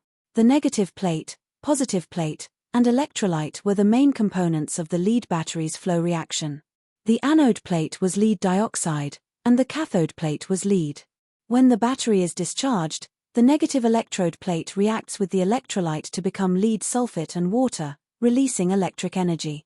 When the battery is charged, under the action of external electric energy, the lead sulfate and the acid in the water reacts to form lead fluff and sulfuric acid, storing electric energy. In this way, a complete charging and discharging cycle could be formed. Compared to the commonly used modern lithium batteries, although lead batteries had less energy, that is, the amount of electricity stored per unit of weight was less.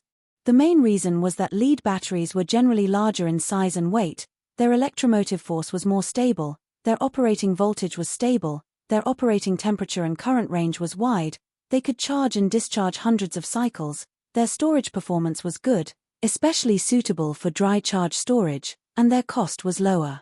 Therefore, they were widely used in the electric vehicle industry. Of course, the most important thing was that with the current conditions of the strange pavilion workshop, it was already very difficult to produce lead batteries. As for the higher-grade lithium batteries, that would have to wait. In addition, lead and lead dioxide were the materials for the battery electrodes. These two materials already existed in this era. Lead was one of the earliest metals used by humans. In 3000 BC, humans already knew how to smelt lead from ore. The lead content in the Earth's crust was 0.0016%, and the main ore was galena. China also had a long history of using lead in ancient times. In ancient times, lead was one of the three main ingredients. Copper coins also contained a lot of lead, which was the largest amount of lead in ancient times. The more debased a currency was, the more lead it contained. For ancient necromancers, lead had another use, which was to refine elixirs. Lead and mercury were important components of elixirs. Of course, both of these things were poisonous. Therefore, since ancient times, none of the emperors who favored necromancers and consumed elixirs had lived long. With lead, sulfuric acid, and a good design of the shell structure, it was basically possible to make lead batteries. In his previous life, Li Zishuan had disassembled old lead batteries, so he was quite familiar with their internal structure. After about 15 minutes, Li Zishuan finished drawing the blueprint and walked out of the laboratory. Forbert, get someone to follow this blueprint and use hard rubber to make a shell like this. I need it urgently. After arriving at Forbert's office, Li Zishuan passed the blueprint to Forbert and said, "Hard rubber was rubber with a high sulfur content. At a low temperature, the sulfur bonds could increase the range of movement between the chains, so the rubber would not harden. However, if more sulfur was added, for example, 25% to 50%, based on the weight of the rubber, the bonds between the chains would become even tighter, causing the rubber to harden. This type of rubber was called hard rubber. In the 21st century, the main material used for battery shells was ABS, high-strength and high-density plastic. However, when batteries first became popular, there was no such plastic. At that time, they used hard rubber. The current Tang dynasty obviously did not have the conditions to produce ABS plastic, so Li Zishuan could only use hard rubber. For the current workshop, using hard rubber to make a battery shell was not difficult. It was all thanks to him sending people to Southeast Asia to look for rubber. Otherwise, many things could not be made now. Okay. This old man will arrange for someone to do it. The structure of the shell is not complicated. I estimate that it will be done in about 2 hours. Forbert took the blueprint and gave it a quick glance. The workshop had all kinds of ready-made machines, so he was confident that he could make the shell within 2 hours. He did not ask Li Zishuan the purpose of making the shell because he knew that Li Zishuan was going to tinker with something new. As for what the new thing was, he would know when it was done. This was the tacit understanding that he had developed after following Li Zishuan for so long. Okay tilde. Then I will have to trouble Forbert tilde. Li Zishuan smiled. Forbert smiled and brought the blueprint to the yard where the rubber was produced. Li Zishuan, on the other hand, went to the courtyard where the glass was fired. This was because the partition in the modest battery was made of glass. About 4 hours later, the materials for the battery shell, cathode and anode plates, as well as the separator in the electrolyte were all prepared. Li Zhuan began to mix the electrolyte for the battery. This was very particular. Generally speaking, the sulfuric acid concentration of lead batteries was between 1.27 and 1.28. If the concentration was too low, it was easy to lose power. After a long period of use, lead sulfuric acid crystals would form between the two plates. It could not be removed during the recharging process and would become a blind spot. When the amount of lead sulfuric acid crystals formed reached a certain level, the battery would not be able to store power. Moreover, if the concentration of sulfuric acid was higher than the standard, lead sulfuric acid crystals would form easily. Therefore, the ratio of sulfuric acid to distilled water in the electrolyte must be strictly controlled. Just mixing the electrolyte took Li Zhuan more than half an hour. The next work was to assemble the prepared materials and the shell. This was not troublesome. The only thing to pay attention to was not to bring debris and dust into the electrolyte during the operation. Forbert stood aside and watched the entire process of making the lead battery. It was already dark, and the lights in the laboratory had been turned on by Forbert. At this time, Li Zhuan finally stood up, clapped his hands, and sighed in relief. Okay. The world's first lead battery is finally done. Chapter 14:21. Master, this thing is a battery? Do you want to try connecting a light bulb to it? In a laboratory in the workshop. When Forbert heard Li Zhuan say that the square thing in front of him was the first lead-acid battery in the world, he was shocked. Li Zhuan nodded and said, "Of course, we have to try it. Uncle Fu, can I trouble you to get someone to bring a low-powered light bulb and some wires?" When the lead-acid battery was first made, it did not need to be charged. It could be used directly because it was full of chemical energy. The so-called charging was to use the external electrical energy to regenerate the active material, lead sulfate, and store the electrical energy as chemical energy. Now that the battery was not discharging, there was no active material, lead sulfate, in the electrolyte. Naturally, there was no need to charge it. Okay. Master, wait a moment. Forbert smiled and left. After a while, Forbert brought Song Xiaoxi with a few light bulbs of different sizes and some copper wires. Li Zhuan removed the rubber on both ends of the wires. One end of the two wires was connected to the positive electrode of the battery, and the other end was connected to the positive and negative screw at the end of the light bulb. The moment the wires touched the end of the light bulb suddenly lit up. It lit up. It really lit up. It seems that the power of this lead-acid battery is stronger than the voltaic battery that you made before. This kind of light bulb can't be lit up by the voltaic battery. Forbert could not help but exclaim. When it came to electricity, he could be considered as half an expert. Although he did not speak as professionally as Wang Ji, he understood the general idea. Heh. Yamacho, your lead-acid battery is really a success. My goodness, it can light up such a big light bulb. What is the output voltage of this lead-acid battery? Speaking of the devil, Wang Ji came out of the steel mill to take a look. He did not expect to see this scene as soon as he stepped into the laboratory. He could not help but ask in surprise. Compared to Forbert, his question was obviously more professional. Li Zhuan smiled and replied, "In this lead-acid battery, the voltage of each battery pack is about 2 volts. There are a total of 6 battery packs connected in series, and the voltage is about 12 volts. Naturally, the voltage is higher than the voltaic battery.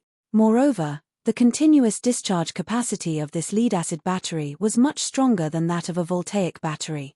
With just this small light bulb, it wouldn't be a problem to light it up for 24 hours. Moreover, after the battery is used up, it can be recharged. After recharging, it can be used again. 12 volts.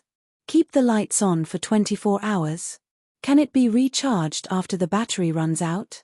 Wang Ji was really shocked this time. He had used the voltaic batteries made by Li Zhuan before. Each voltaic battery only had about 1 volt of power, and it did not last long. If it was used to send and receive telegrams, it would run out of power in less than 4 hours. Today's batteries, whether it was the output voltage or the ability to supply power for a long time, were far superior to the voltaic batteries. Moreover, The lead batteries could be recharged after they ran out of power, unlike the voltaic batteries which could only be thrown away after they ran out of power. These unparalleled and inconceivable advantages made Wang Ji doubt his life a little. Yamacho, can you tell me the principle behind the charging and discharging of this lead-acid battery? This is the first time I've heard of a battery that can be recharged and recycled. After a while, Wang Ji recovered from his shock and looked at Li Zishuan expectantly. Although it was already late, Li Zishuan knew that if he didn't explain the principle of charging and discharging lead-acid batteries to Wang Ji today, with this old man's temperament, he probably wouldn't be able to sleep tonight. In order to let the old man sleep well, Li Zishuan took out a piece of blank rice paper and wrote a chemical equation on it with a pencil as he began to explain. Mr. Wang, the material of the anode plate of this battery is lead dioxide, and the material of the cathode plate is lead. The electrolyte is prepared dilute sulfuric acid. There is a separator in the electrolyte to separate the electrolyte between the two electrodes and prevent the electrodes from shorting. When discharging electricity, the lead in the cathode plate reacts with the electrolyte to produce lead sulfate and water, releasing electricity. When charging the battery, under the action of external electricity, the lead sulfate reacts with the acid in the water to produce lead fluff and sulfuric acid, storing electricity. It took nearly half an hour to explain the charging and discharging principle of the battery to Wang Ji. During this time, Wang Ji raised a lot of technical questions, and Li Zishuan patiently answered them one by one. When everything was finished, it was already close to midnight. Yamacho, this lead-acid battery is really amazing, especially now that we have a hydropower station in Lantien County and Yanghuang College is connected to electricity. The role of this battery is even more obvious. After using up the electricity outside, it can be recharged with electricity from the hydropower station. Perfect. It's simply perfect. This old man is truly in awe of Mountain Chieftain's ingenuity. Wang Ji's eyes became brighter and brighter, and the gaze he looked at the lead-acid battery became more and more passionate. At this time, he suddenly remembered that he came here to find Li Zishuan for business, and quickly said, "Oh, Yamacho. The steel mill has already produced vanadium steel. This old man has done some experiments in private, and this vanadium steel is indeed much harder than ordinary steel. Yamacho, do you want to go take a look?" Li Zishuan looked at the dark sky outside and couldn't help but ask, "Forbert, what time is it now?" After transmigrating for so long, Li Zishuan still couldn't accurately determine the time. He estimated that he wouldn't be able to practice this skill in his lifetime. He could only wait until the invention of the watch, and then he would be able to completely control time. "Young master, it should be midnight now." Forbert was silent for a moment, and then replied. Midnight, which was 9 o'clock in the evening. He actually worked from 1 or 2 o'clock in the afternoon until 9 o'clock in the evening, and he didn't even eat dinner in the middle. Not only did he not eat dinner, but Forbert and Wang Ji also didn't eat. I'm not looking. I'll look tomorrow. It's not early today, Mr. Wang, Forbert, this man is iron, rice is steel, everyone go back early to eat and rest. Our bodies are the capital for our inventions. At this time, Wang Ji, a workaholic, actually wanted to drag him to the steel mill to work. Li Zishuan would never do that, even if he was beaten to death. He still had a wife and children at home. Oh, he didn't have any children yet, but he couldn't go back too late and make his wife worry, right? Therefore, he waved his hand and said to Wang Ji and Forbert, "He, young master is right, then this old man will go first. I'm old, I can't handle it," Forbert said with a smile. Wang Ji was unwilling, but seeing that Forbert had said so, he couldn't disagree, so he could only pack up and leave the workshop with Li Zishuan. They went up Yun Mountain. He was now living in the academy's teacher's dormitory, not Yun Mountain residence, because his title had not reached the level of a professor. However, based on Wang Ji's enthusiasm in chemistry and his recent results, it was only a matter of time before he became a professor in the academy. "Husband, you're back? You haven't eaten yet, right? I'll heat up the food for you now." When they returned to the residence, Han Yushi heard the movement at the door, and quickly came out of the house to welcome them. Obviously, she hadn't slept, waiting for Li Zishuan to come back. "Wife, why aren't you asleep at this time?" "It's all my fault, I was so busy in the workshop that I forgot the time and forgot to send someone to tell you. Li Zishuan said apologetically. Husband, don't say that. Han Yushi hurriedly said, you're busy in the workshop, and it's not midnight yet, so I'm not sleepy. Alright, let's not talk about it, I'm going to warm up with my husband. Li Zishuan hugged Han Yushi and kissed her gently on the forehead. He said, my wife is so considerate, I'll give you something good in a few days. Han Yushi asked curiously, what good thing? Li Zishuan smiled mysteriously and said, I'll keep it a secret for now, but it'll definitely be a big surprise. The next day, Li Zishuan went to the workshop again after breakfast. Speaking of which, he was now sitting in the position of Marquis. Logically speaking, he didn't have to work so hard. Even if he ate, drank, and played every day, with the huge foundation he had built previously, he could guarantee that he wouldn't have to worry about food and clothing for the rest of his life. When he first transmigrated, Li Zishuan thought that as long as he could be a marquis, he would spend his life waiting for death. However, sometimes, only when you really sat in that position would you understand your responsibilities. Li Zishuan was now the Yamacho of Yanghuang College, the real master of tens of thousands of people in Lantien County, and the helmsman of the entire Yanghuang Corporation. Behind him, countless students were learning from him, improving and growing. Countless people were relying on him to eat. Countless craftsmen were using his innovative technology and tools to liberate productivity, and countless merchants were relying on him to become rich and realize their own value. He couldn't stop. His position as Marquis was created by the invention of engineering. Therefore, he had the obligation to bring engineering to greater heights in this era. Moreover, to him, creating modern things in the ancient times was where his joy lay. He wanted and was willing to make this Tang dynasty even more advanced and powerful. When he arrived at the steel mill, Wang Ji was already waiting there. These 2 days were the weekend of the academy, so old Wang didn't have any classes at the academy. He could also devote himself to scientific research. Yamacho, look. This is vanadium steel. This is vanadium steel that was refined according to the 3 different vanadium ratios that Yamacho provided. Wang Ji pointed at the pile of steel on the ground and said to Li Zishuan, let's use this vanadium steel to make swords and armor first, then we'll test it out. Li Zishuan nodded and said. The ratio of vanadium in vanadium steel was generally not high, around 0.025% to 0.059%.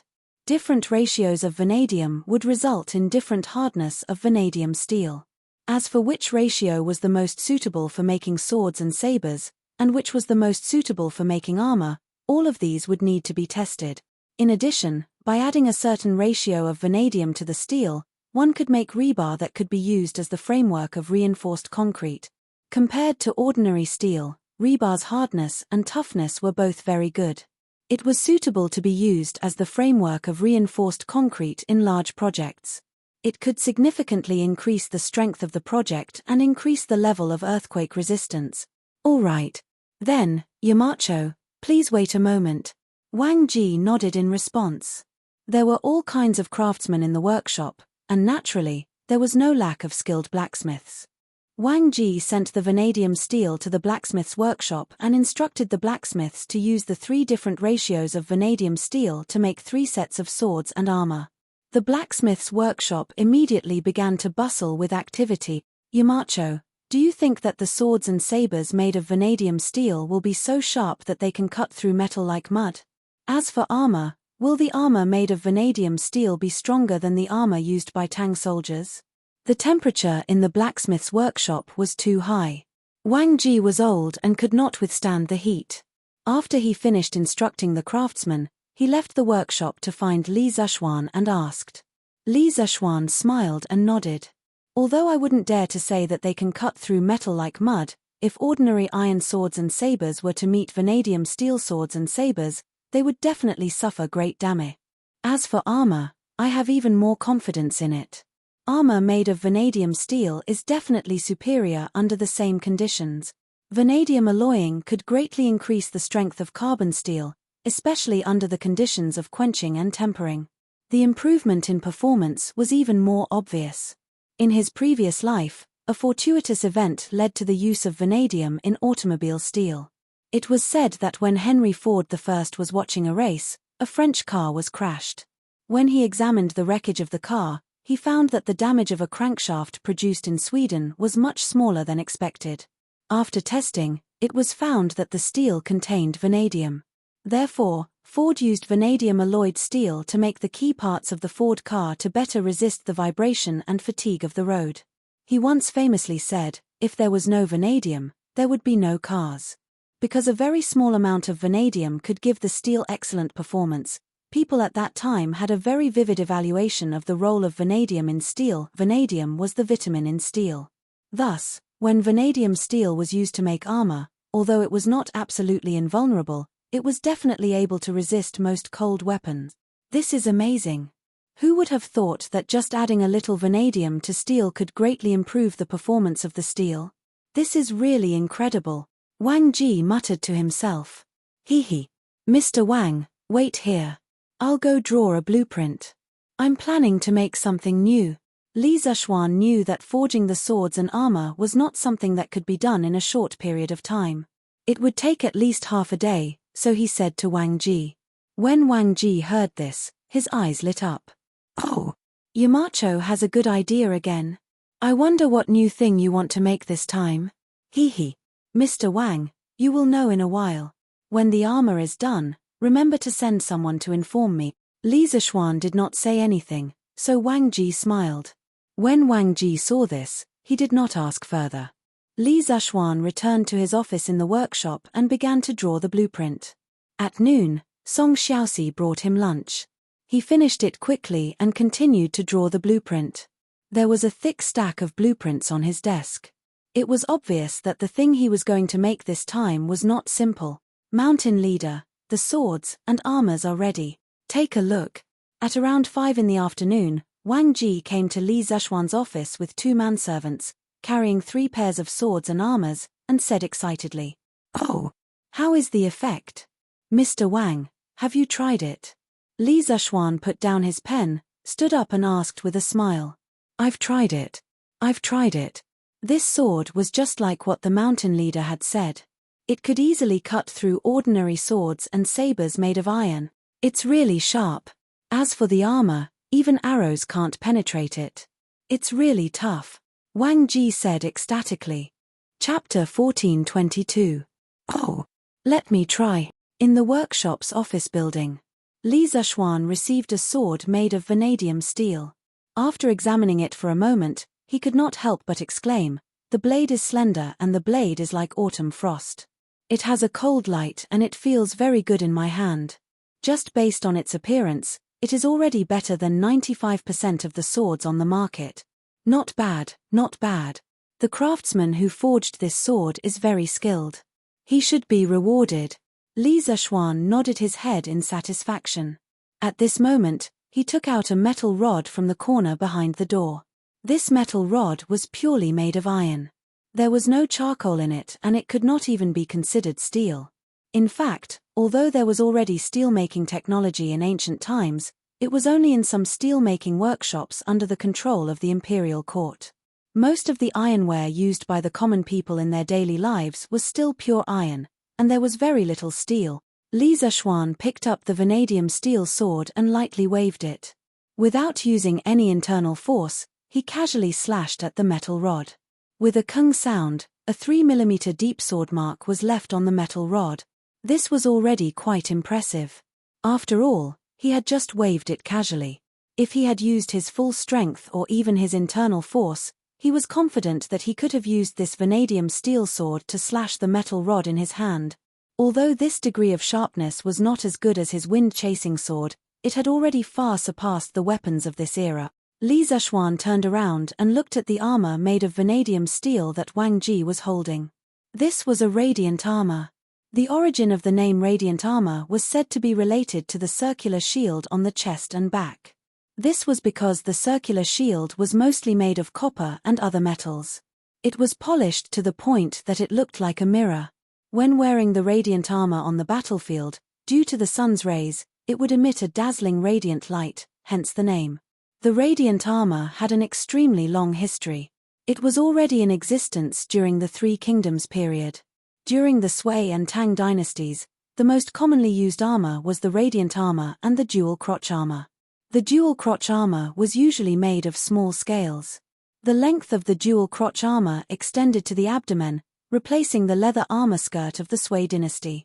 The lower part of the armor was shaped like a crescent moon or lotus leaf. It was used to protect the lower abdomen. These improvements greatly increased the defense below the waist. Other than these two types of armor, the Tang dynasty also developed many new types of armor. According to the 6 classics of the Tang dynasty, there were 12 other types of armor, such as light, fine scale, mountain inscriptions, bird hammer, white cloth, soap, clothback, infantry, leather, wooden, chain, and so on. Among them, light essences, lock, mountain inscriptions, bird hammer, and fine scale armor were iron armors. The latter 3 were named after the style of the armors. Leather armor, wood armor, white cloth, soap cloth, and clothback were named after the materials used to make them. The design of this Mingguang armor is very good. Could the craftsman who made it have worked in the work supervisor or the Ministry of Works before? Li Zishuan asked softly as he touched the smooth surface of the armor. Wang Ji smiled and replied, "Yamacho has a good eye. The name of the blacksmith who made this armor is Zhong Hongsheng. His father is Zhong Kaju, who used to be a famous blacksmith in the General Works Bureau. His qualifications and skills are not below Minister Yang's. However, he is old now, so he retired from the bureau and took over his father's work." Zhong Hongsheng inherited Zhong Kaju's skills in sword and armor forging. Although he only inherited 50 to 60% of it, he is the most skilled blacksmith in the workshop. Zhong Kaju? When Li Zishuan heard this name, he found it familiar. After muttering it twice, his face suddenly changed. He exclaimed, "Zhong Kaju? Mr. Wang, are you saying that Zhong Hongsheng's father is Zhong Kaju? Zhong Kaju used to work in the work supervisor? He was also Minister Yang's colleague." Zhong Kaju was the most famous craftsman in the Tang dynasty. His Kaju sword was ranked 14th in China's ancient weapon ranking. The famous poet of the Tang dynasty, Bai Juyi, once wrote a poem about the Kaju sword. The poem said, 1,000 years after Oyu Jizi's death, the elves secretly taught Zhong Kaju. Kaju forged the sword in Wu Mountain. In the poem, Bai Juyi believed that Zhong Kaju's craftsmanship was taught to him by Oyu Jizi 1,000 years ago. As for who Oyu Jizi was, anyone with a little knowledge of history would know. Oyu Jizi was the founder of ancient craftsmanship in China and the creator of the Dragon Spring sword. When Oyu Jizi was born, the Eastern Zhou dynasty was in conflict. First, the Wu kingdom conquered the Chu kingdom. Later, the Wu kingdom annexed 45 kingdoms to the south of the Yangtze River. When he was young, he learned metallurgy from his uncle and began to forge bronze swords, iron hoes, iron axes, and other tools. He discovered the difference between copper and iron and forged his first iron sword, the Qixing Longyuan sword, or Longyuan sword for short. In the Tang dynasty, to avoid the taboo of Emperor Gaozu Li Yuan, he changed the word yuan to quan and called it the Qixing Longquan sword. It was the first cold weapon in China. Bai Juyi believed that Zhong Kaju's craftsmanship was taught to him by Oyu Jizi. From this, it could be seen that Zhong Kaju's craftsmanship was superb. However, there were almost no records of Zhong Kaju's life in the history books. They could only guess from some ancient poems. As for his birth date and history, there were no records.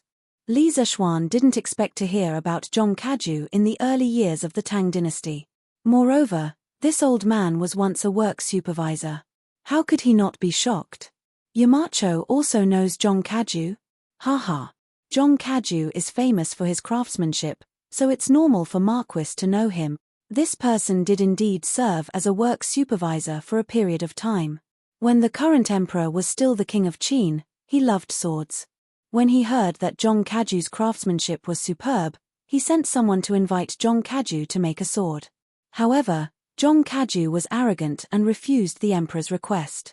However, the emperor was magnanimous and didn't get angry. Instead, he personally visited Zhong Kaju. After 3 visits, Zhong Kaju finally agreed to leave the mountain and become a work supervisor. The Emperor's current sword was made by Zhong Kaju. Wang Ji explained with a smile. Li Zishuan nodded in realization. He didn't expect there to be such a past. Suddenly, he felt that something was wrong. He asked, Zhong Yaju is a famous swordsmith and was once highly regarded by the current emperor. Even if he is old now and has retired from his position as a supervisor, he should at least not have to worry about food and clothing, right? Why would he let his son work in our workshop? Wang Ji frowned and couldn't help but ask, Yamacho, what do you mean by that? Don't tell me all the craftsmen come to our workshop for money. Don't you allow people to come here for their own interests and to realize their dreams? Old Wang was obviously hurt by Li Zishuan's words. As the leader of the chemistry department of Yanghuang College, his monthly salary wasn't small. He didn't lack money, but didn't he work in the workshop every day? He was doing it for his dreams. Li Zishuan knew that he said the wrong thing and had an embarrassed look on his face. He hurriedly said, cough cough. Mr. Wang, that's not what I meant. I meant that since Zhong Hongsheng's father was a work supervisor, why didn't he recommend Zhong Hongsheng to be a work supervisor? Why did he allow his son to work in our workshop? Hearing this, old Wang relaxed and said, Yamacho, you'll have to ask Manager Fu. Zhong Hongsheng was recruited by Manager Fu. I don't know the details. Haha. Zhong Hongsheng was personally invited by this old man. At that time, I told him that we have countless good materials for forging swords in our workshop. As long as he came, all the materials would be given to him. Zhong Hongsheng is like his father and loves forging swords. When he heard this old man's condition, he readily agreed. At this moment, Forbert came in from outside and said as he walked. Obviously, he had been eavesdropping outside the room for a while. Li Zishuan heard this and suddenly felt a little funny. He said, Forbert only used some materials to recruit a master craftsman for the workshop. Amazing. Amazing. These words were sincere. Li Zishuan, who came from an engineering background, valued skills and talents the most. As long as you had skills, money wasn't a problem, and materials were even less of a problem. If all the technical talents in this world could be recruited with some materials like Zhong Hongsheng, Li Zishuan didn't want to talk too much. He wanted to recruit 3,000 people first. Forbert laughed bitterly and said helplessly, Young master, you don't know how much materials Zhong Hongsheng used. Every time the workshop got good materials for forging swords, he would fight for them. If I didn't give them to him, I would break my promise. If I gave them to him, it would affect the task that you gave me.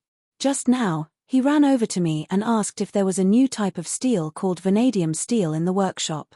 He wanted me to give him 200 catties first because he wanted to practice sword. I know that the vanadium steel was refined using the vanadium ore that you obtained with great difficulty. How could I be willing to give it to him? So he started to make a fuss at my place, saying that I didn't keep my promise. This old man had no choice but to seek help from young master. Li Zishuan couldn't help but laugh and said, Haha, give it to him. Give him 200 catties. Doesn't this Zhong Hongsheng like forging weapons? I happen to have a new set of armor here and I need his help to forge it. Song Xiaoxi, go to Forbert's place and invite Zhong Hongsheng over. Yes.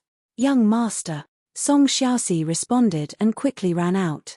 After a while, under Song Xiaoxi's lead, a man in his late 20s, shirtless, walked in from outside. Zhong Hongsheng pays his respects to Marquis. After entering the office, Song Xiaoxi tugged at Zhong Hongsheng's sleeve and then secretly pointed at Li Zishuan. Zhong Hongsheng then saluted Li Zishuan. No need to be so polite. Li Zishuan smiled and went forward to help Zhong Hongsheng up. He then asked, I heard that you wanted 200 catties of vanadium steel from Forbert. Zhong Hongsheng's heart tightened. At this moment, he saw that Forbert was still standing in the room. In an instant, he figured out what was going on and thought that Forbert was complaining about him. Therefore, he said angrily, Marquis, when I first entered this workshop, Manager Fu promised me that as long as I wanted rare materials for swords, he would try his best to satisfy me. I've only been in the workshop for 3 months. Does Marquis want Manager Fu to go back on his word? Looking at this guy's stiff neck and glaring eyes, looking as if he was looking for a fight, Forbert quickly frowned and reprimanded him. Zhong Hongsheng, don't be rude in front of Marquis. Besides, no one wants to go back on their word. Haha. Forbert, it's okay. It's okay. Li Zishuan waved his hand and wasn't angry at all. Since ancient times, people with great skills tended to have bad tempers. Li Zishuan was very patient with such people. When Zhong Hongsheng heard the second half of Forbert's words, he was stunned. Not going back on his word. That was to say, Li Zishuan called him over to give him vanadium steel.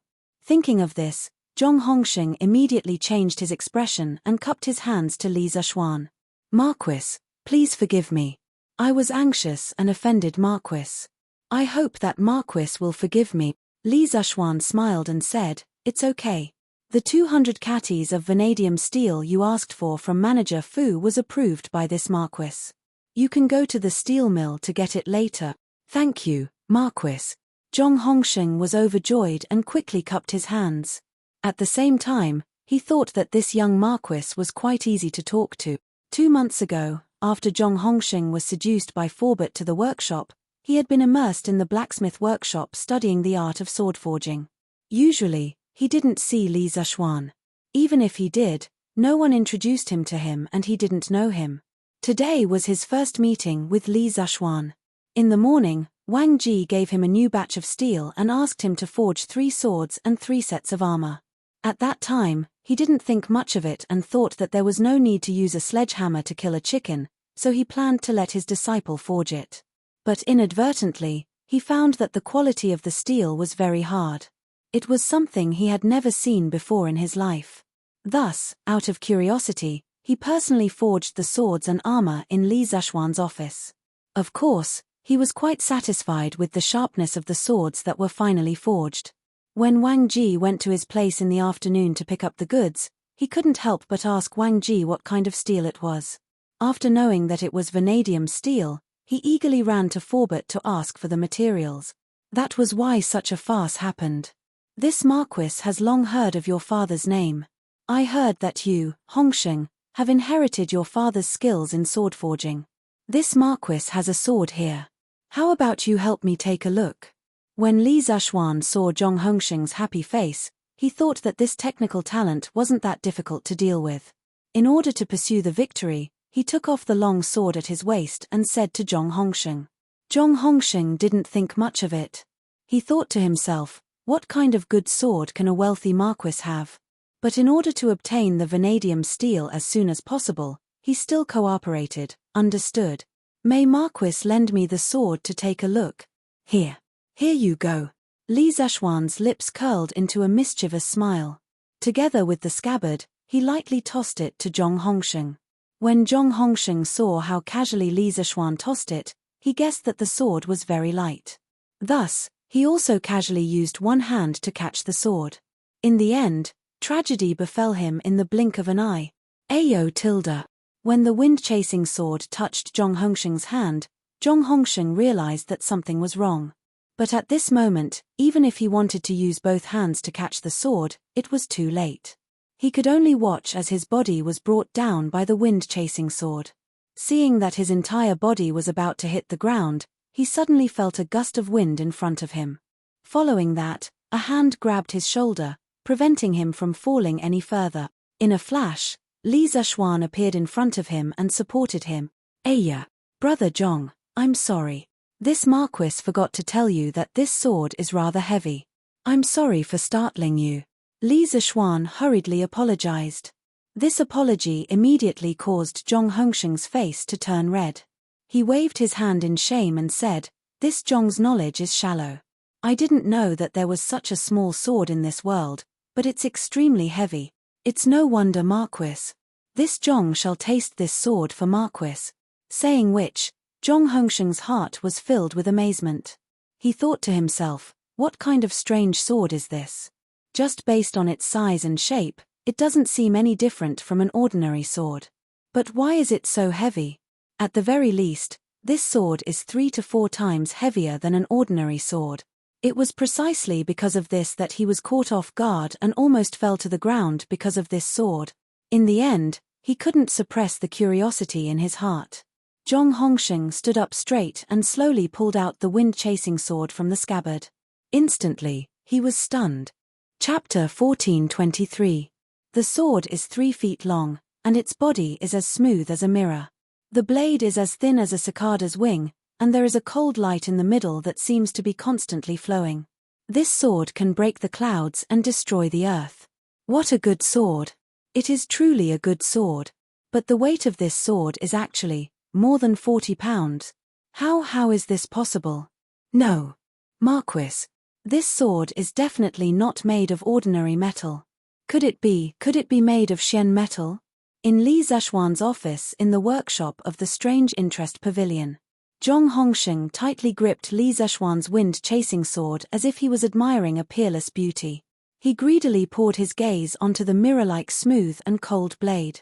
The more he looked, the more excited he became.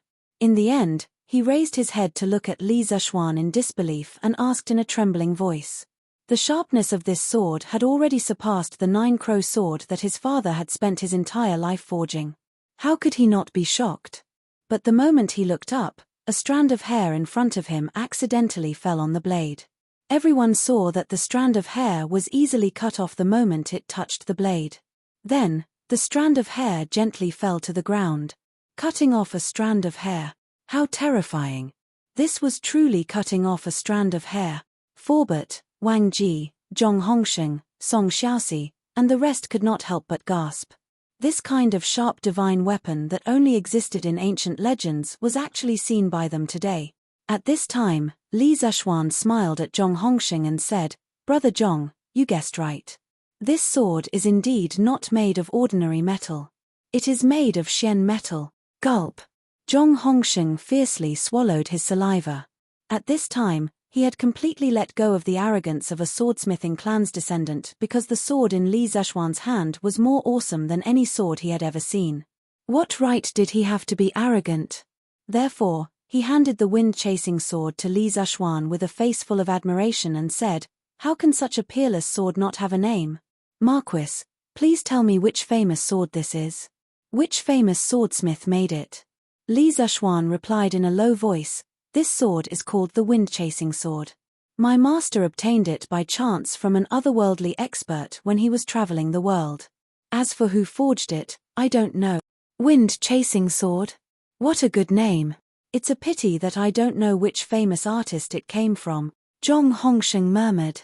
After a moment of hesitation, he gritted his teeth and said, "Marquis, this Zhong has a presumptuous request. I hope that Marquis will grant it."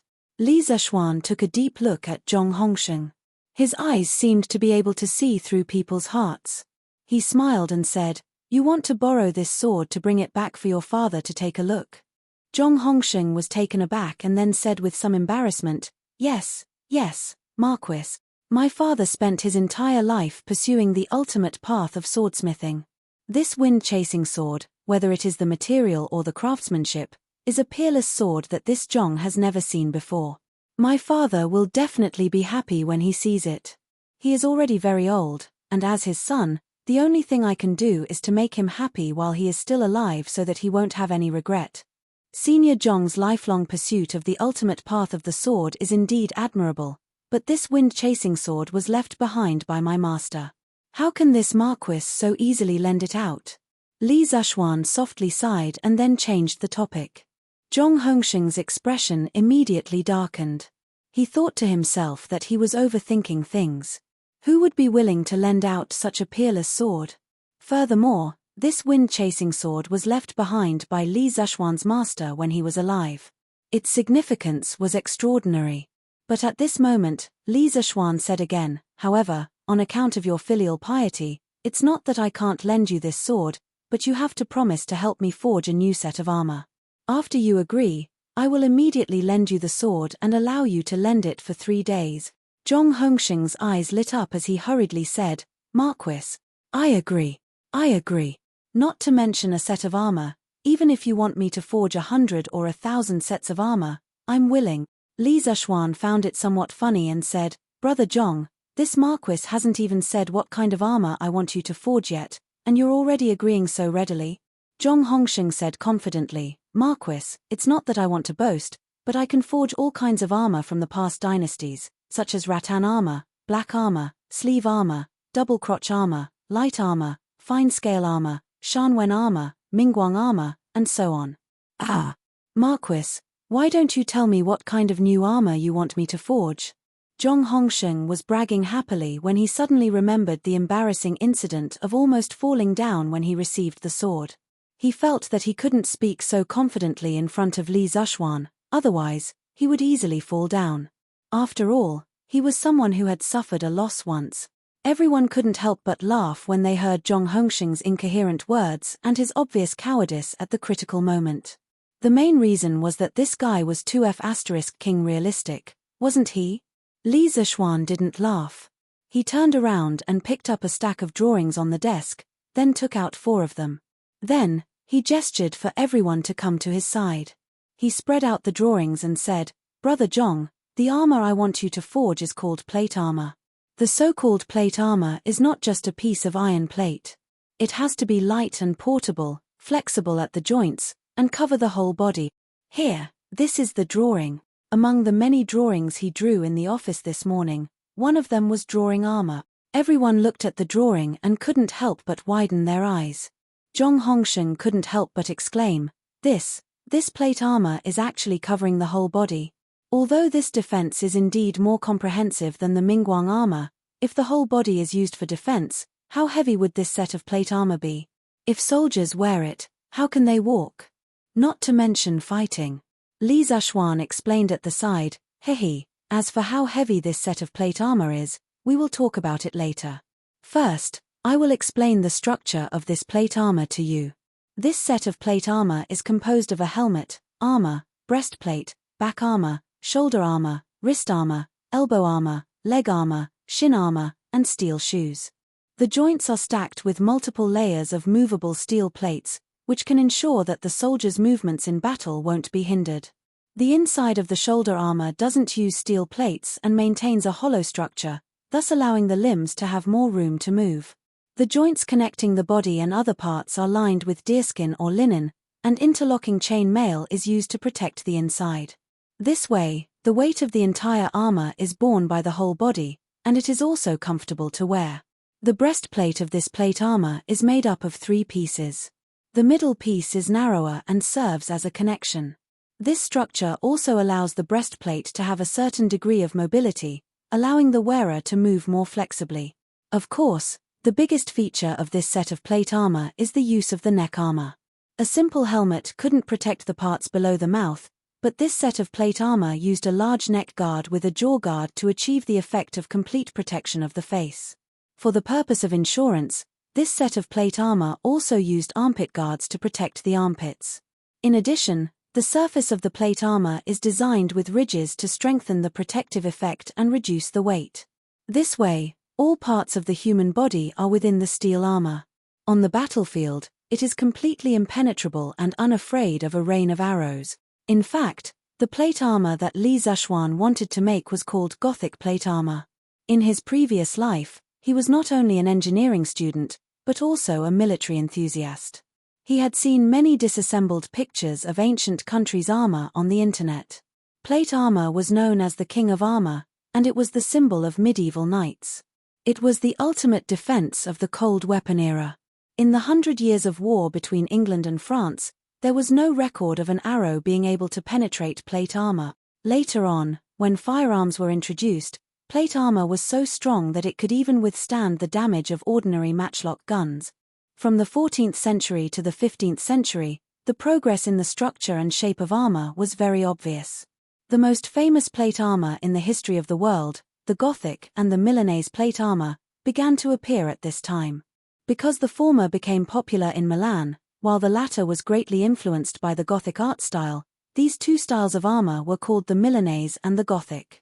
However, whether it was the Milanese style or the Gothic style, both originated from Italy.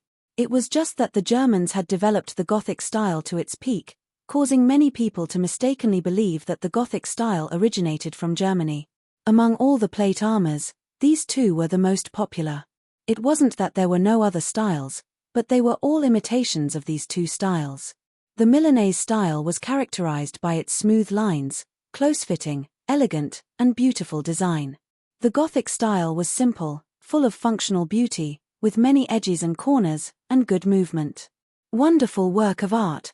It is indeed wonderful work of art. With these designs, it is indeed possible to protect the whole body without affecting the movement of the body's joint. But how heavy is this set of plate armor? Can the soldiers bear it? Zhong Hongsheng couldn't help but exclaim. The Tang dynasty's Mingguang armor was considered the most advanced and defensive armor in the Tang dynasty. However, compared to the full-body plate armor designed by Li Zishuan, it paled in comparison. However, the only thing that Zhong Hongsheng was worried about was the weight of the full-body plate armor. The rest of the people also looked at Li Zishuan doubtfully.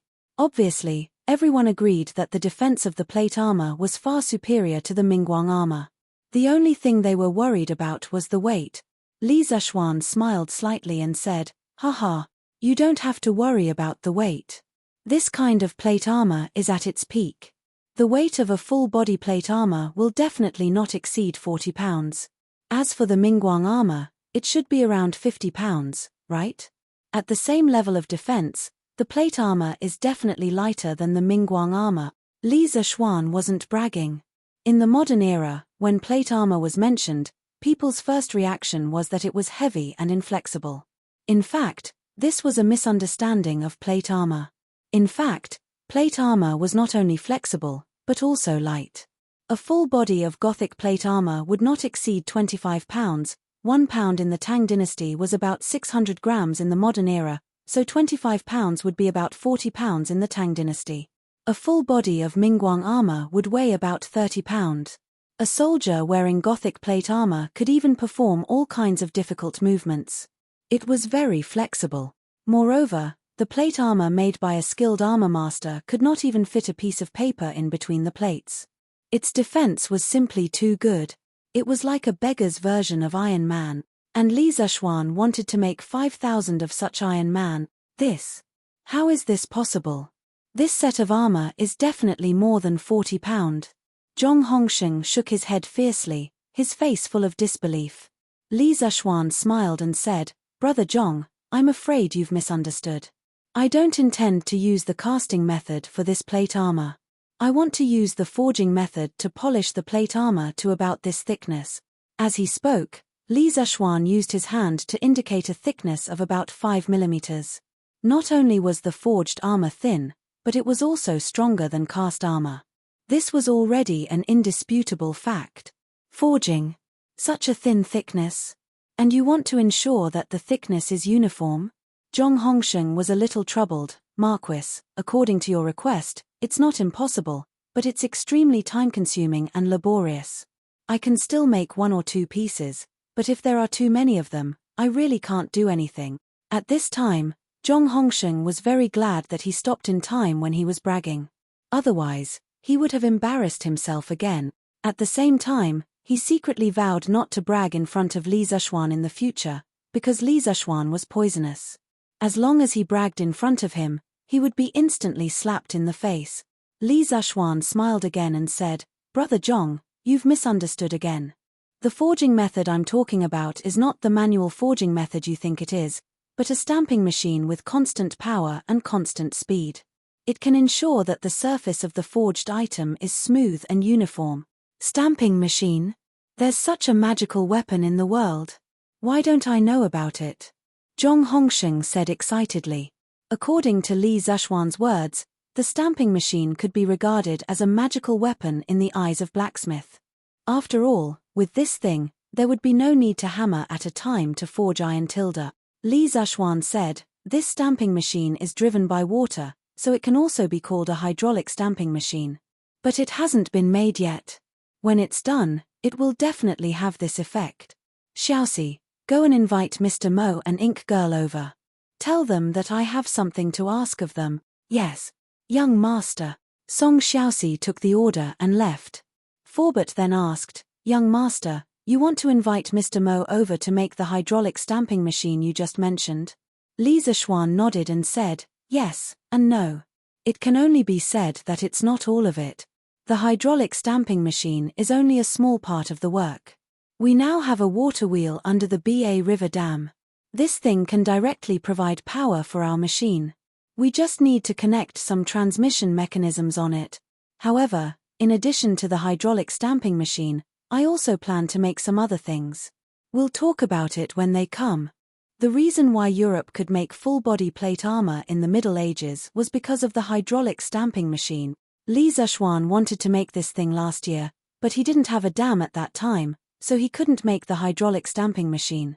Now that the dam and hydropower station were all built, he could finally show his skills. Chapter 1424. Young Master, Mr. Mo and Miss Mo are here. Oh, young Master Yang is here too. Song Xiaoxi led Mo Huai and Mo Lingwei to Li Zishuan's office in the workshop. Surprisingly, Mo Lingwei was followed by Yang Xiaoning. Li Zishuan clicked his tongue in wonder, wondering if Yang Xiaoning had already settled his father-in-law, Mo Huai. Yamacho, I heard that you have some instructions for us. Mo Huai cupped his hands and said. Li Zishuan hurriedly greeted them.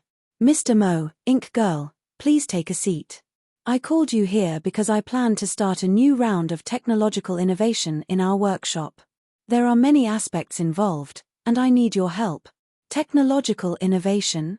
Then why didn't you call me Xiao? Yamacho? Yang Xiaoning was a little dissatisfied. Li Zishuan said unhappily, I didn't call you, but didn't you come here yourself? Besides, if I called Ink Girl, isn't that the same as calling you? Hey, what are you saying? Yang Xiaoning couldn't help but laugh. Mo Lingwei blushed and pinched Yang Xiaoning's arm hard.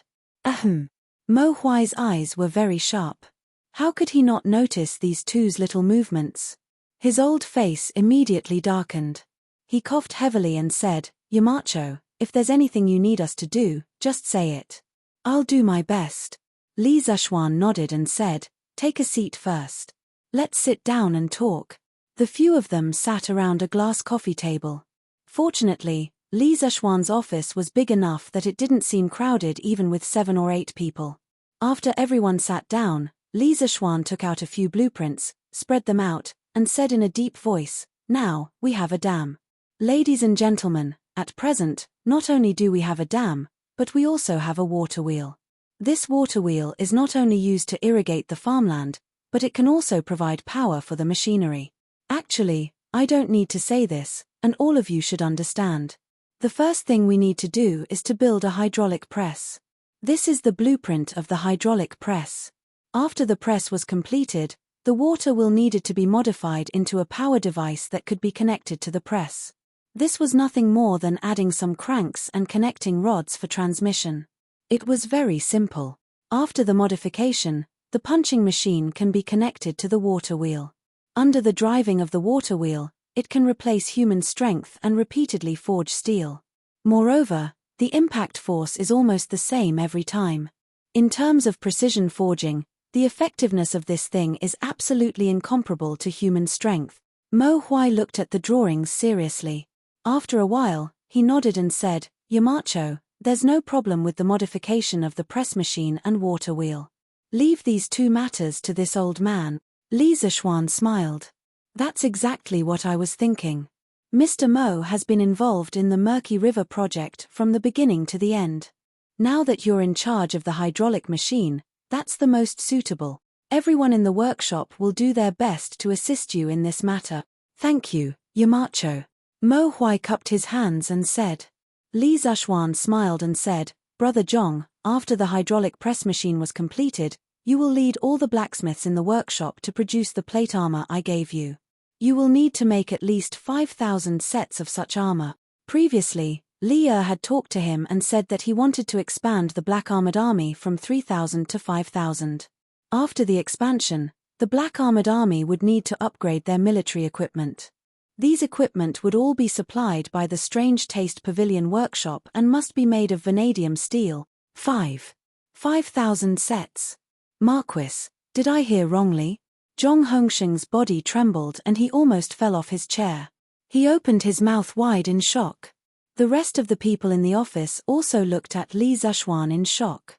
Obviously, everyone was shocked by the news that Li Zishuan wanted to make 5,000 sets of armor.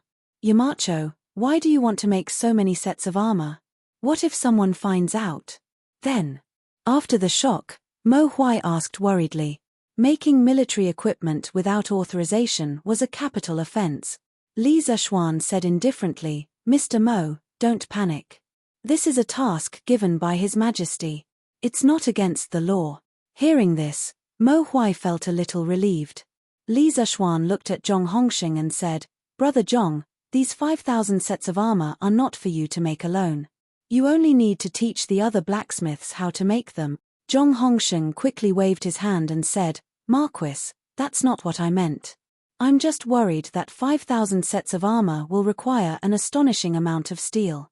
I'm afraid that the workshop won't be able to bear it, especially vanadium steel. This material is so rare. Wouldn't it be a waste to use it to make armor? Li Zishuan couldn't help but laugh. You don't have to worry about this.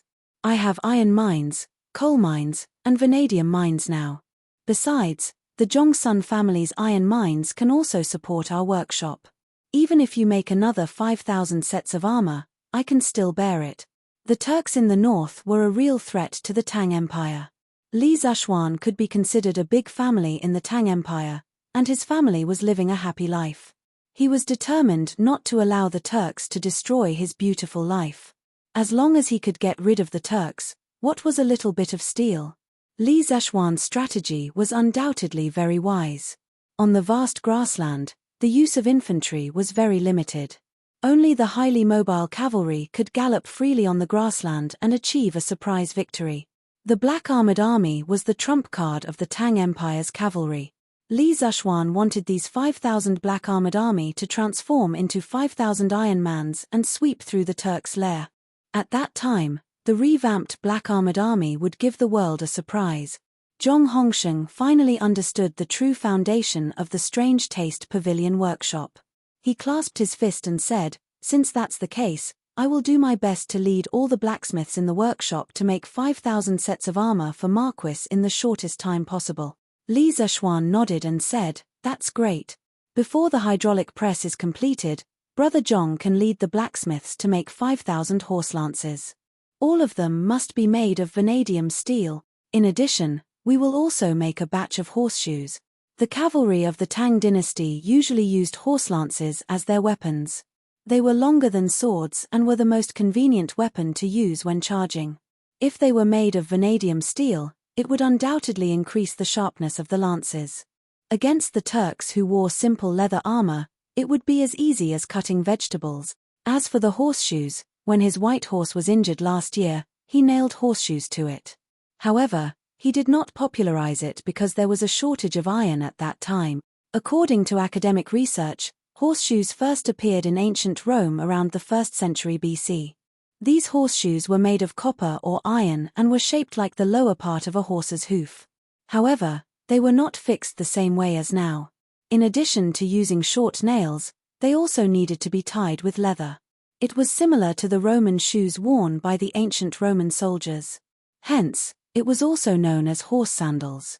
In China's Dunhuang Mogoro grottos, there was a painting of nailed horseshoes. It was built on the wall of Cave 302 in the 4th year of Sui Kai Huang, 584 AD. From the painting, a horse was standing and tied to a tree. A man was standing behind the horse, holding the horse's right hind leg. The horse's hoof was turned upside down. There was an oval-shaped horseshoe painted on the hoof. Therefore, some people speculated that there were horseshoes in China during the Sui dynasty.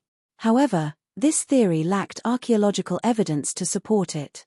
Moreover, according to Zhao Rushi of the Southern Song dynasty in his book Shu Fan Ji, it was recorded that the horses of Dashi used iron as shoes. This was very novel. This showed that horseshoes were not very popular in the Southern Song dynasty. Indeed, from the Qin and Han dynasties to the Tang and Song dynasties, horseshoes were not found in the Central Plains. It was not until the Yuan dynasty that horseshoes began to be used on a large scale. As for why there was a painting of nailed horseshoes from the Sui dynasty in the Dunhuang Mogoro grottos, only the heavens knew. Horseshoes. What's that? Zhong Hongxing could not help but wonder. Li Zishuan took out a drawing and explained, It's a shoe for the horse to wear. It prevents the horseshoes from cracking due to long-term wear and tear. It can greatly reduce the consumption of horse's fart. The appearance is like this. If you don't understand, you can go take a look at my white horse later. The horseshoes on its hooves have been installed for almost a year. Zhong Hongsheng reacted and said happily, wearing shoes for the horse. Marquis, this is a good idea. In the past, I don't know how many horses I've seen crippled because of cracked hooves. With these horseshoes, it can prevent the horse's hooves from being damaged. Everyone was also amazed. Yang Xiaoning could not help but say, TSK TSK. Why didn't I notice that your white horse was wearing shoes before? Li Zishuan rolled his eyes and said unhappily, that's because you're blind tilde. Fat. Mo Lingwei could not help but laugh. However, when she saw Mo Huai's face darken, she quickly stopped laughing. Oh, that's right. Other than the horseshoes, when the time comes, you can make a batch of horse armor. It doesn't need to be too thick. It just needs to be able to withstand ordinary swords and sabers. Li Zishuan looked at Zhong Hongsheng and said. As for horse armor, leather vest had already appeared during the Shang and Zhou dynasties. During the Three Kingdoms period, full horse armor began to appear. There was no need to give a blueprint for this thing. Li Zishuan believed that with Zhong Hongsheng's knowledge, he could definitely make it. Hearing this, everyone could not help but gasp. Vanadium steel plate armor, vanadium steel horse lance, horseshoes, and horse armor. Was Li Zishuan planning to build a super steel cavalry that was armed to the teeth? They believed that such a terrifying cavalry would give even the Turkic wolf cavalry a headache. This was because this was a cavalry that was invincible in both offense and defense. Gulp. No matter how stupid Zhong Hongsheng was, he understood that Li Zishuan wanted to play a big game. He swallowed his saliva and replied with difficulty, yes. Marquis. Li Zishuan nodded. He took out the wind-chasing sword and handed it to Zhong Hongsheng. All right, there's nothing else for you to do. Take this wind-chasing sword first. Zhong Hongsheng was pleasantly surprised. This time, he didn't dare to use one hand to receive it. Instead, he used both hands to forcefully receive it. He then bowed to Li Zishuan and said, many thanks for your trust, Marquis. 3 days later, this Zhong will definitely return this wind-chasing sword intact. This Zhong will take his leave now. Li Zishuan nodded and hummed in agreement. He was not worried that Zhong Hongsheng would run away with the sword. After all, Zhong Crow's reputation was there. A monk could run away, but the temple could not, right? Mr. Wang, Ink Girl, although the hydropower station's generator can operate normally, the copper core used in the coils is not pure copper. This will greatly affect the generator's efficiency. Therefore, I plan to build a second-generation generator with a high-purity copper core to upgrade the current generator. After Zhong Hongsheng left, Li Zishuan looked at Wang Ji and Mo Lingwei. High-purity copper core? Yamacho, it is inevitable that there will be impurities in the copper. How are we going to purify it? Wang Ji frowned and asked. Mo Lingwei also looked at Li Zishuan. Although she was good at physics, she was not weak in chemistry. After all, smart people learned everything quickly. She had read the Academy's chemistry textbook more than once. Li Zishuan replied in a deep voice, electrolytic refining. Now that we have electricity, we can use electrolytic refining to remove the impurities in the copper and obtain high-purity brass. The specific steps are very simple. We will use a copper sheet as the anode and sulfuric acid and bile alumina as the electrolyte. When electricity is applied, the copper on the anode will dissolve and enter the solution. The copper in the solution will then precipitate at the cathode. During this process, other than copper, there will also be impurities such as iron and zinc. Because iron and zinc are more flexible than copper, they can replace the copper in the electrolyte and precipitate copper at the cathode. When the metal is less flexible than copper, it will not dissolve and will form anode mud. This way, the copper precipitated at the cathode will be very pure. I see. This old man understands. Wang Ji thought for a moment and nodded with a smile. Li Zishuan sighed and said, that's good. We need to build an electrolytic workshop in the workshop as soon as possible to refine copper. Yes. Yamacho. Wang Ji cupped his hands and replied. Li Zishuan looked at Mo Lingwei and said, Ink Girl, other than upgrading the generator, I also want you to help me make an electric motor. Electric motor? What's an electric motor? Mo Lingwei was puzzled. Li Zhuan took out a thick stack of drawings and said, the generator uses the principle of magnetism to generate electricity, and the electric motor uses the principle of electromagnetism. The general process is that the coil will generate a rotating magnetic field and act on the rotor to form a magneto-electric force rotation torque. Thus, the rotor will constantly rotate. The details are very clear in these drawings. Ink Girl, if you have any questions, you can ask me at any time. Mo Lingwei said happily, okay. Yamacho. Hey. Yamacho, Wei is just a girl. Do you have the heart to let her do so many things by herself? Yang Xiaoning could not help but ridicule. Mo Lingwei glared at Yang Xiaoning and said, I'm willing to do this. You can't blame Yamacho.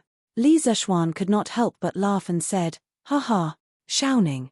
If you can't bear it, you can help Ink Girl more. You two are colleagues now, so you should help each other. After saying that, he looked at Mo Huai quietly.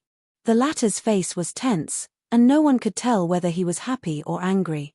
Li Zhuan could not help but mutter in his heart, has Yang Xiaoning settled Mo Huai or not? Chapter 14:25.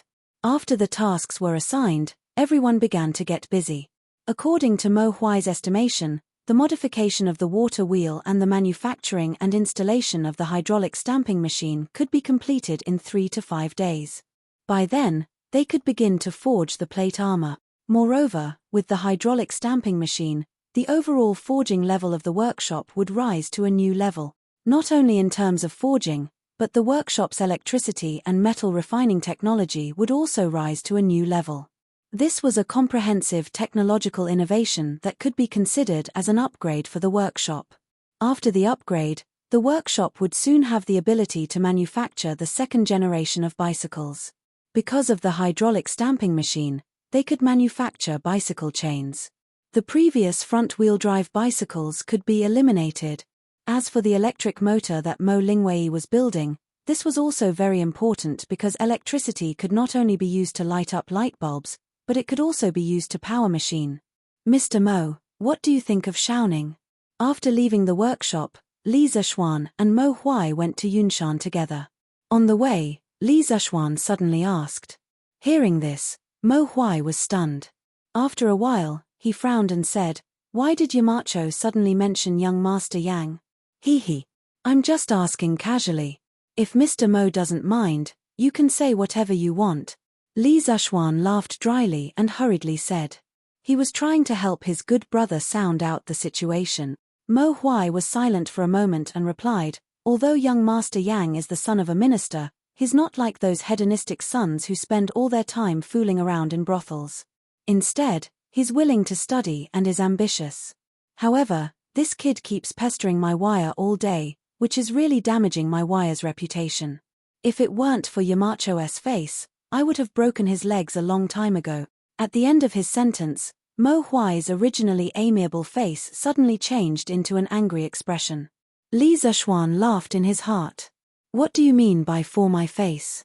You're probably doing it for your daughter's face, right? If you break Yang Xiaoning's legs, let's see if Mo Lingwei won't make a fuss with you. Li Zhuan wanted to say, you don't have to give me face, go ahead and do it, but he was worried that this would embarrass Mo Huai, so he coughed lightly and laughed. Hee. Ink Girl and Xiaoning are doing academic research. Mr. Mo, you really shouldn't care about those secular views. You should support them. Support? When Mo Huai heard this, he was so angry that he almost stomped his feet. He grunted and said, this old man can't possibly support them to mingle together like this without any status. Even though the Mohist clan doesn't have many complicated formalities like the Confucian clan, this old man has no choice but to attach importance to a woman's reputation. When Yamacho has a daughter, he'll understand my current state of mind. It was impossible for him to support them fooling around like this without a proper title. Did that mean to say, they could be together with their reputation? It seemed that Mo Huai didn't object to Mo Lingwei and Yang Xiaoning being together.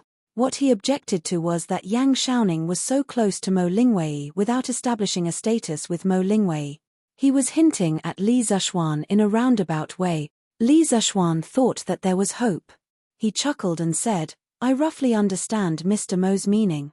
I'll immediately look for Xiaoning later and convey Mr. Mo's meaning to him so that he won't pester Ink Girl without any status in the future." Mo Huai nodded. After a moment of silence, he let out a heavy sigh and said, "Wei Ye's mother passed away early, so I've naturally spoiled Wei Ye too much all these years. That's why she has such an unruly character. I don't hope that she can marry into a noble family and live a life of wealth. I only hope that she can find someone she truly loves. Even if she's poor, as long as she can be happy, and safe." Li Zishuan turned his head to look at Mo Huai. His turbid eyes were filled with the vicissitudes of life and reluctance. His heart was slightly moved. The pitiful hearts of parents in the world. Mo Huai must have realized by now that the pearl in his palm was about to marry someone else, right? This made Li Zishuan feel conflicted. If he had a daughter with Han Yushi in the future, wouldn't he have to experience what Mo Huai was going through now? The people are starting to plant rice. At this moment, Li Zishuan noticed that there were people barefoot in the fields with their pants rolled up and planting rice in the paddy fields. He couldn't help but recall his childhood in his previous life. At that time, he had also helped his parents plant rice in the fields. Most of the areas in Chang'an were plains. It was a warm temperate zone with a humid continental monsoon climate. The 4 seasons were distinct, and there was wheat and rice planted every year. This was very similar to Li Zishuan's hometown in his previous life. It was the middle of May, and it was the season to plant rice. That's right. Now that all the canals in Lantian County have water, the people have to take this opportunity to plant the rice seedlings. Otherwise, if they miss this opportunity, they won't be able to harvest anything during the autumn harvest. Mo Huai also turned his gaze to the fields by the roadside and said with a smile. Li Zishuan stopped in his tracks. He suddenly had the urge to go into the fields. He immediately took off his shoes and socks. "Liu Feng, help me watch. I'll go down and help the old man plant the rice seedlings."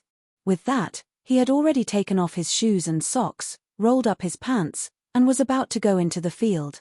Mo Huai and the guards behind Li Zishuan, such as Liu Feng and Liu Yun, couldn't help but be stunned.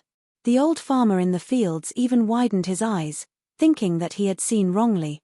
The Marquis of Yong'an actually wanted to go into the fields to help him plant rice seedlings? Am I dreaming? Who? Marquis? You can't do that. You absolutely can't do that. You have a precious body, how can you go into the fields? This field is full of mud, so don't dirty your feet. The old farmer rubbed his eyes and pinched his thigh. After confirming that he hadn't seen wrongly and that he wasn't dreaming, he hurriedly threw away the large bunch of seedlings in his hands. His body trembled as he walked quickly toward Li Zishuan. "You're 4th Master Zhong, right? You must be careful, don't fall. I just suddenly wanted to plant rice seedlings in the fields. You go about your business, don't worry about me," Li Zishuan said with a smile. His memory was extraordinary, and he had the ability to remember everything he saw. He had some impression of this old man in front of him. He was Li Zheng from the Zhong family village in the west. He had seen him before when the people from the other villages came to Yun Mountain to learn how to plant cotton. Plant rice seedlings? Marquis, you absolutely can't do that. How can you do this kind of rough work? Even I can do it myself. 4th Master Zhong was shocked and hurriedly said. 4th Master Zhong, look at what you're saying. Everyone is born equal. If you can do the work of planting rice seedlings, why can't I do the same? Don't worry, I'm not the kind of hedonistic son who doesn't know anything about farming. I won't waste your seedlings. Li Zishuan smiled. As he spoke, he went forward to pick up a bunch of seedlings in the field. Then, he skillfully separated 3 to 4 seedlings from the bundle of seedlings and used his index and middle fingers to clamp the roots of the seedlings. His palms faced the seedlings, and his index and middle fingers followed the seedlings downwards, inserting them into the soil. This series of actions was simply too perfect. 4th Master Zhong, Mo Huai, Liu Feng, and the others on the ridge were all stunned.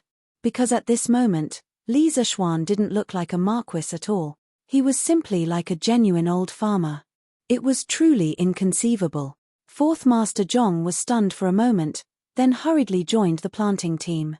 Li Zeshuan's initial speed wasn't fast. After all, he hadn't planted rice in the field for many years. But once he got the hang of it, coupled with his super agile reaction speed, his planting speed couldn't be faster. Fourth Master Zhong's jaw almost dropped because he couldn't see the movements of Li Zeshuan's hands at all. He could only vaguely see a series of after-images. What was even more terrifying was that Li Zeshuan's planting speed had increased, but the quality didn't drop at all. The distance between the seedlings he planted was constant, about 2 fists wide. Moreover, every seedling stood upright, and none of them collapsed. In just a short while, Li Zeshuan had already planted 2 rows of seedlings.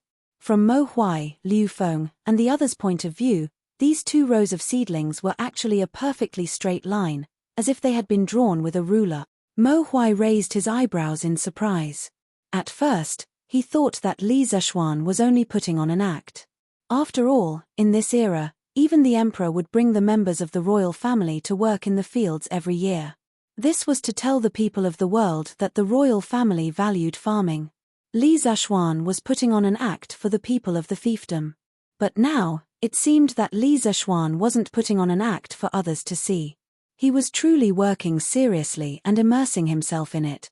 A complicated look flashed across Mo Huai's eyes as he looked at Li Zeshuan. Li Zeshuan was knowledgeable in astronomy and geography. In the imperial court, he could govern the country and help the emperor. In the pugilistic world, he could plant rice for the people. Li Zeshuan's many qualities had completely conquered Mo Huai. Saint. In Mo Huai's heart, perhaps only the word saint could represent Li Zeshuan. I'll have to trouble the 2 little generals to help me look after my shoes. I'll go down and plant seedlings too. After sighing in his heart, Mo Huai rolled up his trousers, took off his shoes, and said to Liu Feng and Liu Yun, "Hey, Mr. Mo." Liu Feng was stunned. Then, he was shocked. Just as he was about to dissuade him, Mo Huai had already gotten off the ground. Seeing that another person had come down to help him plant seedlings, and judging from his clothes, he should be from Yanghuang College. Fourth Master Zhong was a little confused at this moment. He suspected that there was smoke rising from his ancestors' graves. Otherwise, why would the dignified Marquis of Great Tang and the respected teacher of Yanghuang College help him plant seedlings? "Yo, Mr. Mo, why did you come down too?" Li Zeshuan noticed Mo Huai's arrival. As he spoke and laughed, his hands didn't stop moving at all. Mo Huai smiled and said, "Seeing the Yamacho happily planting seedlings in the field, I couldn't help but feel a little itchy, so I came down to have some fun too." With that, Mo Huai picked up a bunch of seedlings and began to plant them from the other end of the field. His movements were standard, and his speed wasn't slow at all. He was clearly an old hand. It was likely that when the Mo family lived in a remote place and didn't care about worldly affairs, Mo Huai also did a lot of farm work. The commoners who were busy working in the fields had long noticed the commotion here. At this moment, they all put down their farm work and ran over to look. It didn't matter if they didn't see it, but when they saw it, they couldn't help but click their tongues in wonder. Marquis actually personally helped Fourth Master Zhong plant seedlings? Fourth Master Zhong's ancestral graves are smoking, right? Isn't that so? If I were Fourth Master Zhong, I would definitely worship this land in the future. After all, these are seedlings planted by Marquis himself. Go away. Zhao Laroa, look at your useless appearance. What's wrong? If it were you, wouldn't you worship this land? You want me? If it were me, I would worship it too. Hey, quick, look. Marquis's planting speed is so fast. Wow. It's really fast.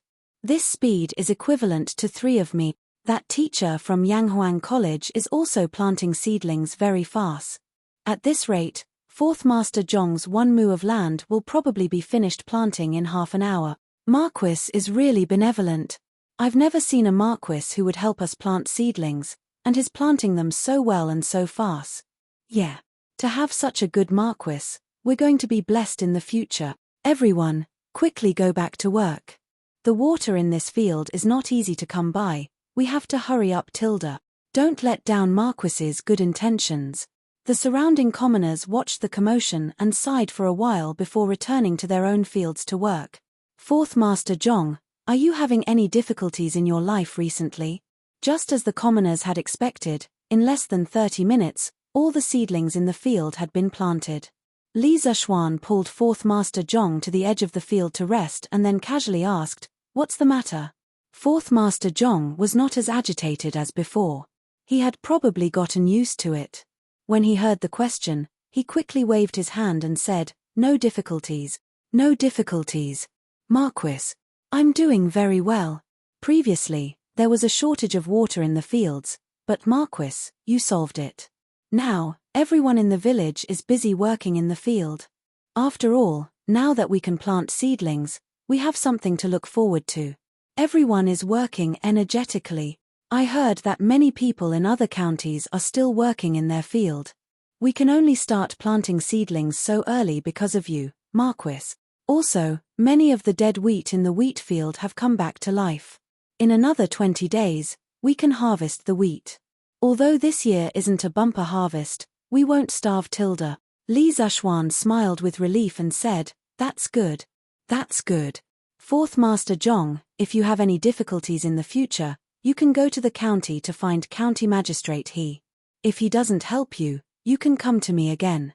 I will make the decision for you and punish him severely, Tilda." Fourth Master Zhong trembled and quickly said to Li Zishuan, "Marquis, please don't say that. County Magistrate He is also a good official. Before you came, County Magistrate He was honest and upright. He was not like the officials in other counties, collecting exorbitant taxes from the commoners. He is a good official, Tilda." Li Zishuan couldn't help but laugh and said, "Haha. If County Magistrate He knew that Fourth Master Zhong was praising him like this, he would probably wake up laughing in his dreams.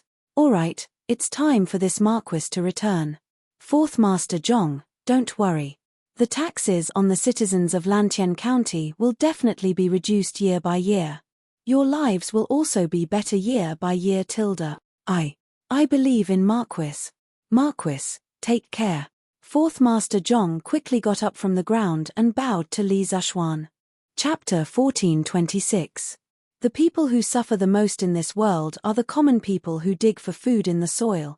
After washing the mud off their hands and feet in the canal, Li Zishuan and Mo Huai put on their shoes and walked toward Cloud Mountain. As for Liu Feng, Liu Yun, and the other guards, Li Zishuan sent them back first. On the way, Li Zishuan couldn't help but sigh. It's the great fortune of the people of Lantian County that Marquis can understand this. With Marquis in Lantian County, the people of Lantian County will definitely live better than the people of other counties. Mo Huai smiled with his hands behind his back. Li Zishuan paused and raised his eyebrows.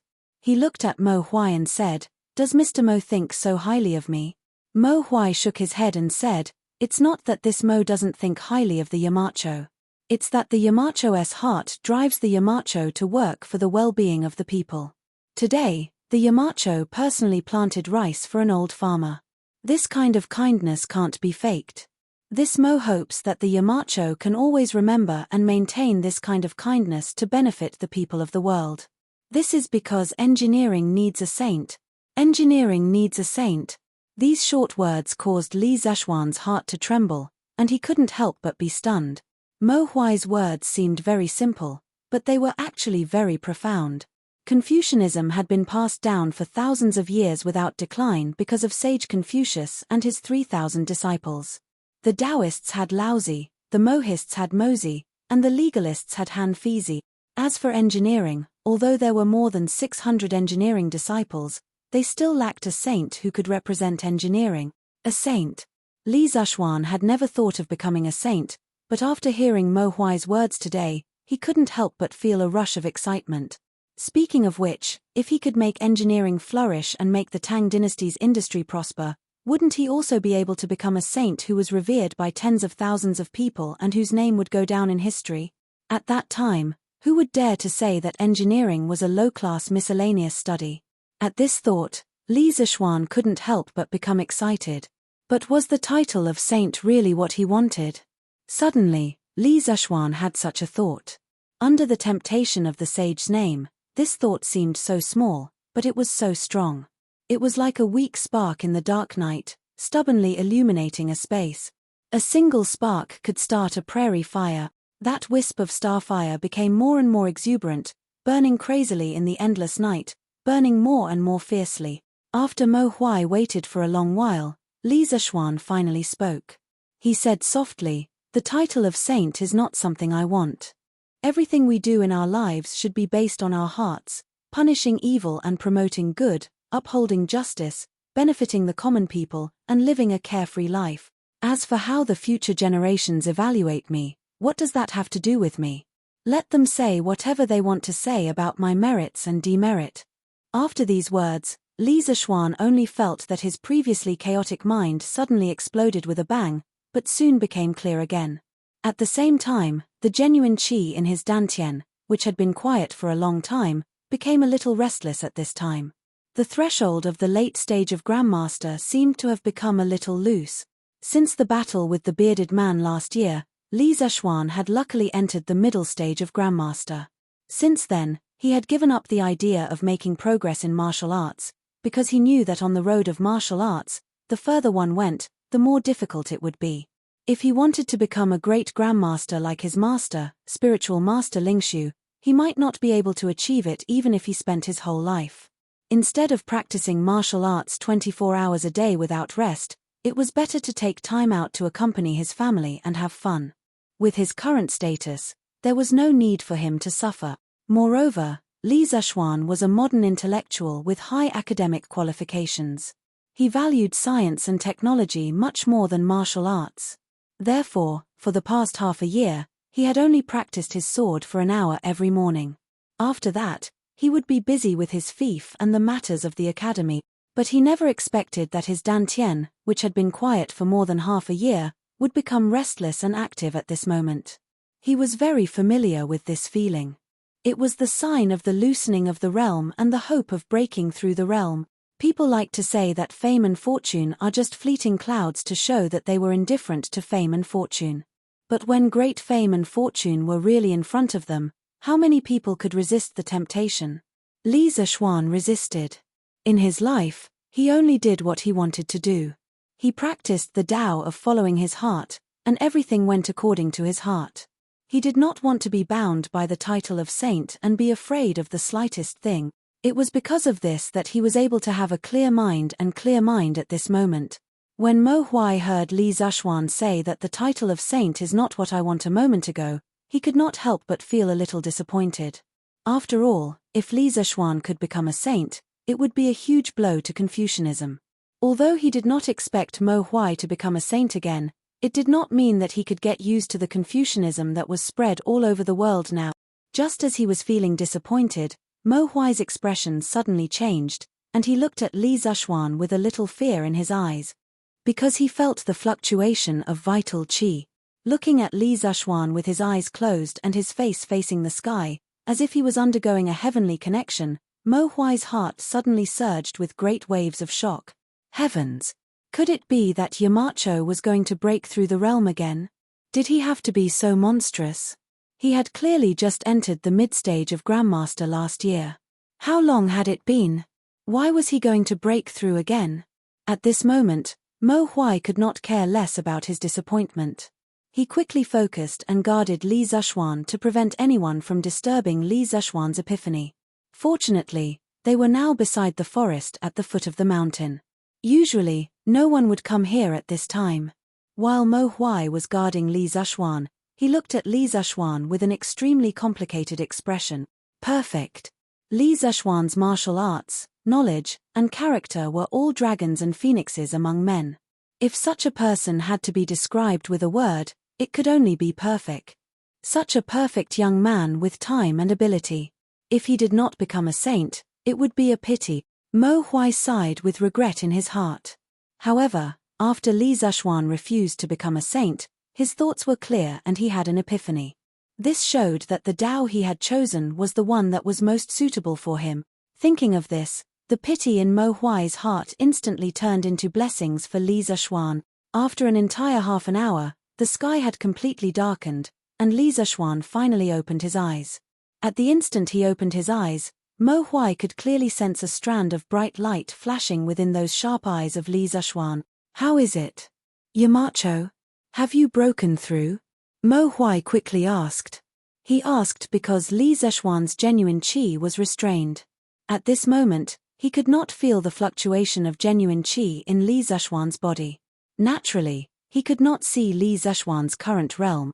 Li Zishuan shook his head and said with a wry smile, "Mr. Mo, you must be joking. How can it be so easy to break through the realm after the Grandmaster?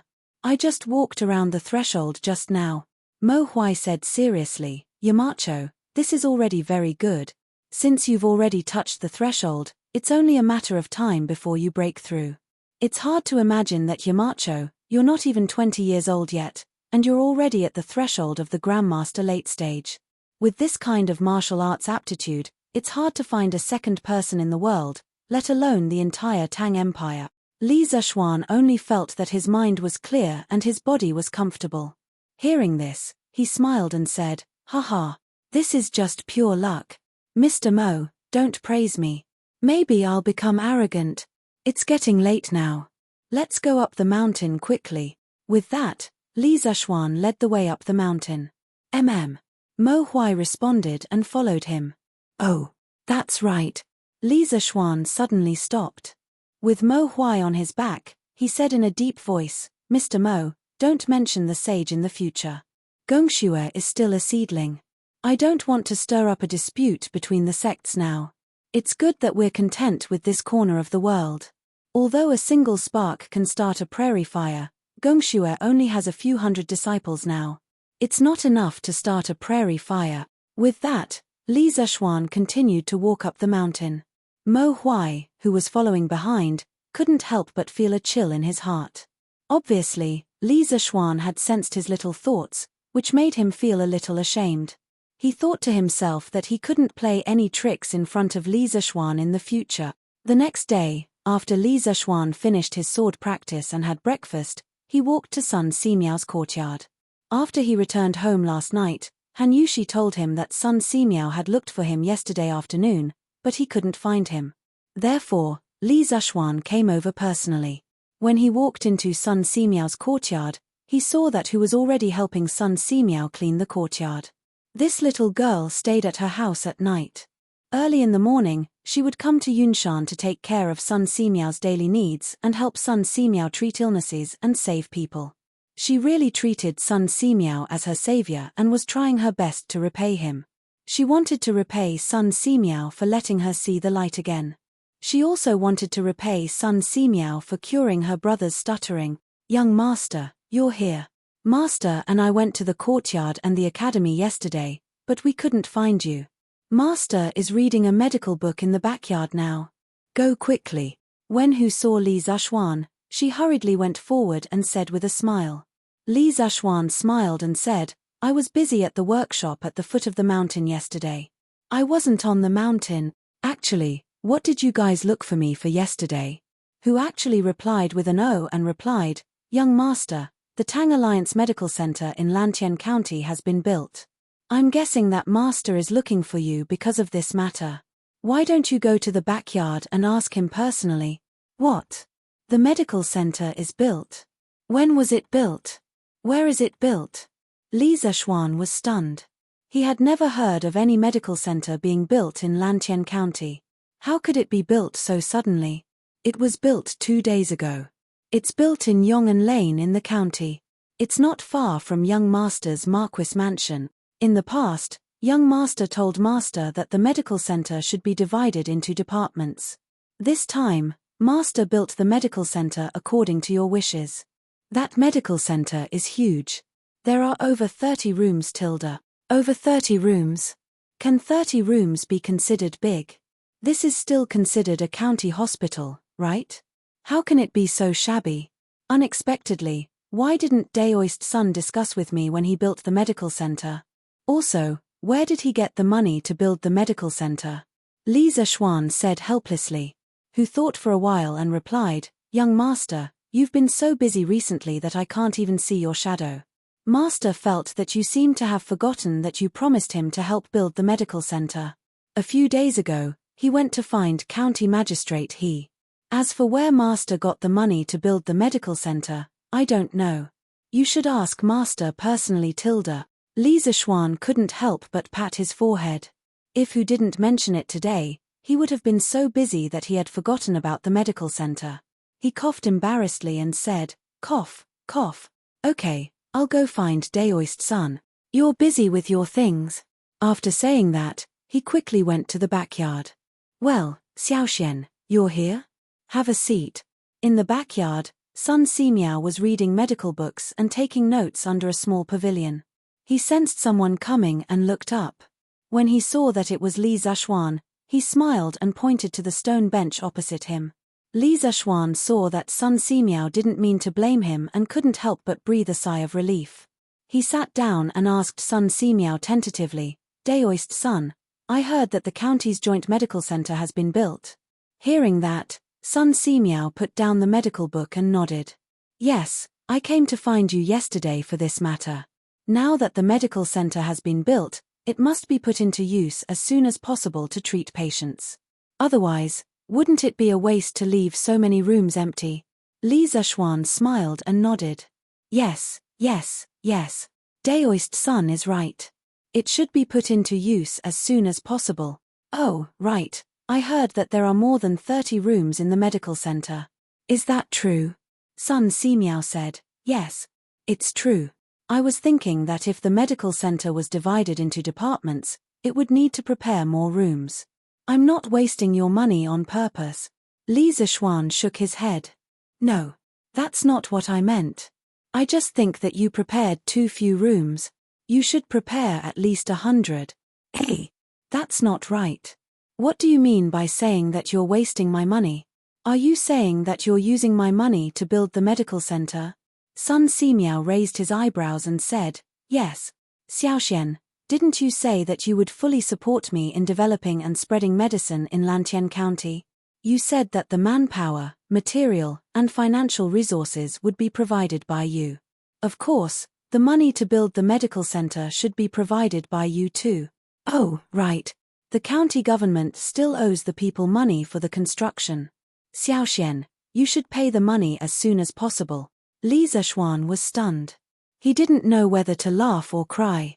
Obviously, Sun Simiao was using his name to ask County Magistrate He to gather a construction team to build the medical center. He didn't expect Sun Simiao to be so naughty at his age.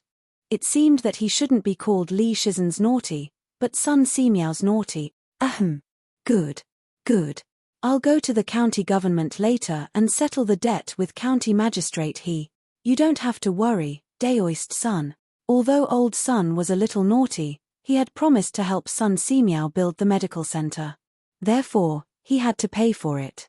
Sun Simiao nodded and sighed. "Xiaoxian, the medical center has been built, but it still lacks a lot of doctors. You have to help me." Chapter 14:27.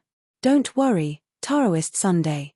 I'll go to the editorial department in a while and ask them to publish a notice on tomorrow's Thatang Daily. I don't believe that we can't recruit people with money. At that time, the people we recruit will be personally tested by you, Daoist Sunday.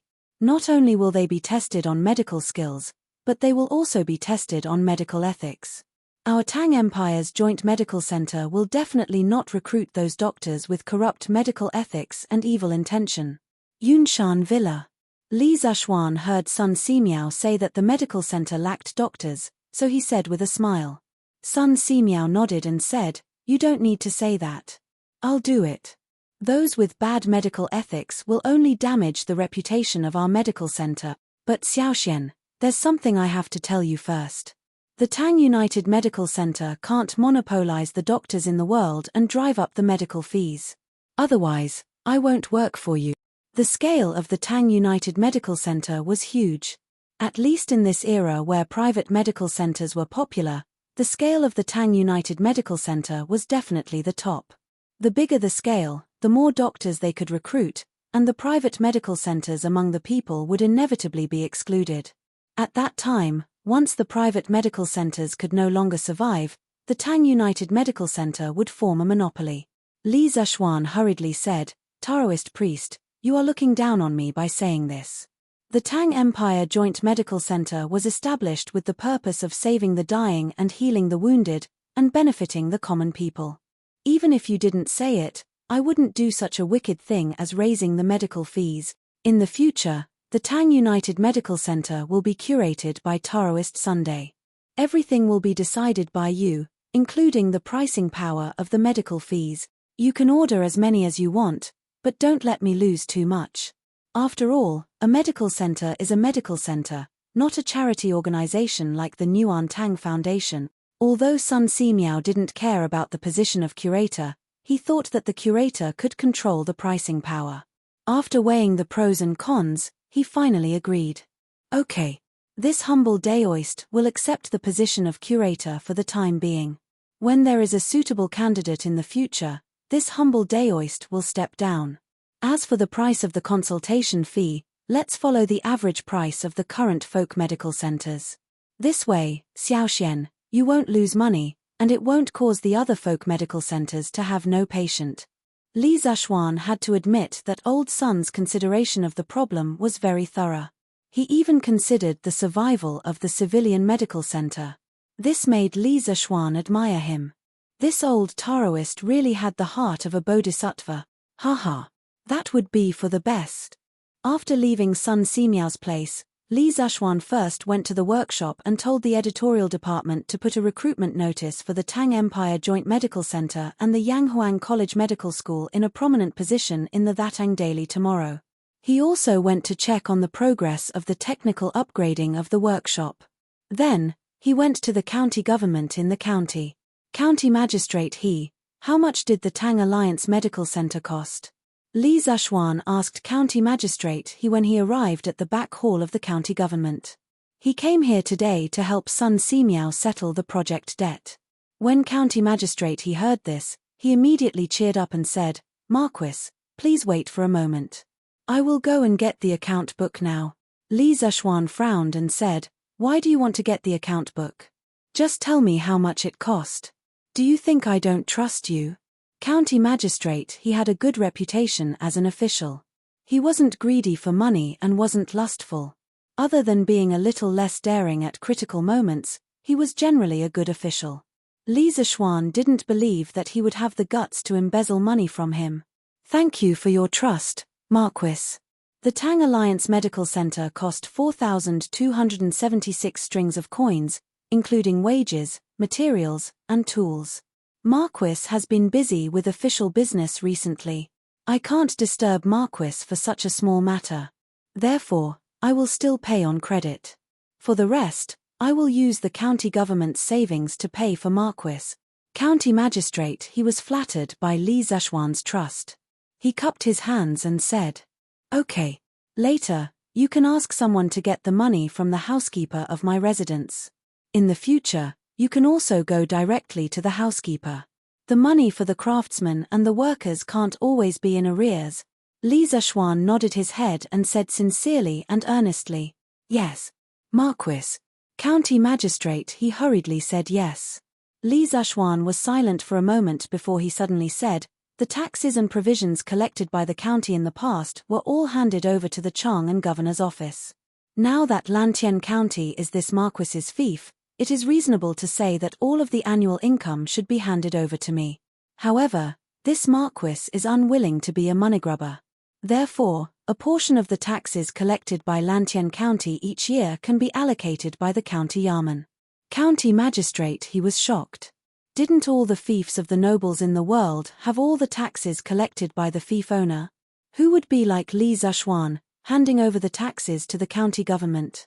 He subconsciously thought that Li Zishuan was testing him with money, so he hurriedly cupped his hands and said, Marquis, you can't do that. You can't do that. This county government is just a place to solve cases for the people. How can it be qualified to allocate a county's taxes? This is overstepping its authority and is also against the rules. This lowly official doesn't dare to comply. Li Zishuan shook his head and said, County magistrate you're wrong. Lantian County's county government is not only used to solve cases for the people, it should also play a role in maintaining public order and the welfare of the people. In the future, the county government will have the right to allocate a portion of the annual taxes to build a city and do some public works that can improve the livelihood of the people. For example, the Tang Empire's joint medical center this time is specially used to provide health services for the tens of thousands of people in Lantien County. This marquis can fork out the money to build the medical center because the taxes collected by the county government are not much. In addition, the county government also spent a lot of money to build the canals a while ago. However, in the early stages of the establishment of the medical center, the purchase of medicinal herbs and the recruitment of doctors with superb medical skills all needed to be invested in it. This money will have to be paid by the county government in the future. In addition, the renovation of Lantien County that I mentioned to you before can start now. It must be done in the shortest time possible to turn all the roads in the county into cement roads. This marquis will not ask the county government for money for the cement needed to build the road. However, county magistrate there is one thing you need to remember. When the county magistrate collects taxes from the commoners and merchants, it must be taken from the commoners and used by the commoners. You must not fill your own pockets. In the end, you will enrich the county magistrate and impoverish the commoners. If that happens, I will remove you from your position. Li Zishuan's intention was actually very simple.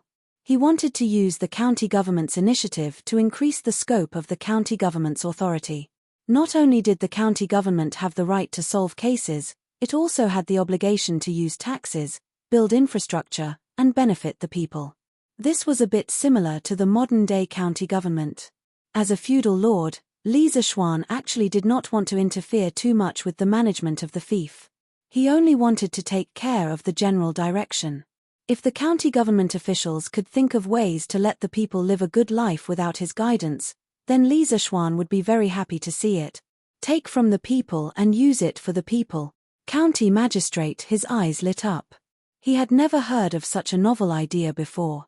In China's thousands of years of feudal dynasties, taxes were collected from the people to govern the country and feed the army. At most, they would give some money and food when there was a disaster.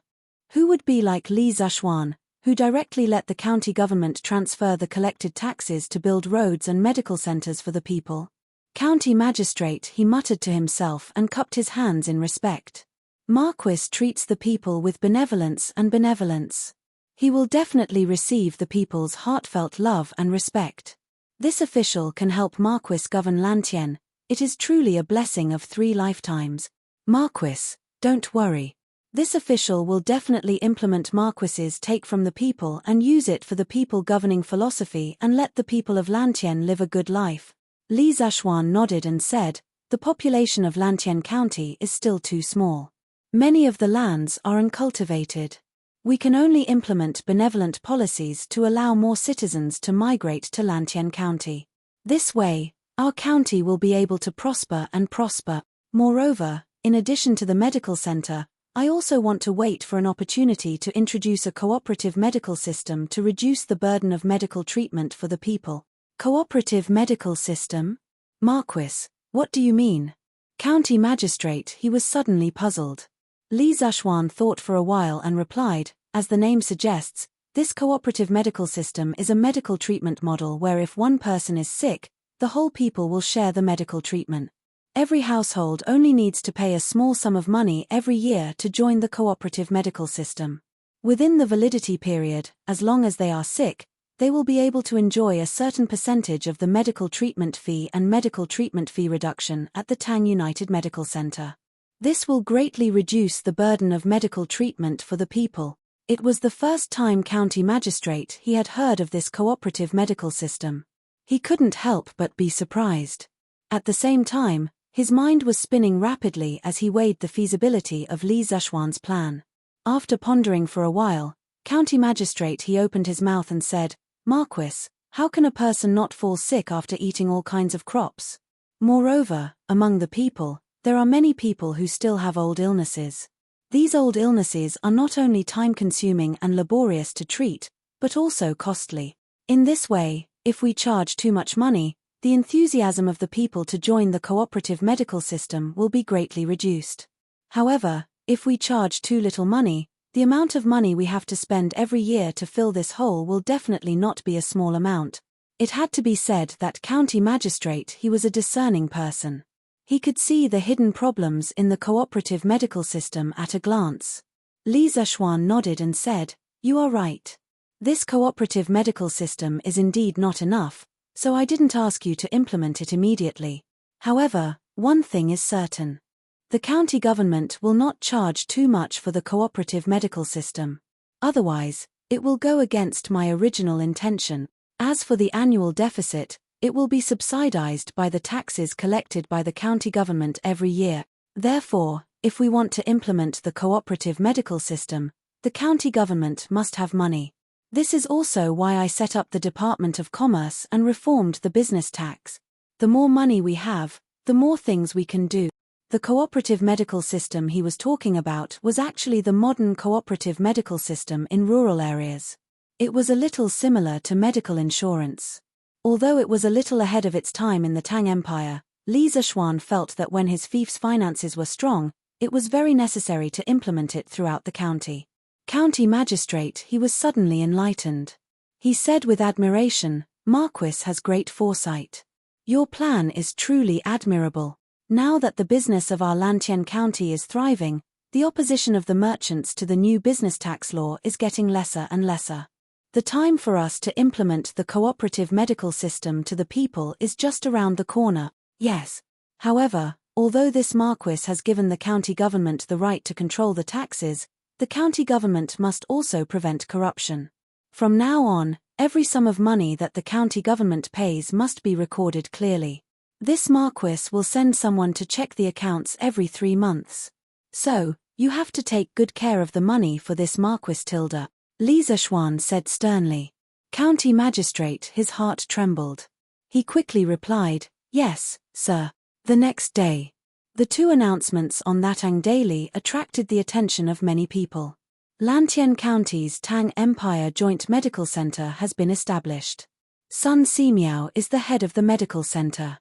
Many medical experts have been gathered to treat difficult and complicated diseases for the people. The fees are fair and honest. As the medical center has just been established, we are recruiting a large number of people with excellent medical skills and high medical ethics. Their monthly salary will be constant. Those who are both virtuous and skilled will have no upper limit on their salary and will be treated well.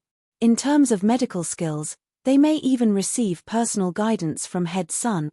Those who are interested, please go to Lantian County's Yong'an Lane Tang Empire Joint Medical Center to sign up and accept the examination. Yanghuang College's School of Medicine has been established. The previous students of the academy will be integrated into Yanghuang College's School of Engineering. The head of the medical center will be Sun Simiao. Among them, there are 2 doctors from the Imperial Physician Bureau. Their medical skills are superb and their medical ethics are noble. We are now recruiting medical students who aspire to become doctors to study medicine in the future. Those who are interested in medical skills, please go to that Tang Daily's offices to sign up. On July 15th, together with the students who are applying for Yanghuang College's School of Engineering, come to Yunshan to take the entrance examination. The examination content for medical students will be announced in 2 days. Of the 2 announcements, one was about the Joint Medical Center of Tang Dynasty, and the other was about the enrollment notice of Yanghuang Academy's medical school. It caused a great reaction among the people. After dinner, the people couldn't help but gather in groups to discuss it. Tang Empire Joint Medical Center? Dr. Sun is the head of the medical center? Then this medical center is too amazing. If I fall sick in the future, I must go there. That's a must. Dr. Sun's medical skills are known all over the world. With him around, is there any illness that can't be cured? I just don't know how the consultation fees are collected. Look, the salary that Tang Empire Joint Medical Center gives to the doctors is so high. Heh. In my opinion, the consultation fee definitely won't be too high. After all, the head of this joint clinic is Divine Dr. Sun, and the founder is the Marquis of Yong'an. Both of them are immortal-like figures, so how could they possibly earn this kind of money that goes against their conscience? Don't worry. Right. With Dr. Sun and Marquis Yong'an, this medical center definitely won't harm the people. It's just that this medical center is in Lantien County and not in Chang'an City. It's a bit inconvenient to run around. TSK. The salary that this medical center gives to the doctors makes me want to go. Pay. You're such a short-sighted guy. The salary is secondary, do you understand? The most important thing is that if you go to the medical center, you will have the chance to ask Dr. Sun for advice. This is something that can't be exchanged for with any amount of money. Da Shun is right. To be able to ask Dr. Sun for advice on medicine, how many people can only dream of it? It's a pity that no one in our family knows medicine. It doesn't matter if no one knows medicine. Didn't you see it on the newspaper? Yanghuang College's medical center is recruiting students. Let your eldest child take the exam. If he passes, not only will he be able to go to Yanghuang College, he will also be able to receive personal guidance from Dr. Sun. Hey, why didn't I think of that? I'll let my eldest child register. That kid has always wanted to be a doctor. Right. I'll also let my second child take the exam for Yanghuang College's medical center. Chapter 1428. The announcement of the Tang Dynasty daily stirred up a heated discussion among the people again. The generous conditions offered by the Tang Dynasty United Medical Center to the doctors made many doctors around Chang'an feel a rush of excitement. After all, the monthly salary of many doctors in the private medical centers was not even enough to reach the usual amount, not to mention the possibility of receiving guidance from Sun Simiao after going to the Tang Empire Joint Medical Center. All these benefits attracted many people who were proficient in medicine and wanted to go to the Tang Empire Joint Medical Center to participate in the examination. The doctors in charge of the private medical centers began to think about what excuse to take leave 3 days later so that they could go to the Joint Medical Center in Lantien County to participate in the examination. If he were to be selected, then he would have an iron rice bowl in the future. After all, the Tang Alliance Medical Center was backed by the Lantien County Yamen and Li Zhuan. Basically, it would not collapse.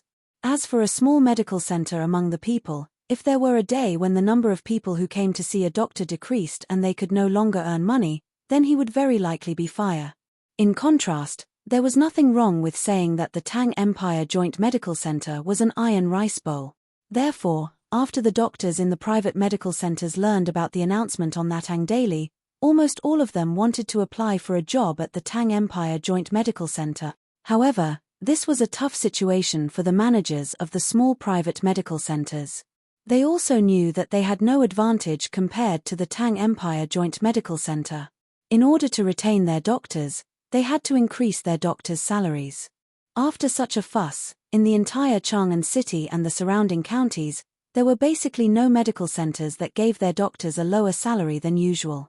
This also greatly reduced the loss of talent in the private medical centers and resolved the devastating blow brought by the announcement on that Tang Daily to the private medical center. This was also what Li Zhuan and Sun Simiao wanted to see. They never had the intention to wipe out the private medical centers. The Tang Empire Joint Medical Center was equivalent to a modern state-owned enterprise, and the small private medical centers were equivalent to private enterprises. The joint development of the two economies was a healthy development. Otherwise, it would be easy to form a monopoly. In addition, there were quite a lot of people who wanted to apply for Yanghuang College's medical school. After all, this medical school not only carried Sun Simiao's name, but also hung the signboard of Yanghuang College. Today's Yanghuang College was no longer a nameless college like last year. It was already famous. Those young people who thought they couldn't get into the Yanghuang College's School of Engineering and had the ambition to be a doctor all turned their attention to the medical college entrance exam. Many people ran to the nearest Thatang Daily office to sign up before noon after reading the newspaper. As time went by, the news would spread wider and wider. There would be more and more people who knew about it and were willing to sign up for the entrance exam. This directly caused a certain amount of pressure on the Imperial Medical Department in Chang'an City, because the Imperial Medical Department was not only responsible for treating the diseases of the nobles in the palace, but also for training medical students. Now that Yanghuang College had established a medical school, the number of students who applied for the Imperial Medical Department this year was bound to decrease. Not only that, many of the current students in the Imperial Medical Department wanted to directly leave the department midway and take this year's entrance exam of Yanghuang College's medical school. This was because Sun Simiao and the previous two respected doctors from the Imperial Medical Department, Dr. Qin and Dr. Wang. However, although the medical college's enrollment announcement had a certain impact on the Imperial Medical Department, the impact was very limited. After all, the Imperial Medical Department had a unique and incomparable advantage. That was, the students who entered here had a chance to become an imperial doctor in the future and had a chance to become an official. A medical officer was also an official. Based on this point alone, the Yanghuang College's medical school couldn't compare with it. As for the Tang Joint Medical Center, although the examination and recruitment of doctors would start 3 days later, Sun Simiao didn't want the medical center to be so empty, so he opened the medical center in advance. As for the doctors in the medical center, they were temporarily the three of them, Sun Simiao, Dr. Qin, and Dr. Wang. Hu Jing and the two students from the Imperial Medical Department that Dr. Qin brought with him when he joined Yanghuang College were assistants. According to the original plan, the medical center's lobby on the first floor should have an inquiry desk and a registration desk. The medical center should also be divided into 7 departments: internal medicine, surgery, pediatrics, gynecology, acupuncture, ENT, and orthopedic. However, because of the lack of manpower, Sun Simiao and the others took the simplest way of waiting in line to treat the patients who came to the joint medical center. The 3 of them were all people with excellent medical skills, so naturally, they could treat any disease in any department. In fact, strictly speaking, Chinese medicine didn't need to be divided into departments, because Chinese medicine was a holistic system, unlike Western medicine, which was divided into many small parts. However, the reason why it was divided into departments was that the doctors who came from the common people certainly didn't have excellent medical skills like Sun Simiao and Dr. Qin, who could easily solve all kinds of difficult and complicated diseases. Everyone actually had their own strengths, and the division of departments was undoubtedly to bring everyone's strengths to the extreme. Old lady, you have a deficiency of yin and internal heat, which can be seen from the internal disturbance. Your heart is in a mess, and your spirit can't be controlled. It seems to be bloated, but it's not bloated. You feel stuffy. Have you been having trouble eating and sleeping recently? At this time, Sun Simiao had just finished feeling the pulse of an old woman and said, "Yes, yes, yes. Dr. Sun, you are really amazing. I not only have no appetite recently, but I'm also often upset. I can't sleep all night," the old woman hurriedly said. An old man next to the old woman looked at Sun Simiao eagerly and asked, "Dr. Sun, do you think my old lady's illness can be cured?" Sun Simiao smiled slightly. He picked up the writing brush and calmly replied as he wrote, "This old lady has a deficiency of yin and yang. It's just a minor illness, so you don't have to worry. I'll give you a prescription to calm your nerves and nourish your qi. After 3 days, the illness will be cured. This is the prescription. Keep it well. There aren't any medicinal herbs in the clinic for the next few days, so take the prescription and go to other pharmacies to get the herb." While speaking, Sun Simiao had already finished writing the prescription and handed it to the old couple. The old man quickly thanked him profusely. "Thank you, Dr. Sun. Thank you, Dr. Sun. How much is the consultation fee?" Sun Simiao stretched out a finger and said, "The consultation fee is 100 copper coins. 100 copper coins?" The old man was a little surprised when he heard this. When he brought his wife to the magnificent joint medical center, he saw how grand and luxurious the medical center was. He thought that the consultation fee and medicinal fees in this medical center would be much more expensive than other places. But who knew that this was not the case? The consultation fee of the joint medical center was basically the same as the consultation fee of the small medical centers outside. It was even cheaper than some. How could he not be surprised? Good, good, good. This is 100 copper coins. Thank you, Dr. Sun. Thank you, Dr. Sun. The old man quickly took out 100 copper coins, and then left with the old woman, thanking her profusely. In fact, The old man was not the only one who was surprised by the friendly consultation fee of the Tang Joint Medical Center. The people who came to see the illness today were definitely here for the three famous doctors, Sun Simiao, Dr. Qin, and Dr. Wang. But at the same time, they were also a little nervous because they didn't know how much the Joint Medical Center charged.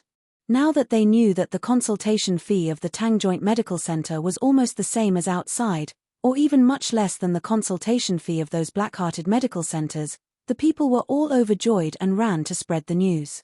This reputation soon spread out.